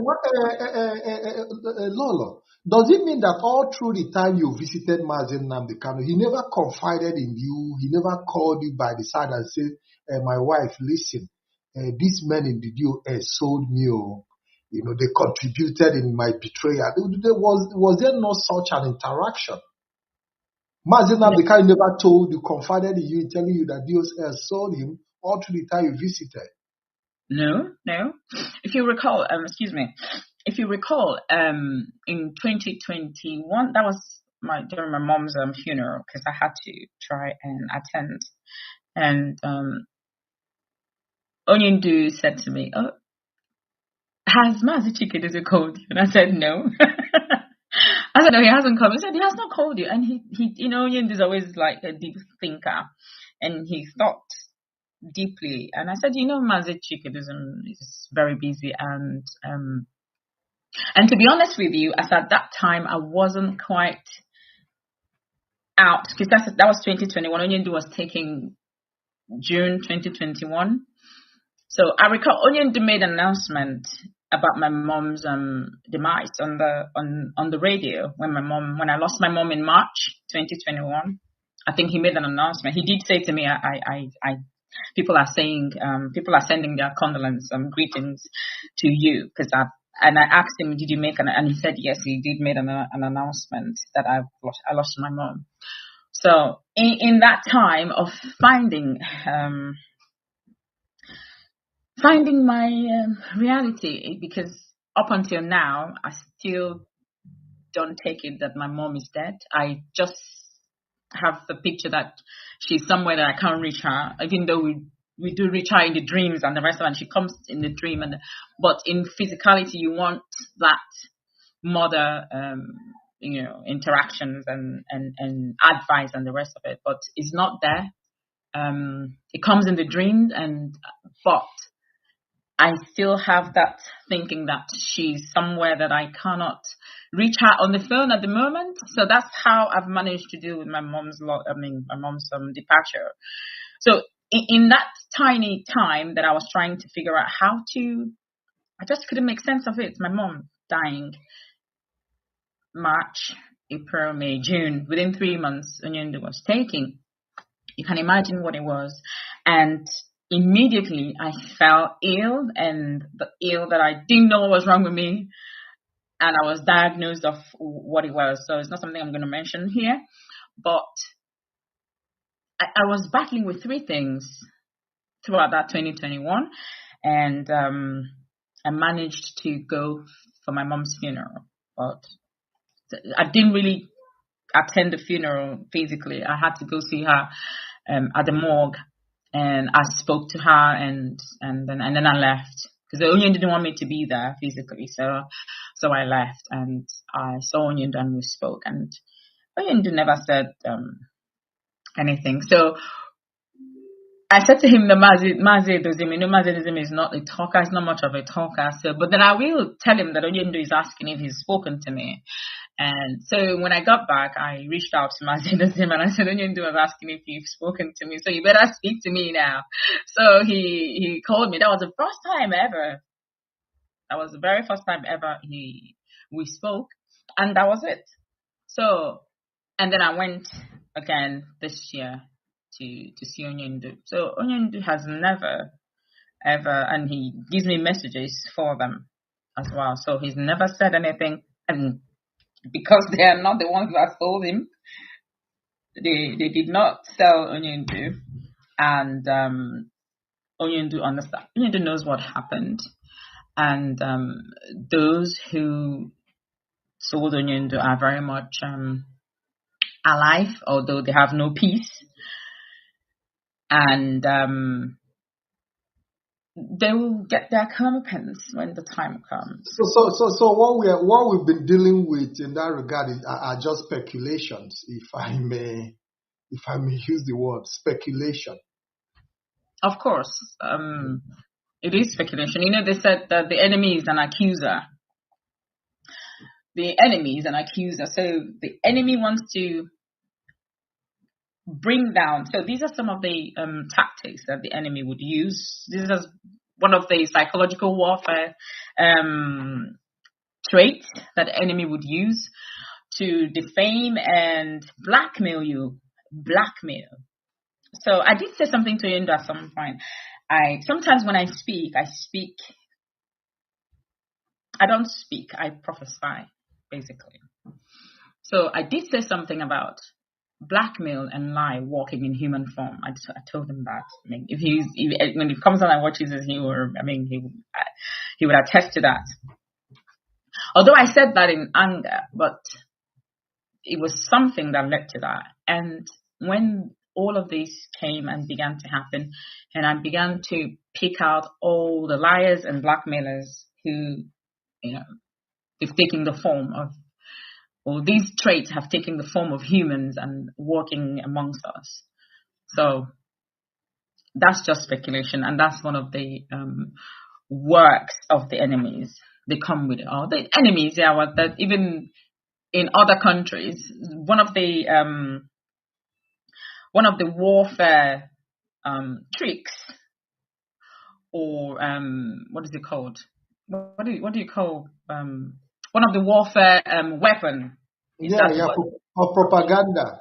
Yes, it's propaganda and blackmail, and sometimes when you say blackmail, it's like, at least blackmail is you have something that you have to actually blackmail with, but it's propaganda. That is the word for it, and lies. Of course, that's what propaganda entails. It envelops blackmailing and lying, and yes, and we've seen also some social media trolls on your character, on your person as an individual. People trying to paint you with different kind of brush and things like that. At some point, you very responded. But what made you recently start responding to some of the trolls and even start talking back? Have I talked back? Not really. I don't know. No. One thing, there's something about egos. And I did say to you that I find meaning in everything that I do. You don't, these people, I'll give you an instance. So my sister got married. My younger sister got married. It's very funny. In fact, before this one, let me come to Onyindu's bit. After Operation Python Dance, after Onyindu came, appeared in Israel and in Jerusalem, there was my younger sister. She was in a shop, and some of our people were in the shop, and the other one was explaining how how I am a marine, I'm from the marine world, and I did some incantations, and I hit my hand on the wall, and Onyendu disappeared and came out in his right. And my younger sister was looking at them like this, like, okay. And it became a story. In fact, Onyendu knows one of these ones where they say, "Oh, his wife is the incantation one. She's the one doing she's from the water. This is Ngao. We go pure.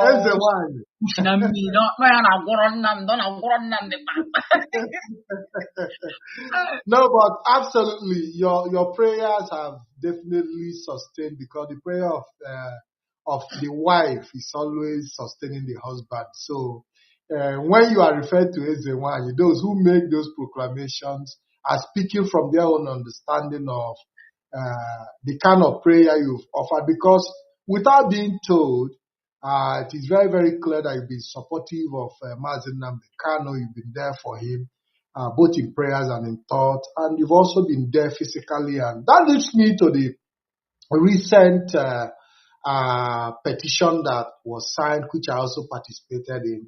How was the response of that petition? Thank you, Mazi. The response, because it's global, I wanted to do that, to go through to doing petition. You know how the UK is, they think they are punishing us. They're not. They're punishing themselves, because gradually they are coming off the slide. They are going into. They're being removed from the players, the world players, and they're gradually petering out on the impact that they made globally, and that is because of RBL and their hypocrisy. So I always say that there's one of my tweets that I did say that if ever the online dictionary ever became pictorial, they should use England as hypocrisy. When you type the word hypocrisy, England should be the picture of England should show as epitome of hypocrisy. They've managed, in several forms to remove themselves from this very situation, or pretend like nothing is going on. And luckily, the members of the parliament, because they are the ones that created this all People's Party, parliament parties. So members of this parliament group came together and formed the APPG. And because this is one of the things that happen when you begin to hear some noises all over the place. So they formed this and launched on the 8th of October. I can't remember now. Can't remember the date. But I was at the House of Commons for that launch. And it is because of the UK national or the UK citizens who are held hostage in different countries and held arbitrarily, which Mazi Nnamdi Kanu is also one of the victims. So we attended, and I think the invite came from Richard Ratcliffe. Most of the times I've referenced the wife, Nazanin Zaghari Ratcliffe, who was taken in can't remember now. She's British Iranian, so she was abducted. But her case is also different because her husband is pure British, and her case is between the UK government and the Iranian government. So that's a different story altogether. But Mazi Nnamdi Kanu's case is about. In fact, currently there's one of the cases that was discussed on that launch has been discussed in the Parliament before Christmas. It happened which of the Thursdays? I think Jimmy. It was discussed, but ours have not been discussed because we've not hit the target of 10,000. And that got me thinking, I started to think and wonder,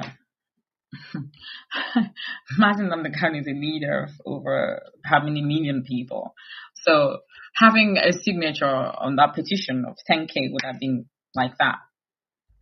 But it hasn't happened, and that's over 3 months. So I'm wondering, is it that there is not enough campaign about it?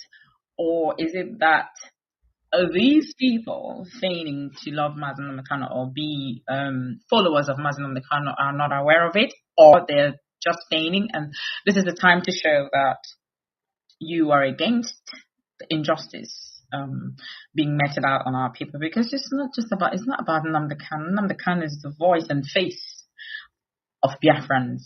So why did we not hit 10K in a month? Basically. So are you saying that the petition haven't hit up to 10K up to this moment? No, it hasn't. As of now, it's about 8,800 something. Is it because it hasn't gotten the publicity it required or something? That's my question. I mean, that's my question. And I have over 20K followers on Twitter, and I don't know what the issue is. I don't know what to say the problem is, but I know what it is still anyway, because our case is different. When people compare us to Nelson Mandela, it's that you have some similarities as well, but we are peculiar. We are a certain kind of people. We are very special, and it's one of my frustrations that Biafrans do not know how special they are, and they lag around. They lag around and not use who they are to make waves. No, but in my opinion, I believe that this petition have not gotten the publicity that it needs. In my personal opinion, not because our people are lackadaisical in their attitude, but I believe that the petition should be pushed further for our people to really know that this petition, because anything that has to do with Mazi Nnamdi Kanu, Biafrans do not joke with it. Yes. So for me, I think this program also will give us the opportunity. I know millions, thousands and millions of people are watching, and we are going to put that petition forward. And I can guarantee you that in the next few hours, we are going to hit the point that it requires. I can guarantee you that. I believe that we haven't got the right publicity, but this program is going to change. It's going to change all that. Now, I want to bring up this question. We've seen the governor of Anambra State in recent time talk about the the release of Mazi Nnamdi Kanu, and the issue of security, and how the release of Mazi Nnamdi Kanu would not change anything when it comes to security in the eastern region. What is your view in Soludo's statement? Oh, sorry, Mazi.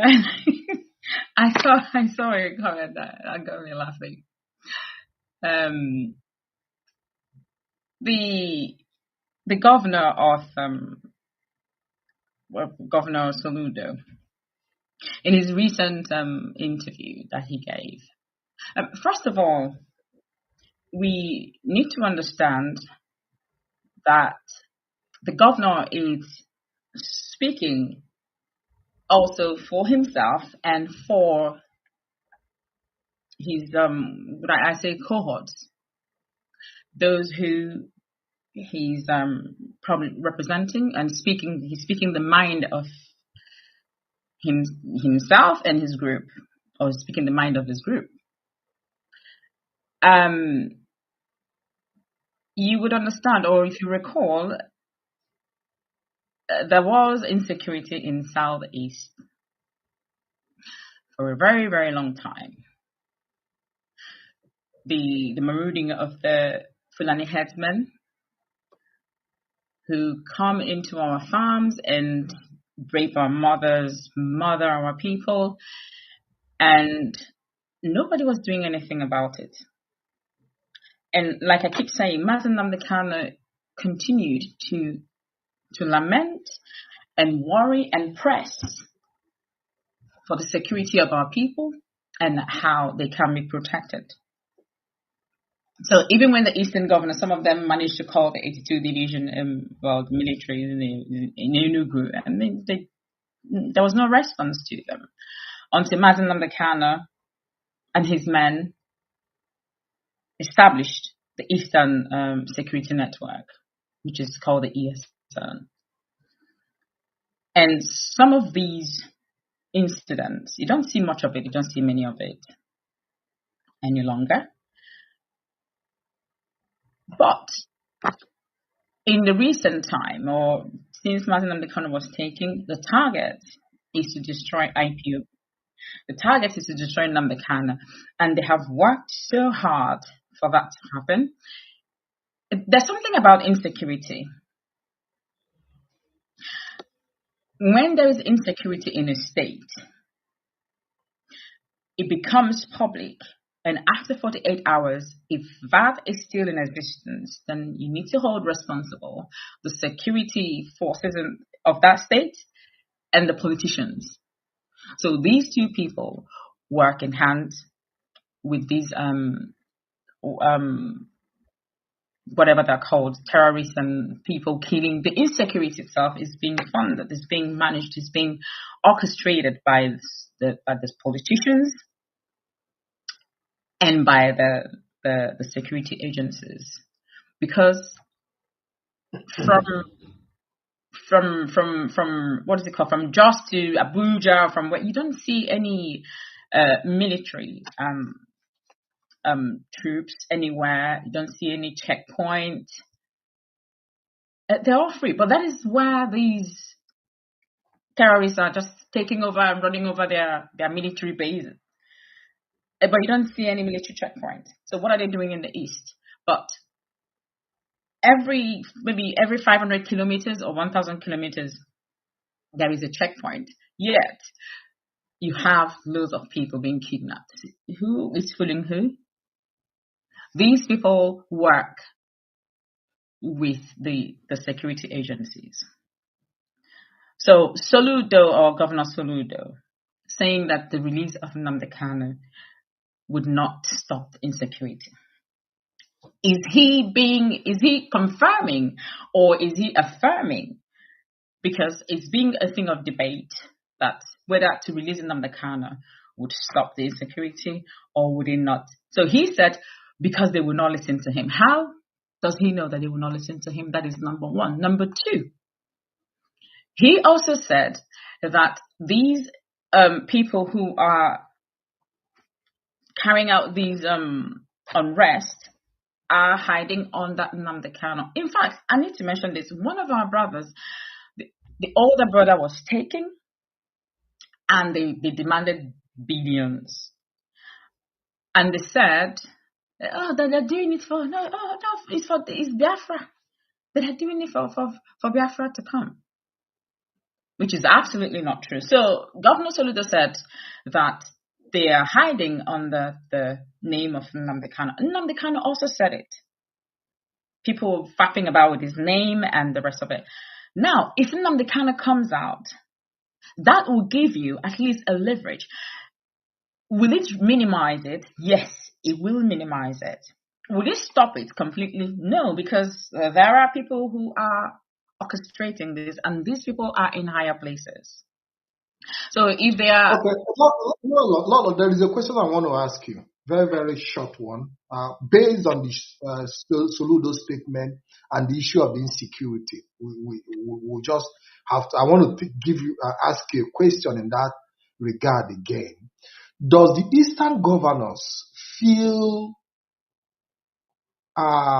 threatened that the release of Mazi Nnamdi Kanu and his ability to curb the security situation, to put it under control, do you feel that they are threatened with his influence? Because we also have to look at that, yes, absolutely. that aspect.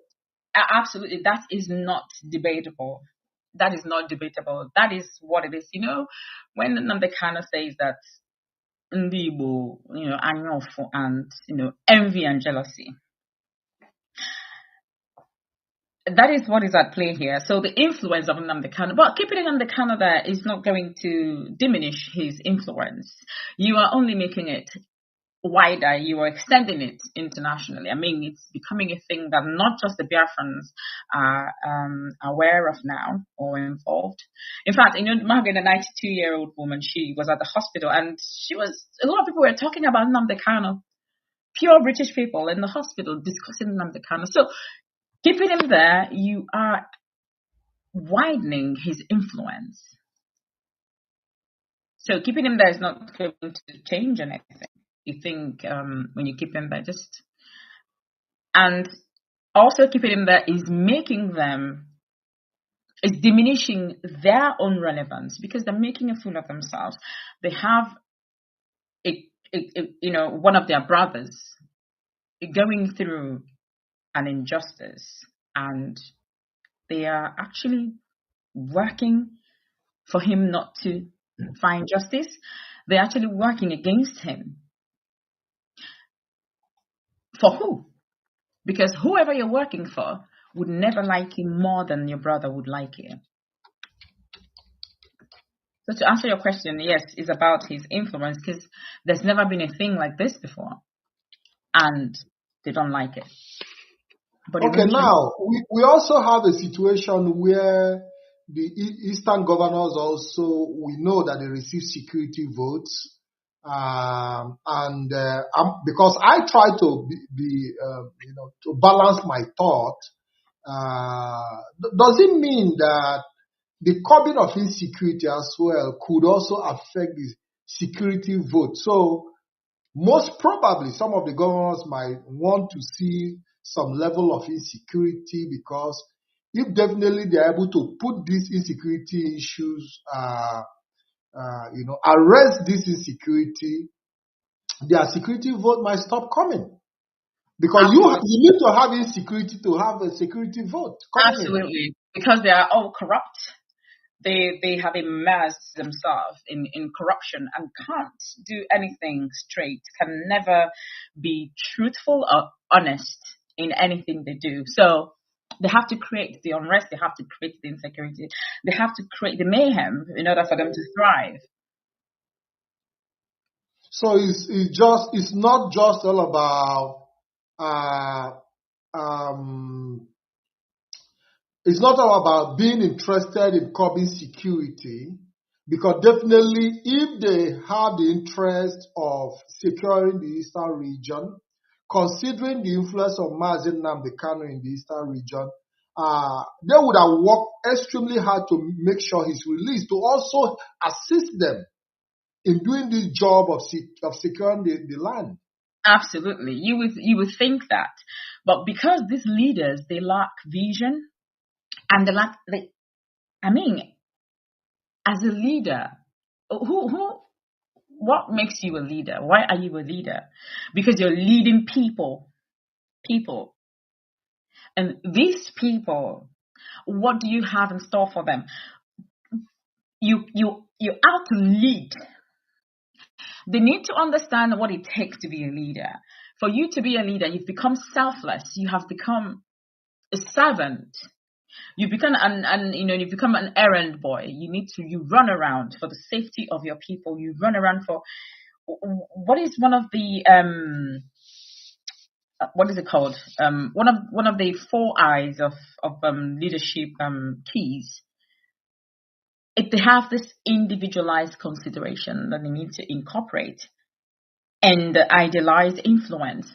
And what was the other one? The inspirational motivation and intellectual stimulation. These leaders have no clue what it is to lead. So when you look at Mazi Nnamdi Kanu, they're wondering, there's never been a thing like this. How come? They do not understand the principle of legacy. They don't understand the principle of leadership. They do not understand the principle of self-preservation, because that is what leadership is about. When you are leading people, you are leading not just you leading for their lives, because when you're a leader, for example, you're leading for 4 years, or you're leading for 5 years, or 8 years, or 10 years. Whatever you carry out determines some certain outcome in some people's lives. So when you're a leader, you become the creator of some of the people's future. You become the marker. You mark. There are some people that leave in indelible marks on their lives, maybe on their education, or they, if they reform their educational system and make it as free as it should be, and reform their syllabus and put in history, and a lot of people's lives will be changed.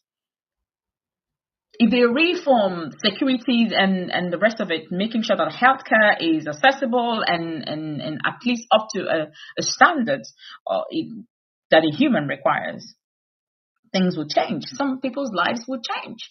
But because they're horrible, they don't understand what it is to be a leader. They have no clue the consciousness they require to be a leader. I recall they Putin's speech this year when he was re-inaugurated. And I was at the car dealers trying to fix my car, and I was listening to what he was saying. He was talking about his people. He talks about his people. Look at Trump. Trump is a self-preserver. He's always protecting his territory. And you look at the lions. I've always loved lions and never really gone into studying their traits, but I know about their pride. The lioness go out to do hunting and the rest of it. Even the lion takes the biggest, the lion's share, what we know about. But when you look at the operation of the lions, they even work in collaboration. They work in collaboration. And when women go hunting, what is it that the male lion does? When they while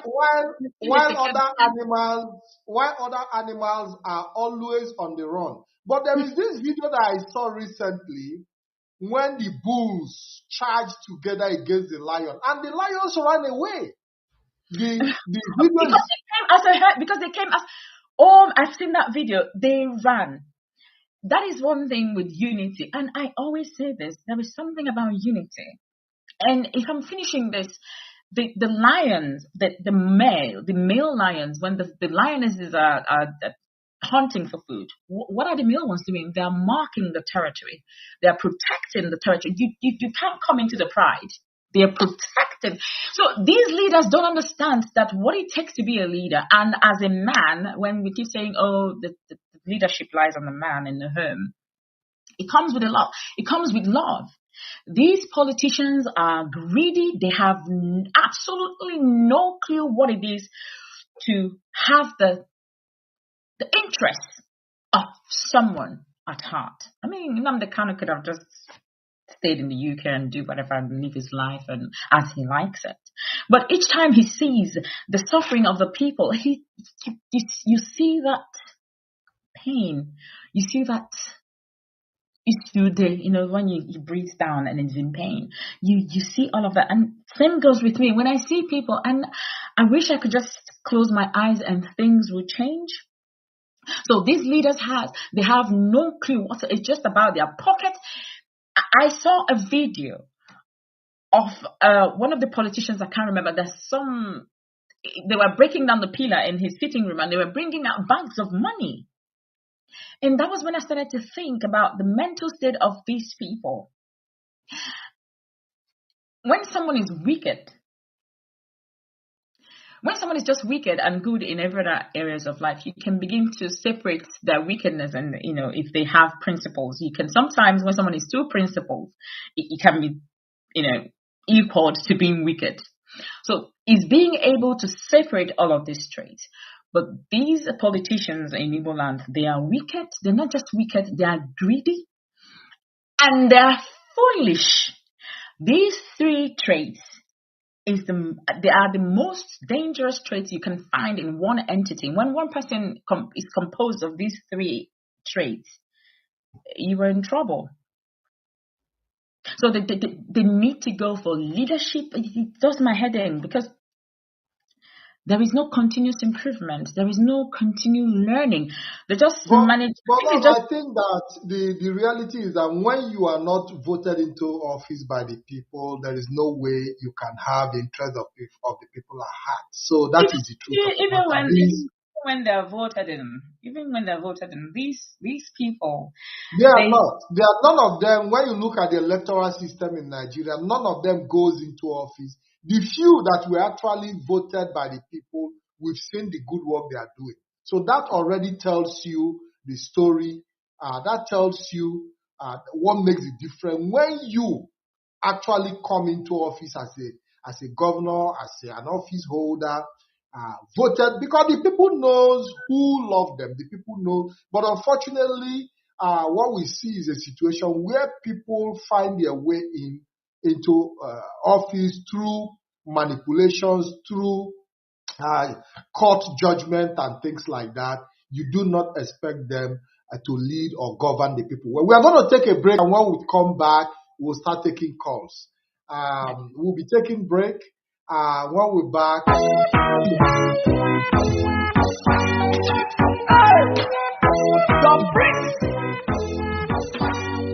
with Lolo Kanu on Biafran television Europe, and we're back on our short break, and we are opening the line.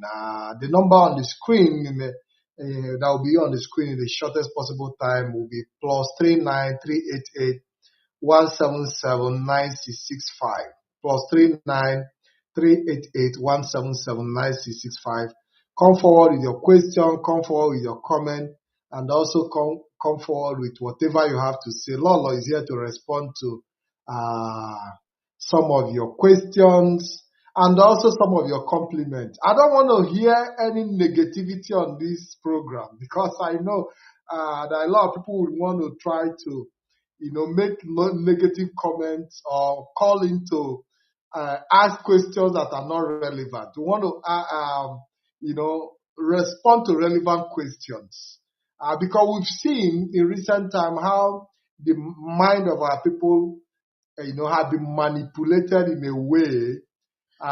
Yes, to some extent, you just see people coming out to make accusations, to make insults here and there, without any founding, any record. Yeah, yes. It's not just manipulation. I mean, in a group of people, you have people who are intelligent, you have people who are not intelligent, and in the middle, you have people who are halfway there, and those are quite the dangerous ones as well. And then the most dangerous ones are the ones who are not. When I say intelligent, it doesn't mean you have to be schooled or go to school or acquire the ability to reason.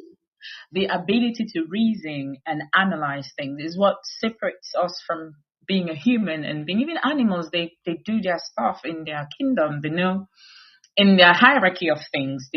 It goes that way. You don't need to tell them. They just know what to do. They just carry on and do it. So that's why sometimes I don't agree with Nnamdi about Nigeria being a zoo, because it's not. The zoos are ostensibly just kind of separated each animal in its kingdom, and so some of these. I think the zoo is even a better place, if you ask me. Because when you visit the zoo, you can see all the animals in their cage and doing their stuff, coming out. And even when you look at the animals, you see how the leadership within the hierarchies offer leadership to the lower animals, how they manage. That's what I'm saying. For example, that these animals offer to other lower animals are even better quality than some of the leadership that is being offered in the zoo. We have the first caller. Hello, caller. Good evening and welcome to the program. Introduce yourself, please, and tell us where you're calling. Thank you, Mazi Patrick. Can you hear me sound and clear? Yes, absolutely. Go ahead. Thank you, Mazi Patrick. I salute you, Lolu Sheshidia. the wife of the leader of indigenous people of Biafra. I am Mazi Okechukwu, the general. I want to thank every great people of Biafra and Lord Lushe-Shidia. I really want to thank you on this vote of confidence that you have shown for our people, because there is a lot of things going on and a lot of allegation lay on this leadership of this movement led by Mazi Chinedu, the man in charge on absence of Mazi Nnamdi Kanu. But I want to ask this question because we have to understand what is going on. I want to ask you, Lord Lushe-Shidia, if our leader is aware that the siblings, his brothers and sisters, sued IPOB Germany to court. And the second one is this. Since Aloye Jimako have taken over the lead counsel, of course, he denied to being a lead counsel, but we have to call him the lead counsel of Mazi Nnamdi Kanu case as it stands today. Since Aloye Jimako have been taken over, we haven't heard any updates on Mazi Nnamdi Kanu case. And we should also understand that our people are blind today because there is no information. We don't even know what is going on again about Mazi Nnamdi Kanu case. There is no court update. There is no update on Aloye Jimako Twitter or any platform that is using. And I want you to tell us what is going on Mazi Nnamdi Kanu court case. Because I know that maybe leadership, person like Mazi Chinedu, he may have an idea, but they have to say things based on the lead counsel. They can't just come out and begin to give our people updates and tomorrow they are going to change it. As it stands today, we don't know what is going on Mazi Nnamdi Kanu court case. Please, I want you to, give us update on that. And what are we going to expect? Thank you very much, Lushe-Shidia. Lolo, if there are certain questions you wouldn't want to answer, you are not obliged to take, because I know that there are certain questions that might not be necessary for you to answer in this program. At the moment. At the moment. So you can pick the ones you feel convenient, the one you feel important, and respond to them. And the one you feel not important, that at the moment you cannot give out information, you are absolutely not obliged to respond. Of course, thank you very much, Mazi. To Mazi, the voice is very familiar, but I keep missing out the name. I remember that I know the voice. I can recognize that voice anywhere. He's asked me a question, and I was on Radio Biafra, yes. So I'm trying to remember the name. I think it's Biafran child. Mazi Okenna, yes? Yeah, the Biafran child, yes. So Mazi Okenna, thank you very much, and compliments of the season to you and your family and other Biafrans who are listening. I did say something on one of my interviews. I did say that it is imperative that we wait for Onyendu. Now, why I'm going to say this is because even before all the public noise and disagreement, because I don't see any reason why a house, people have issues, even siblings do fight and get into a very deep, heated argument and disagreement, and they usually will settle it. So, having said that, I did say that I would like it, had I been listened to, Mazi, had I been listened to, had everyone listened to me initially when I started explaining and pleading and throwing the importance of unity and what the consequences of not adhering to that suggestion, because an advice rather, it was not an authoritative command or anything. Perhaps had I held any position, maybe I would have used my office to command. But I pleaded and I explained the importance of unity. That once Mazi Nnamdi Kanu is taken, this is what the enemy's plan for us is. You need to understand your enemy. I mean, one of the reasons I don't listen to when Mazi he came asked me a question about those who throw me and say nonsense. They are not intelligent enough. So I where the frequency that I operate from, I'm not speaking big or anything, but that is, unfortunately, that's what it is. I can't come down to their level to begin to reason like them. So I reason here, and it's up to you to come there. Lolo, and also considering the responsibility before you, you have to make your choices based on priorities. You know, because most of the time, you know, I'm on calls, I'm on meetings, I have to meet up, and whenever it's time to, you have to choose if you have to take up the challenges of the trolls, or you have to take up the challenges that actually deals directly with the detention with of my your situation. husband. It's the paramount challenge. And, so every other day, I'm seeking feedback from Nnamdi, because anytime clients want to go saying, so I need to send a message, I want a feedback from him, and before I sent out the the Merry Christmas message that is coming from the household of Nnamdi Kanu, I had to send the message. I had to ask him first. I'm not someone who just threw caution to the wind. I'm a very optimistic person.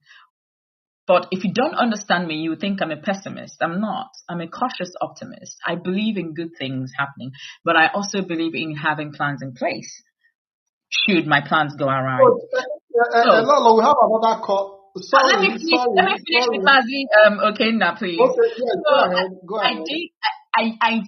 I sang this as a song. I pleaded.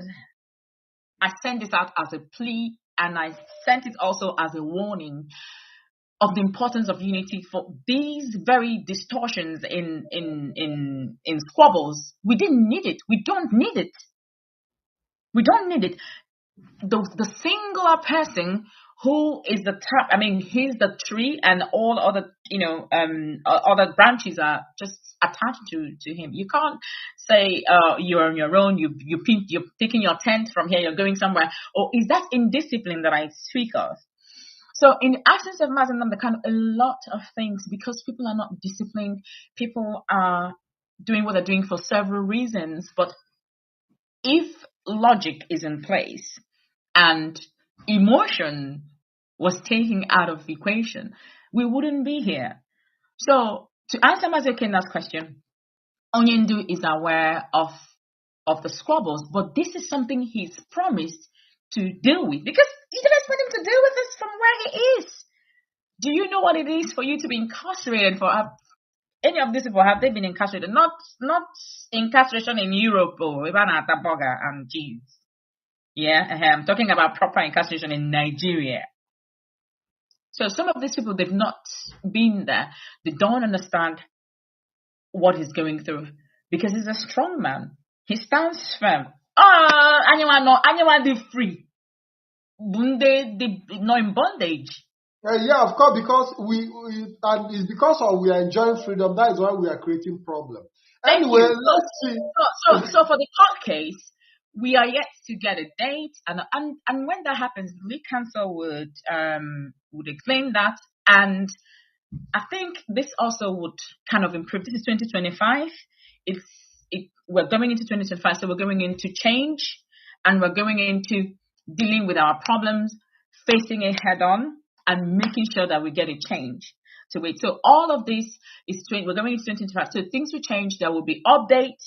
Biafrans are, they're thirsty for news of Nnamdi Kanu, how he's faring and whatever. So there's been a little bit of lag in that, but that would improve. That would change. Beautiful. We have another caller. Hello, caller. Your name and where you're calling from, please. Your name and where you're calling from. Yes. Hello? Yeah, can you hear me? My name is, I can hear you very well. My name is Geraldine, Mrs. Geraldine Onyolo. I'm calling from Germany. So, I have a question to ask. Lolo, can you hear me very well? Go ahead. She's hearing Yes, I you. can hear you. Okay. Yeah. To my own understanding, with what I know right now, apart from Britain being fully responsible, I think they have a role to play, or they played a big role to what happened to our leader, right? Now, the Eastern governors are also part of this problem Mazi is facing today. So my question is this. I don't understand what is happening, no update from the courts, just like the first caller, mentioned. So as a common or an average Biafran, what do you think we do? Because the year is almost gone. This 2025, what do we do? What do we do? How do we help? How do we come in? Biafrans all over the world. The petition you mentioned earlier, honestly, I don't think it could also be that petition was manipulated, because I'm hearing it for the first time. I've been trying my possible best to sign in. I could not. So what do we do? Don't you think there's a kind of foul play or what? Thank you very much. Thank you, my sister Geraldine. Thank you very much. God bless you. Thank you very much. Thank you, caller. So I think there are three. I've picked up three things I need to address. So first of all, there is a foul play, of course. If I allude a little bit to the fact that, the change.org did say they would air the petition, they will not push it on their platforms. And I remember just checking, and they didn't do that because we earned. People go to sign the petition, and it would ask them to support change.org. And some people will pay. I think Mazi Patrick, maybe you paid something as well, and even Mazi Dozien paid something, to help them. So a lot of people actually pay because of the love they have for Mazi and Nnamdi Kanu. And I don't know what to say about that manipulation, but from also the publication part of it and wider publication or wider information hasn't actually been decimated for people to pick it up. But I believe that after this very interview that there will be an improvement for these very situations to be discussed at the parliament. So going to the second point that you made. Of course, British government was very much aware. If you recall, once Mazi Nnamdi Kanu appeared in court, you recall that Boris Johnson brought this kidnapper, what is his name? The kingpin kidnapper. Buhari is known to be a kidnapper. That is his job. He likes to kidnap people.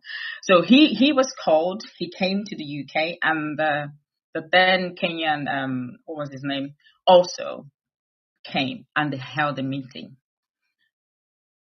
And Boris had sent out calls. And in some of the reports that we got, they refused to give us exactly the conversation, the detailed conversation that these three leaders held. So the British government, they are very much involved. And that is why I keep saying, which would bring me to your third point, what we can do. We are a peculiar people. There is something about us that must not emerge. So if you recall during the war and the rest of it, they are afraid of another Japan or whatever they don't want us. You see our children not being in 4 walls of the university, and they're building things beyond your imagination. Even the professors in schools can't even build that from even their theory books. They can't do that. So there is a target against us. And Mazi Nnamdi Kanu being our face and voice is what they're trying to quench, is what they're trying to stop. And our people are helping them. Who are the people helping them? Not the poor masses who Nnamdi Kanu is actually fighting for. The people, the elite, the people who are supposed to join hands are running away from doing what they...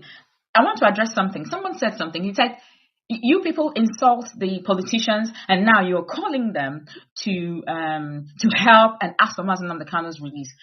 We are asking them for Mazi Nnamdi Kanu's release because they have involved themselves. If they remove themselves from this very situation, we will not ask for them. If they remove themselves, we can deal with our situation. So if they don't want to call for his release, they should stop stopping his release because they are sitting on it. They should remove themselves. And it will happen organically.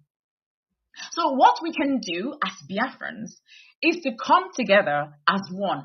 You cannot say, I love Nnamdi Kanu. Some people don't have to be IPOB members. You don't have to be. I mean, some people are not, but they support what IPOB. They support Nnamdi Kanu. They stand for him, but they're not IPOB members. So those who are not IPOB members can carry on supporting the way they have supported in the past.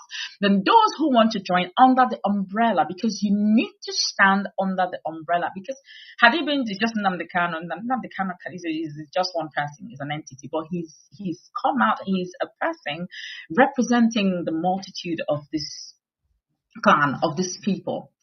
So as Biafrans, we need to come together, join the IPOB umbrella, and hit every leader in our several locations where we live. If this petition hits 10K, it will be discussed in Parliament, in the UK Parliament. Don't forget that the UK government is busy becoming, like I said earlier, Mazi, they are removing themselves from the play that they used to play in the world arena. So because they support evil, and in their hypocrisy, they try to hide themselves from the reality of things. And what you know how they do, are you okay? Yeah, I'm not joking, you okay? You know, and I say, are you okay? You okay? How much are you not okay? So that is what they do. They're hypocrites. And we need to face them head on. And how do we do that? We are going by this as well. We've been to the court, and that didn't work because as a government, they have their own say. You can't force them to do so. You go by the law that they have. They are the one that enacted the law. So by their law, we couldn't push their hands. Yes. So that's number one. Number two, they keep telling you, they don't know what's going on. They don't know what happened. But they can actually do something. What can they do? Now, we've gone to the House of Commons, which was one of the results of people complaining and writing and saying that we have UK citizens who are held arbitrarily in other countries.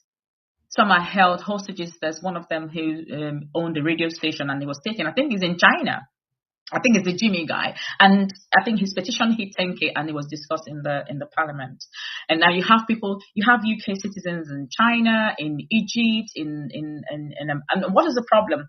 The UK government, how it has set up itself, is one of the useless countries that do not fight for their citizens. So you know how Americans would say, oh, if you have an American citizen, you can't stay more than 24 hours or 48 hours, they will come. It's because they have created these special envoys. Even Ireland has it, Switzerland, Australia, they have it. UK does not have it. So what UK has is just the consulars who they would delegate to, just as Mazi Nnamdi Kanu is. I do get a report every 8 weeks, which annoys me because the report they give me is like a robotic report. They just say, oh, we saw him. He said this. And when he said this person said that. What can you do? When I was very upset about Mazi Nnamdi Kanu's health, they said to me, oh, they can only speak to the DSS. They can't really do anything. They can't bring in any. I said, okay. And we have questions that we've asked them. And this is one of the questions that will be thrown at the UK Parliament. In fact, God willing, and if God is helpful, I need to be present there. And this question will be asked. There is a constitution where Nigeria can't trial Nnamdi Kanu because they say whatever he committed, so having a radio station was done in UK. So if you recall, the last time Oyendo was in court, the Nigerian government took out the location. How can you then accuse someone of committing a crime? What was the crime committed? You've taken out the location. So you can see via court, there is no, they have nothing against Mazi and Nnamdi Kanu. There is no case here. But being a government, we know what a government means. We know how they play, and we know how they dance, and we know how they react and how they push. So one of the reasons they have sat on Mazi Nnamdi Kanu's release is to tag IPOB, a terrorist organization, to tag ESN, a terrorism, because they know that these are the tensile strengths of Nnamdi Kanu. So when these are destroyed, then Nnamdi Kanu. And they have forgotten that it's not about Nnamdi Kanu, it's about the people that he represents. So for us as a people, 2025 will push to our several leaders in several locations that we are on. So we are going to, in fact, Mazi would announce something. The women, I'm trying to organize something for the women in 2025. So Mazi would do that. It's not something I'm here to say. We are going to push further, and our consciousness will be reignited. We need to rekindle our consciousness in order to understand and tap into the warfare that we're in. We think is political PDP versus ADC or APC. It's not. It's far greater than what people can imagine. So I think that's. Thank you, Lord. I said would be the lead counsel in 2025. Because I'm going to send a message across to Nnamdi, because the update that Biafrans need, they no longer get it, and that has to change. So there will be more updates come 2025, and there's a court case, but I don't think it's like a big one very soon. But the dates will have to be explained by the lead counsel. Thank you, Lolo. Thank you very much for that response. Quite long response, because sometimes you have to take long to explain to our people for them to really understand. I try as much as possible to see how we can make it brief so that we'll be able to entertain more calls, because there are lots and lots of calls coming in. Hello, caller from the US. Yeah, thank you for taking my call. Udo Deregi, Dekwara Lolo. You're welcome to the program. Thank you, Mazi. Thank you. Kabaruku Bende. Kabaruku Bende Chebegi. Chebekwedigi and Chebe everybody in IPO before this struggle. So my concern is on the legal representation. There seems to be a double standard in the legal representation. So is he aware of such double standard? And if he's aware, what is he doing to change that? Because in the rule of law, you cannot defend your client and be a friend to the enemy of your client. That is number one.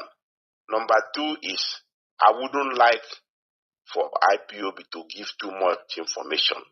Because if you give too much information, then you are creating a loophole for enemies to attack you. Mm-hmm. So that's just my question. I would like for you to answer so that other people will call. Thank you very much, caller. Thank you very much, caller from USA. Okay, thank you, Mazi. On the legal front, I think that's what we have kind of dealt with or answered to about 3 times now.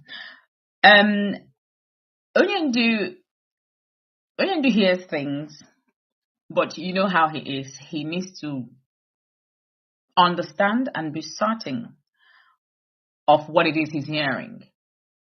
So I will leave it at that. We need to understand that this man does not have the liberty. He can't see, there are loads of things. People log on social media and then they see a lot of things and say a lot of things.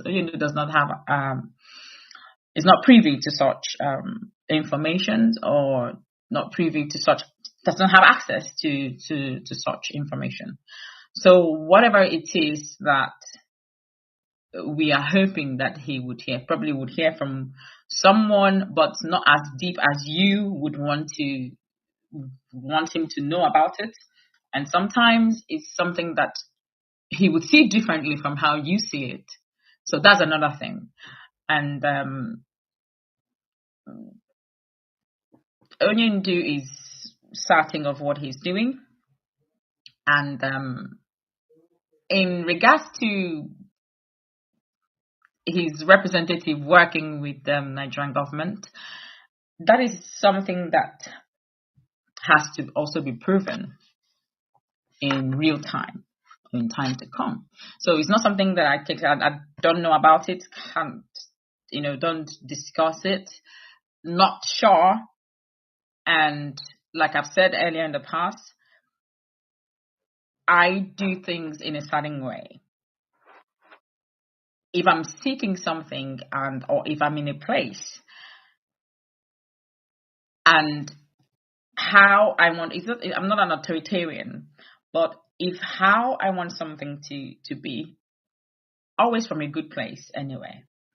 If it's not that way, either I remove myself from there or I remove that person, because one must happen out of two things. So to answer your question, Nnamdi hears things, but he needs to be certain that it's not just things that he's hearing. We need to do things with evidence and certainty, and not by emotions or by hearsay. So I'll leave it at that. Thank you very much, Lola. We have a caller from the USA again. Caller from US.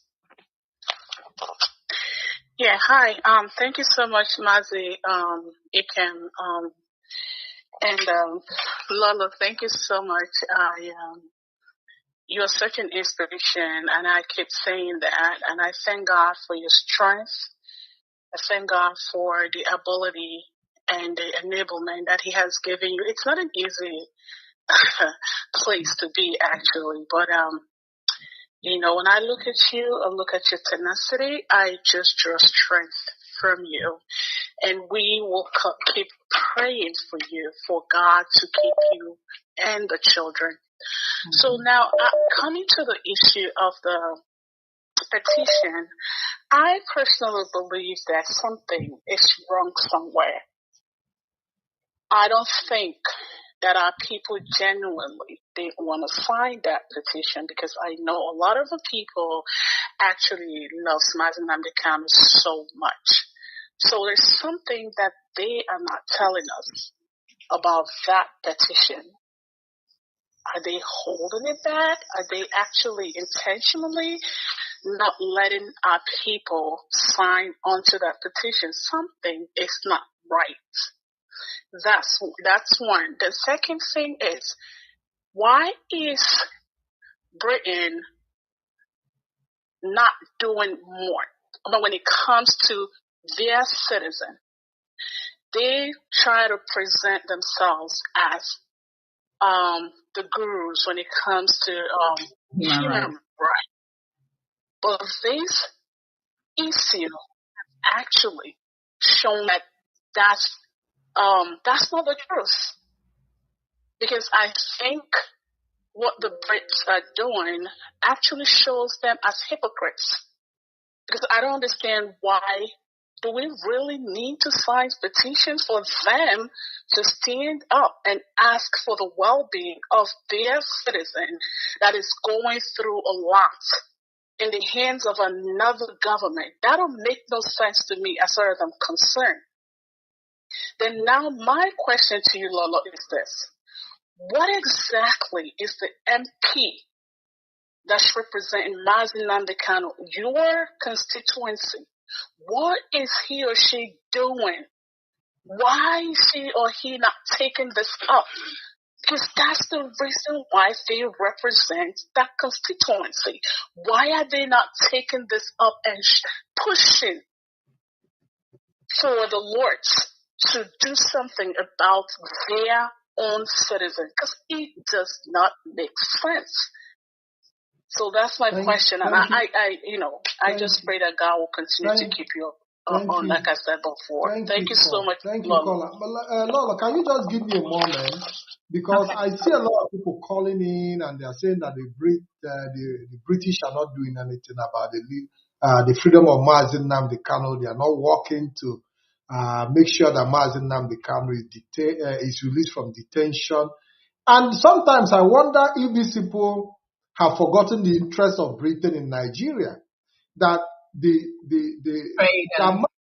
Kanu obviously stand against the interest of Britain in Nigeria by trying to get his people out of Nigeria. So I don't know.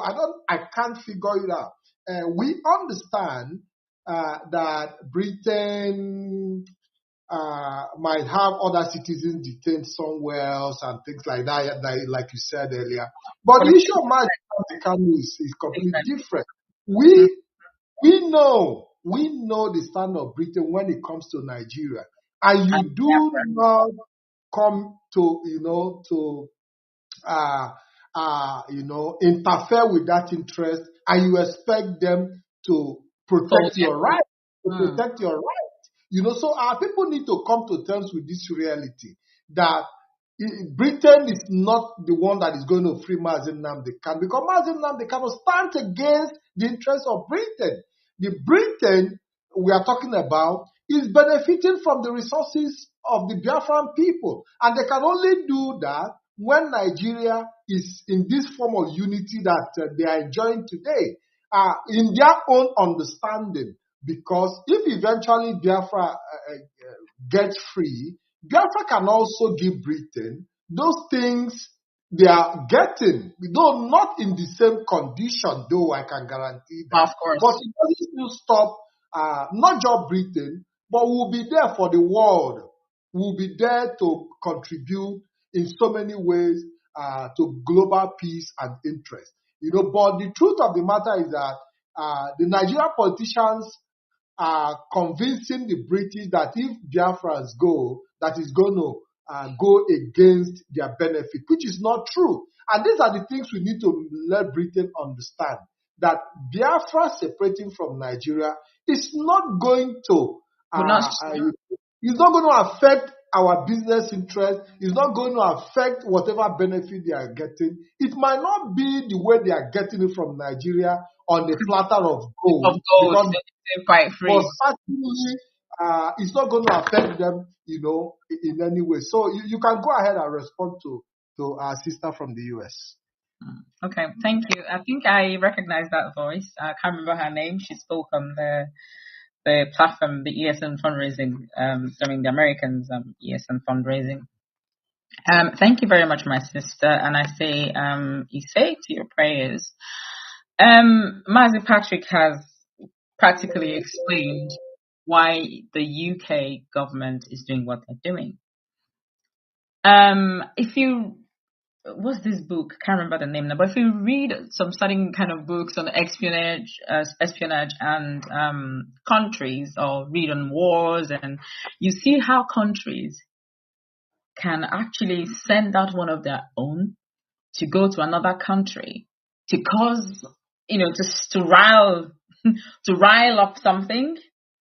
So this is in their psychological warfare. It's in their interest, their trade interest as well. You have some people who deal in ammunitions and stuff. They go somewhere and they start a war. They create things and start a war just so they can sell their arms. Now, Mazi Nnamdi Kanu has for long spoken about the evil that the British government has meted upon our people. You don't think that there's something that happened when he was coming? There was this day he was arriving in one of them. It's not something I'll say here, but he shook his hand and said something and asked him a question. And you just said, no, we are okay. And he said, okay, if you need us, so I'll keep that aside, because it's not everything you say to our people, even though some don't really know what you're saying. But having said that, the British government, other people, yeah, but you should understand. So I keep saying this, that our case is very peculiar. Everybody knows that. There is something about Biafrans not becoming a nation, or Biafra not becoming a nation. There is something about that. There's something peculiar about us, and we must not emerge as a nation. That is what they are fighting against. And Mazi Nnamdi Kanu has spoken out for years against their wickedness and hypocrisy against our people. And as Mazi Kim said, they're intelligent enough to know that they can go into trade or whatever with Biafrans if we're no longer in Nigeria. And as you rightly said, my sister, the UK government are the forebears of human rights. But unfortunately, you can see that they are beginning to peter out, like I said, from the global field where they were once known. You can see they're not, if you're calling power players now, UK is there, but they're not as visible as they used to be. But what are they? They've gone underground to burrow underground and to commit their disasters as usual. So I think that's all I can remember from your question. I don't know if I'm missing something. Yeah. She talked about the petition, and I think you said that as well about yes. So I think further publication, we push it out. Of course, there's always a number games, and I don't think that he's gotten the proper publication that he needs, or the wider engagement that we need to get out of it. But I hope to see a change from here, and then let's see why. And then she talked about MP. Okay, I remember that one now. So the MP of our constituent has retired and has been replaced by Mieti. She's written back, but not said anything in the parliament, because things don't, which would also take me to some people saying, 2 years after, 1 year after, 3 years after, these things are done step by step. There are processes. Now we are doing a petition. Why are we doing a petition? Because we've done this, that. We've done that. We went to the House of Commons because we've done that. We're writing to some of the people. We went to UN. So these are the things that we need to do. So I remember a lady from the US. I don't want to call her name so she doesn't go crying again. And she said, you need to come to social media and you need to behave like a mad woman. And I said, really? I mean, you expect me to switch on my camera and cry to my oppressor and beg them? There are even you can see Mazi Nnamdi Kanu lecturing Nigerian judges and magistrates of their law. They don't even know their constitution. So you expect me to switch on my camera and start crying? This is not a political case. It's not PDP versus APC. No. You know that our people love entertainment. They need you to also bring that angle of entertainment, because that is what they give them. That is what they feed them with. The same people would say, why is she crying? What that shit? So this is a mental warfare. We have some physical parts to it. We have some spiritual parts to it. But you have to understand how your oppressor thinks and why they're doing what they're doing, and then you begin to work along that line. So we went to court here, we went to court in Nigeria. So we're doing, and the UN, and have you asked yourself a question? This has just come to my head now, because we held this meeting with Reprieve, so the organization who actually, a lot of things are happening in the background. People are writing, NGOs are writing for Mazi Nnamdi Kanu. Have you asked yourself a question about the Amnesty International? Do you know what is going on? Do you know what has happened? Do you know why Amnesty International is no longer on about? If you recall, some years ago, they were on our case. They were reporting and throwing reports and analyzing what is going on. Just as the Inter-Society has released their own report and data, how many of our people are being killed and all of that, seeking for other international human rights organizations to join. Have you asked yourself a question why Amnesty International has withdrawn all of a sudden? I don't think many people are aware of that, or have they not noticed? Lolo, somebody on this comment section said, Lolo, on your own, cry for release of your husband in public. Let them see maybe their miracle. You see, Lolo, you see the mentality of our people. I need to cry for his Yes, release. our people believe. And you think, our people believe that the world revolves around emotion. Unfortunately, the world does not really resolve. Unfortunately, I'm not an emotion. I'm a woman. Yeah, like people. No, but I'm not an emotional person. It doesn't mean that I don't. It's not even going to make any sense. It does not mean that I don't cry. It does not mean, but I have taken it in the form that I know should work. I have taken it because it's not you. How long would you cry? I have a video with the APPG. They have my video where I have spoken about Mazi Nnamdi Kanu, the effect and impact of his incarceration on the family. You think they don't know? You think the British government does not know the right to family that I have, that his kids have, need of their father? So this is not about emotion.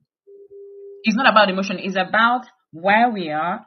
It's about the kind of fight. There are things you would do. If there are some people that when you cry to them, they get upset.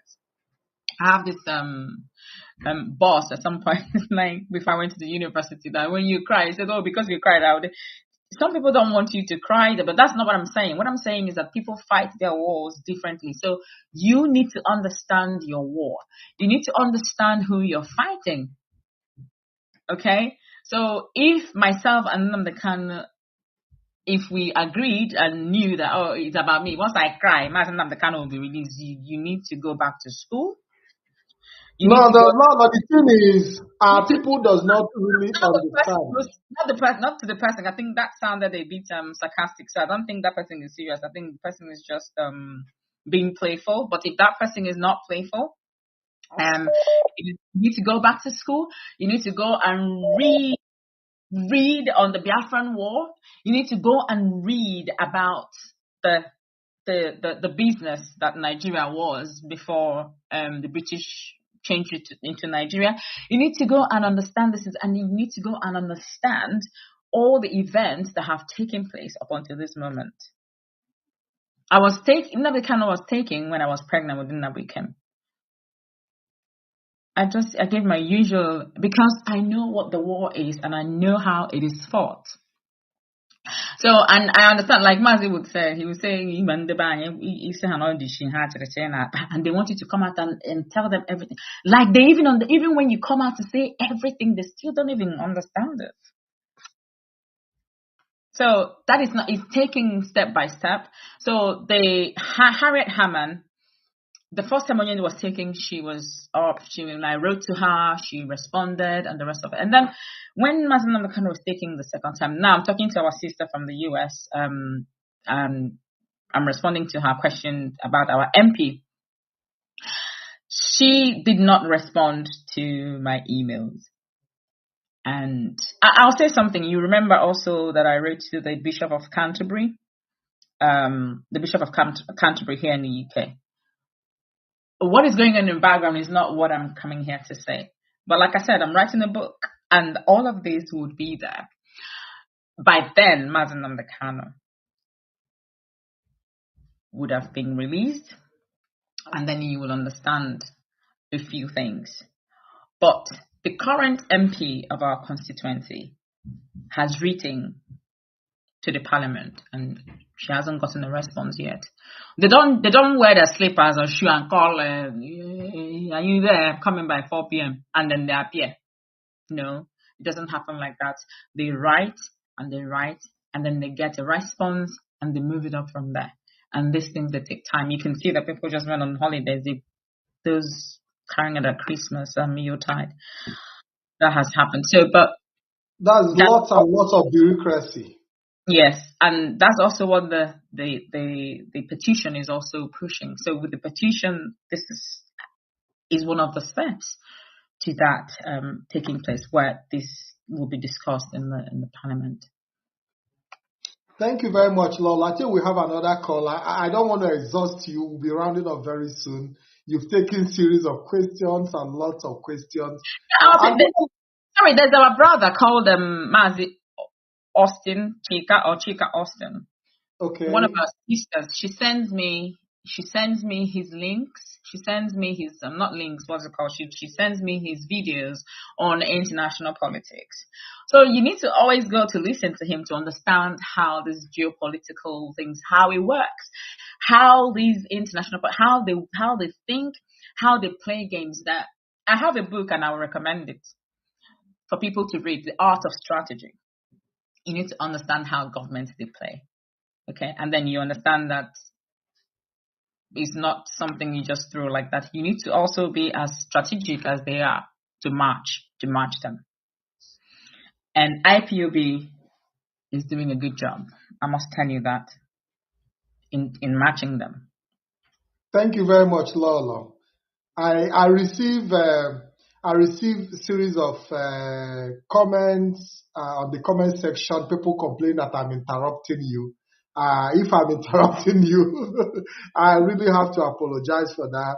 But I try to see how we can make it, as brief as possible, because if we continue to go in length, we might end up not rounding up this program. But notwithstanding, we have another caller from the U.S. Hello, caller. No, not from the U.S. I think the number is from Biafra land. Hello, caller. Hello, caller. Can you hear me? I think it's off. It's off. Let me take another call. Hello, caller. Are you there? Okay, Uchechukwu, welcome to the program. I can hear you. Okay. I can hear you, Mazi. Yeah, I'm there. I can hear you very well. Okay, go ahead and... Thank you, sir. You have just... Yes. Uchechukwu, you have just 2 minutes, please. Okay. Achọrọ m ikele lọlọ. Achọrọ m isi ya ka Chukwu gọzie ya. Already she's a blessed woman. Ka Chineke gọzie gị too. Yeah, I don't have questions for her anyway. I don't have any question to ask her. But I want to make a request. This request, I'm directing it to our media warriors. They are trying, but they should put more effort. Like this signing of something, petition, free Mazi Nnamdi Kanu. Yeah, they're supposed to, come up, do the publicity very well so that people will be aware. Most of us are not aware, despite we come on social media and thereabout. Secondly, I want to say it to the hearing of people all over the world. Our Onyandu is a blessed human being. May God bless him. I called him anointed person, anointed one, a prophet. I dare anyone to touch him. May God bless our Onyandu. I'm saying it. He should be freed. Mazi Nnamdi Kanu should be freed. Britain should release Nnamdi Kanu, a prisoner of conscience.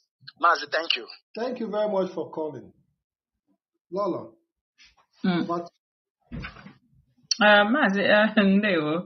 of course, Mazi Nnamdi Kanu is blessed. One of the things that we're also pushing is to get the Amnesty International to declare Mazi Nnamdi. He's already a prisoner of conscience, but to make it official, done by the Amnesty International. I think Mazi didn't ask a question. Mazi just made statements. Yeah, he just made a comment and one or two admonitions here and there. So as for the petition, sometimes when you see petitions like this, you just conclude that the world have seen it. And we shouldn't also forget that most of the things we are doing in regards to the activities of IPOB, the freedom of Mazi Nnamdi Kanu, is also somehow suppressed in the media, and that's the reason we have to push harder. And I'm confirming that because a lot of people have also dropped it on the comment section that they believe that petition is being shadowed in a way. But I believe that from henceforth we have to do more. We are going to put the links all over the place. We're going to put that on my on my profile. We are going to share it on all profiles. We're going to share them on all WhatsApp groups and Telegram groups. We are going to do that from henceforth. We are going to continue to push until because I know that Biafrans, anything that has to do with Mazi Nnamdi Kanu, nobody takes it for granted. So I believe that on that one, I can hit my chest and tell you that people are not stupid. Maybe on other issues, I cannot vouch, but on this one, as long as it has to do with Mazi Nnamdi Kanu, they are always, they even fight each other because of Mazi Nnamdi Kanu. Everybody want to have the best portion of him, So we just have to push this. We have to push this petition so that it can go through. Hello, caller. Welcome to the program. Hello, good evening, Mazi. Good evening. Your name and where you're calling from? My name is Obinna. I'm calling from Lyon, France. You're welcome, Obinna. You have 2 minutes. In fact, you are doing a great job. Bless you. Lolo, you are formidable. You are special. And our ancestors continue to protect you and your family. You see? I promise you that Mazi Nnamdi Kanu will be released soon. He's a prophet. Absolutely. And no human can touch him. And this is why he was born. So I have confidence. That whatever he is looking for, he will get it. So I want to encourage you. We are standing with you. Thank and you. we believe that this time around, Biafra is here to stay. Absolutely. What God has written, He has written. And no man can stop it. Thank you very much. I just have one question to ask. I said, like 2017, Mazi Nnamdi Kanu was released. So what is different now? Why is this so difficult this time around? Is that something that we are not doing? Because after 2017, he was released. Then this time around, is it the legal system or what? Because even when Ezokome and Ejiofor was there, things was moving normal. Then this time, Aloy Ejimako comes in. There is a lot of confusion. I don't know. This is my question. Let me respond to that question. We don't have to bore Lolo with so many. Lolo, you might come in because he made a comparison of 2017 and now. Okay. It's very, very important that people understand that a lot have changed.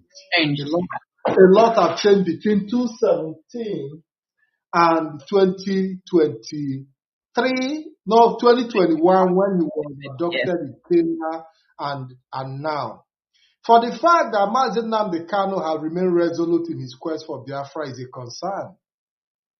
And when he was arrested in 2017, it was quite difficult, but the Nigerian government didn't understand how determined. They didn't understand how determined he was. They thought he was joking. Then they released him and the Operation Python dance, another form of a way to also intimidate him. Because what they thought was, let them carry the Operation Python dance to assassinate him. That assassination plan didn't go through. And they felt that now that he has left Nigeria, that they are going to find peace. At least he's no longer on the ground. So they thought that as long as he's no longer on the ground, he lives abroad, that business can continue as usual. But at the end of the day, it even became worse for them because from the diaspora, he still was able to coordinate and control activities and create ESN. And even created the ESN from the diaspora, So, and we should also understand that the creation of ESN as well also contributed because as long as you have decided to defend yourself in the kinetic way that ESN have chosen in making sure that our lands are safe, You have denied those who wanted to conquer our land the possibility of conquering. So you make them more angrier. So that is one of the reasons it is more difficult between 2017 and now. Lola. And to join in a little bit on that, and the fact that ESN is just safeguarding the territories. We are marking our territories. We're preserving our people, and they've tried to tag us. So if you look around the whole world, Nigeria is the only country that says, IPOB is a terrorist organization, and ESN is terrorist. But there's a motocon in Yoruba land. Have they been tagged as a terrorist organization? Mazi, is there, maybe I'm not aware of that. Is a motocon, are they tagged as terrorists in Nigeria, in Yoruba land? No, Motokun was not tagged as a terrorist organization because they were set up by the governors of the Western region. There you go. So because they refused to set theirs up, Nnamdi Kanu set up the ESN to protect his people because he just wouldn't sleep because the cries and wails of our people and gnashing of teeth regarding these terrorists or headers who coming to commit mayhem upon our people. The governors, I think that after that they decided to, whatever it's called, what's the Abubago and that nonsense, or to counter, to create a false narrative to tag to ESN. Well, I'm not here to say what everyone already knows, that all the things was to tag ESN or tag IP, but they have failed eventually. And that takes me also to, I saw something here, and it was the person's name because I'm actually looking. So the person said that Nnamdi Kanu went to UN and he was told to stop writing letters and protests because UN listens only to guns and bullets. He went home and launched ESN within 1 year. This is why it makes me a bit. I try not to read messages from this.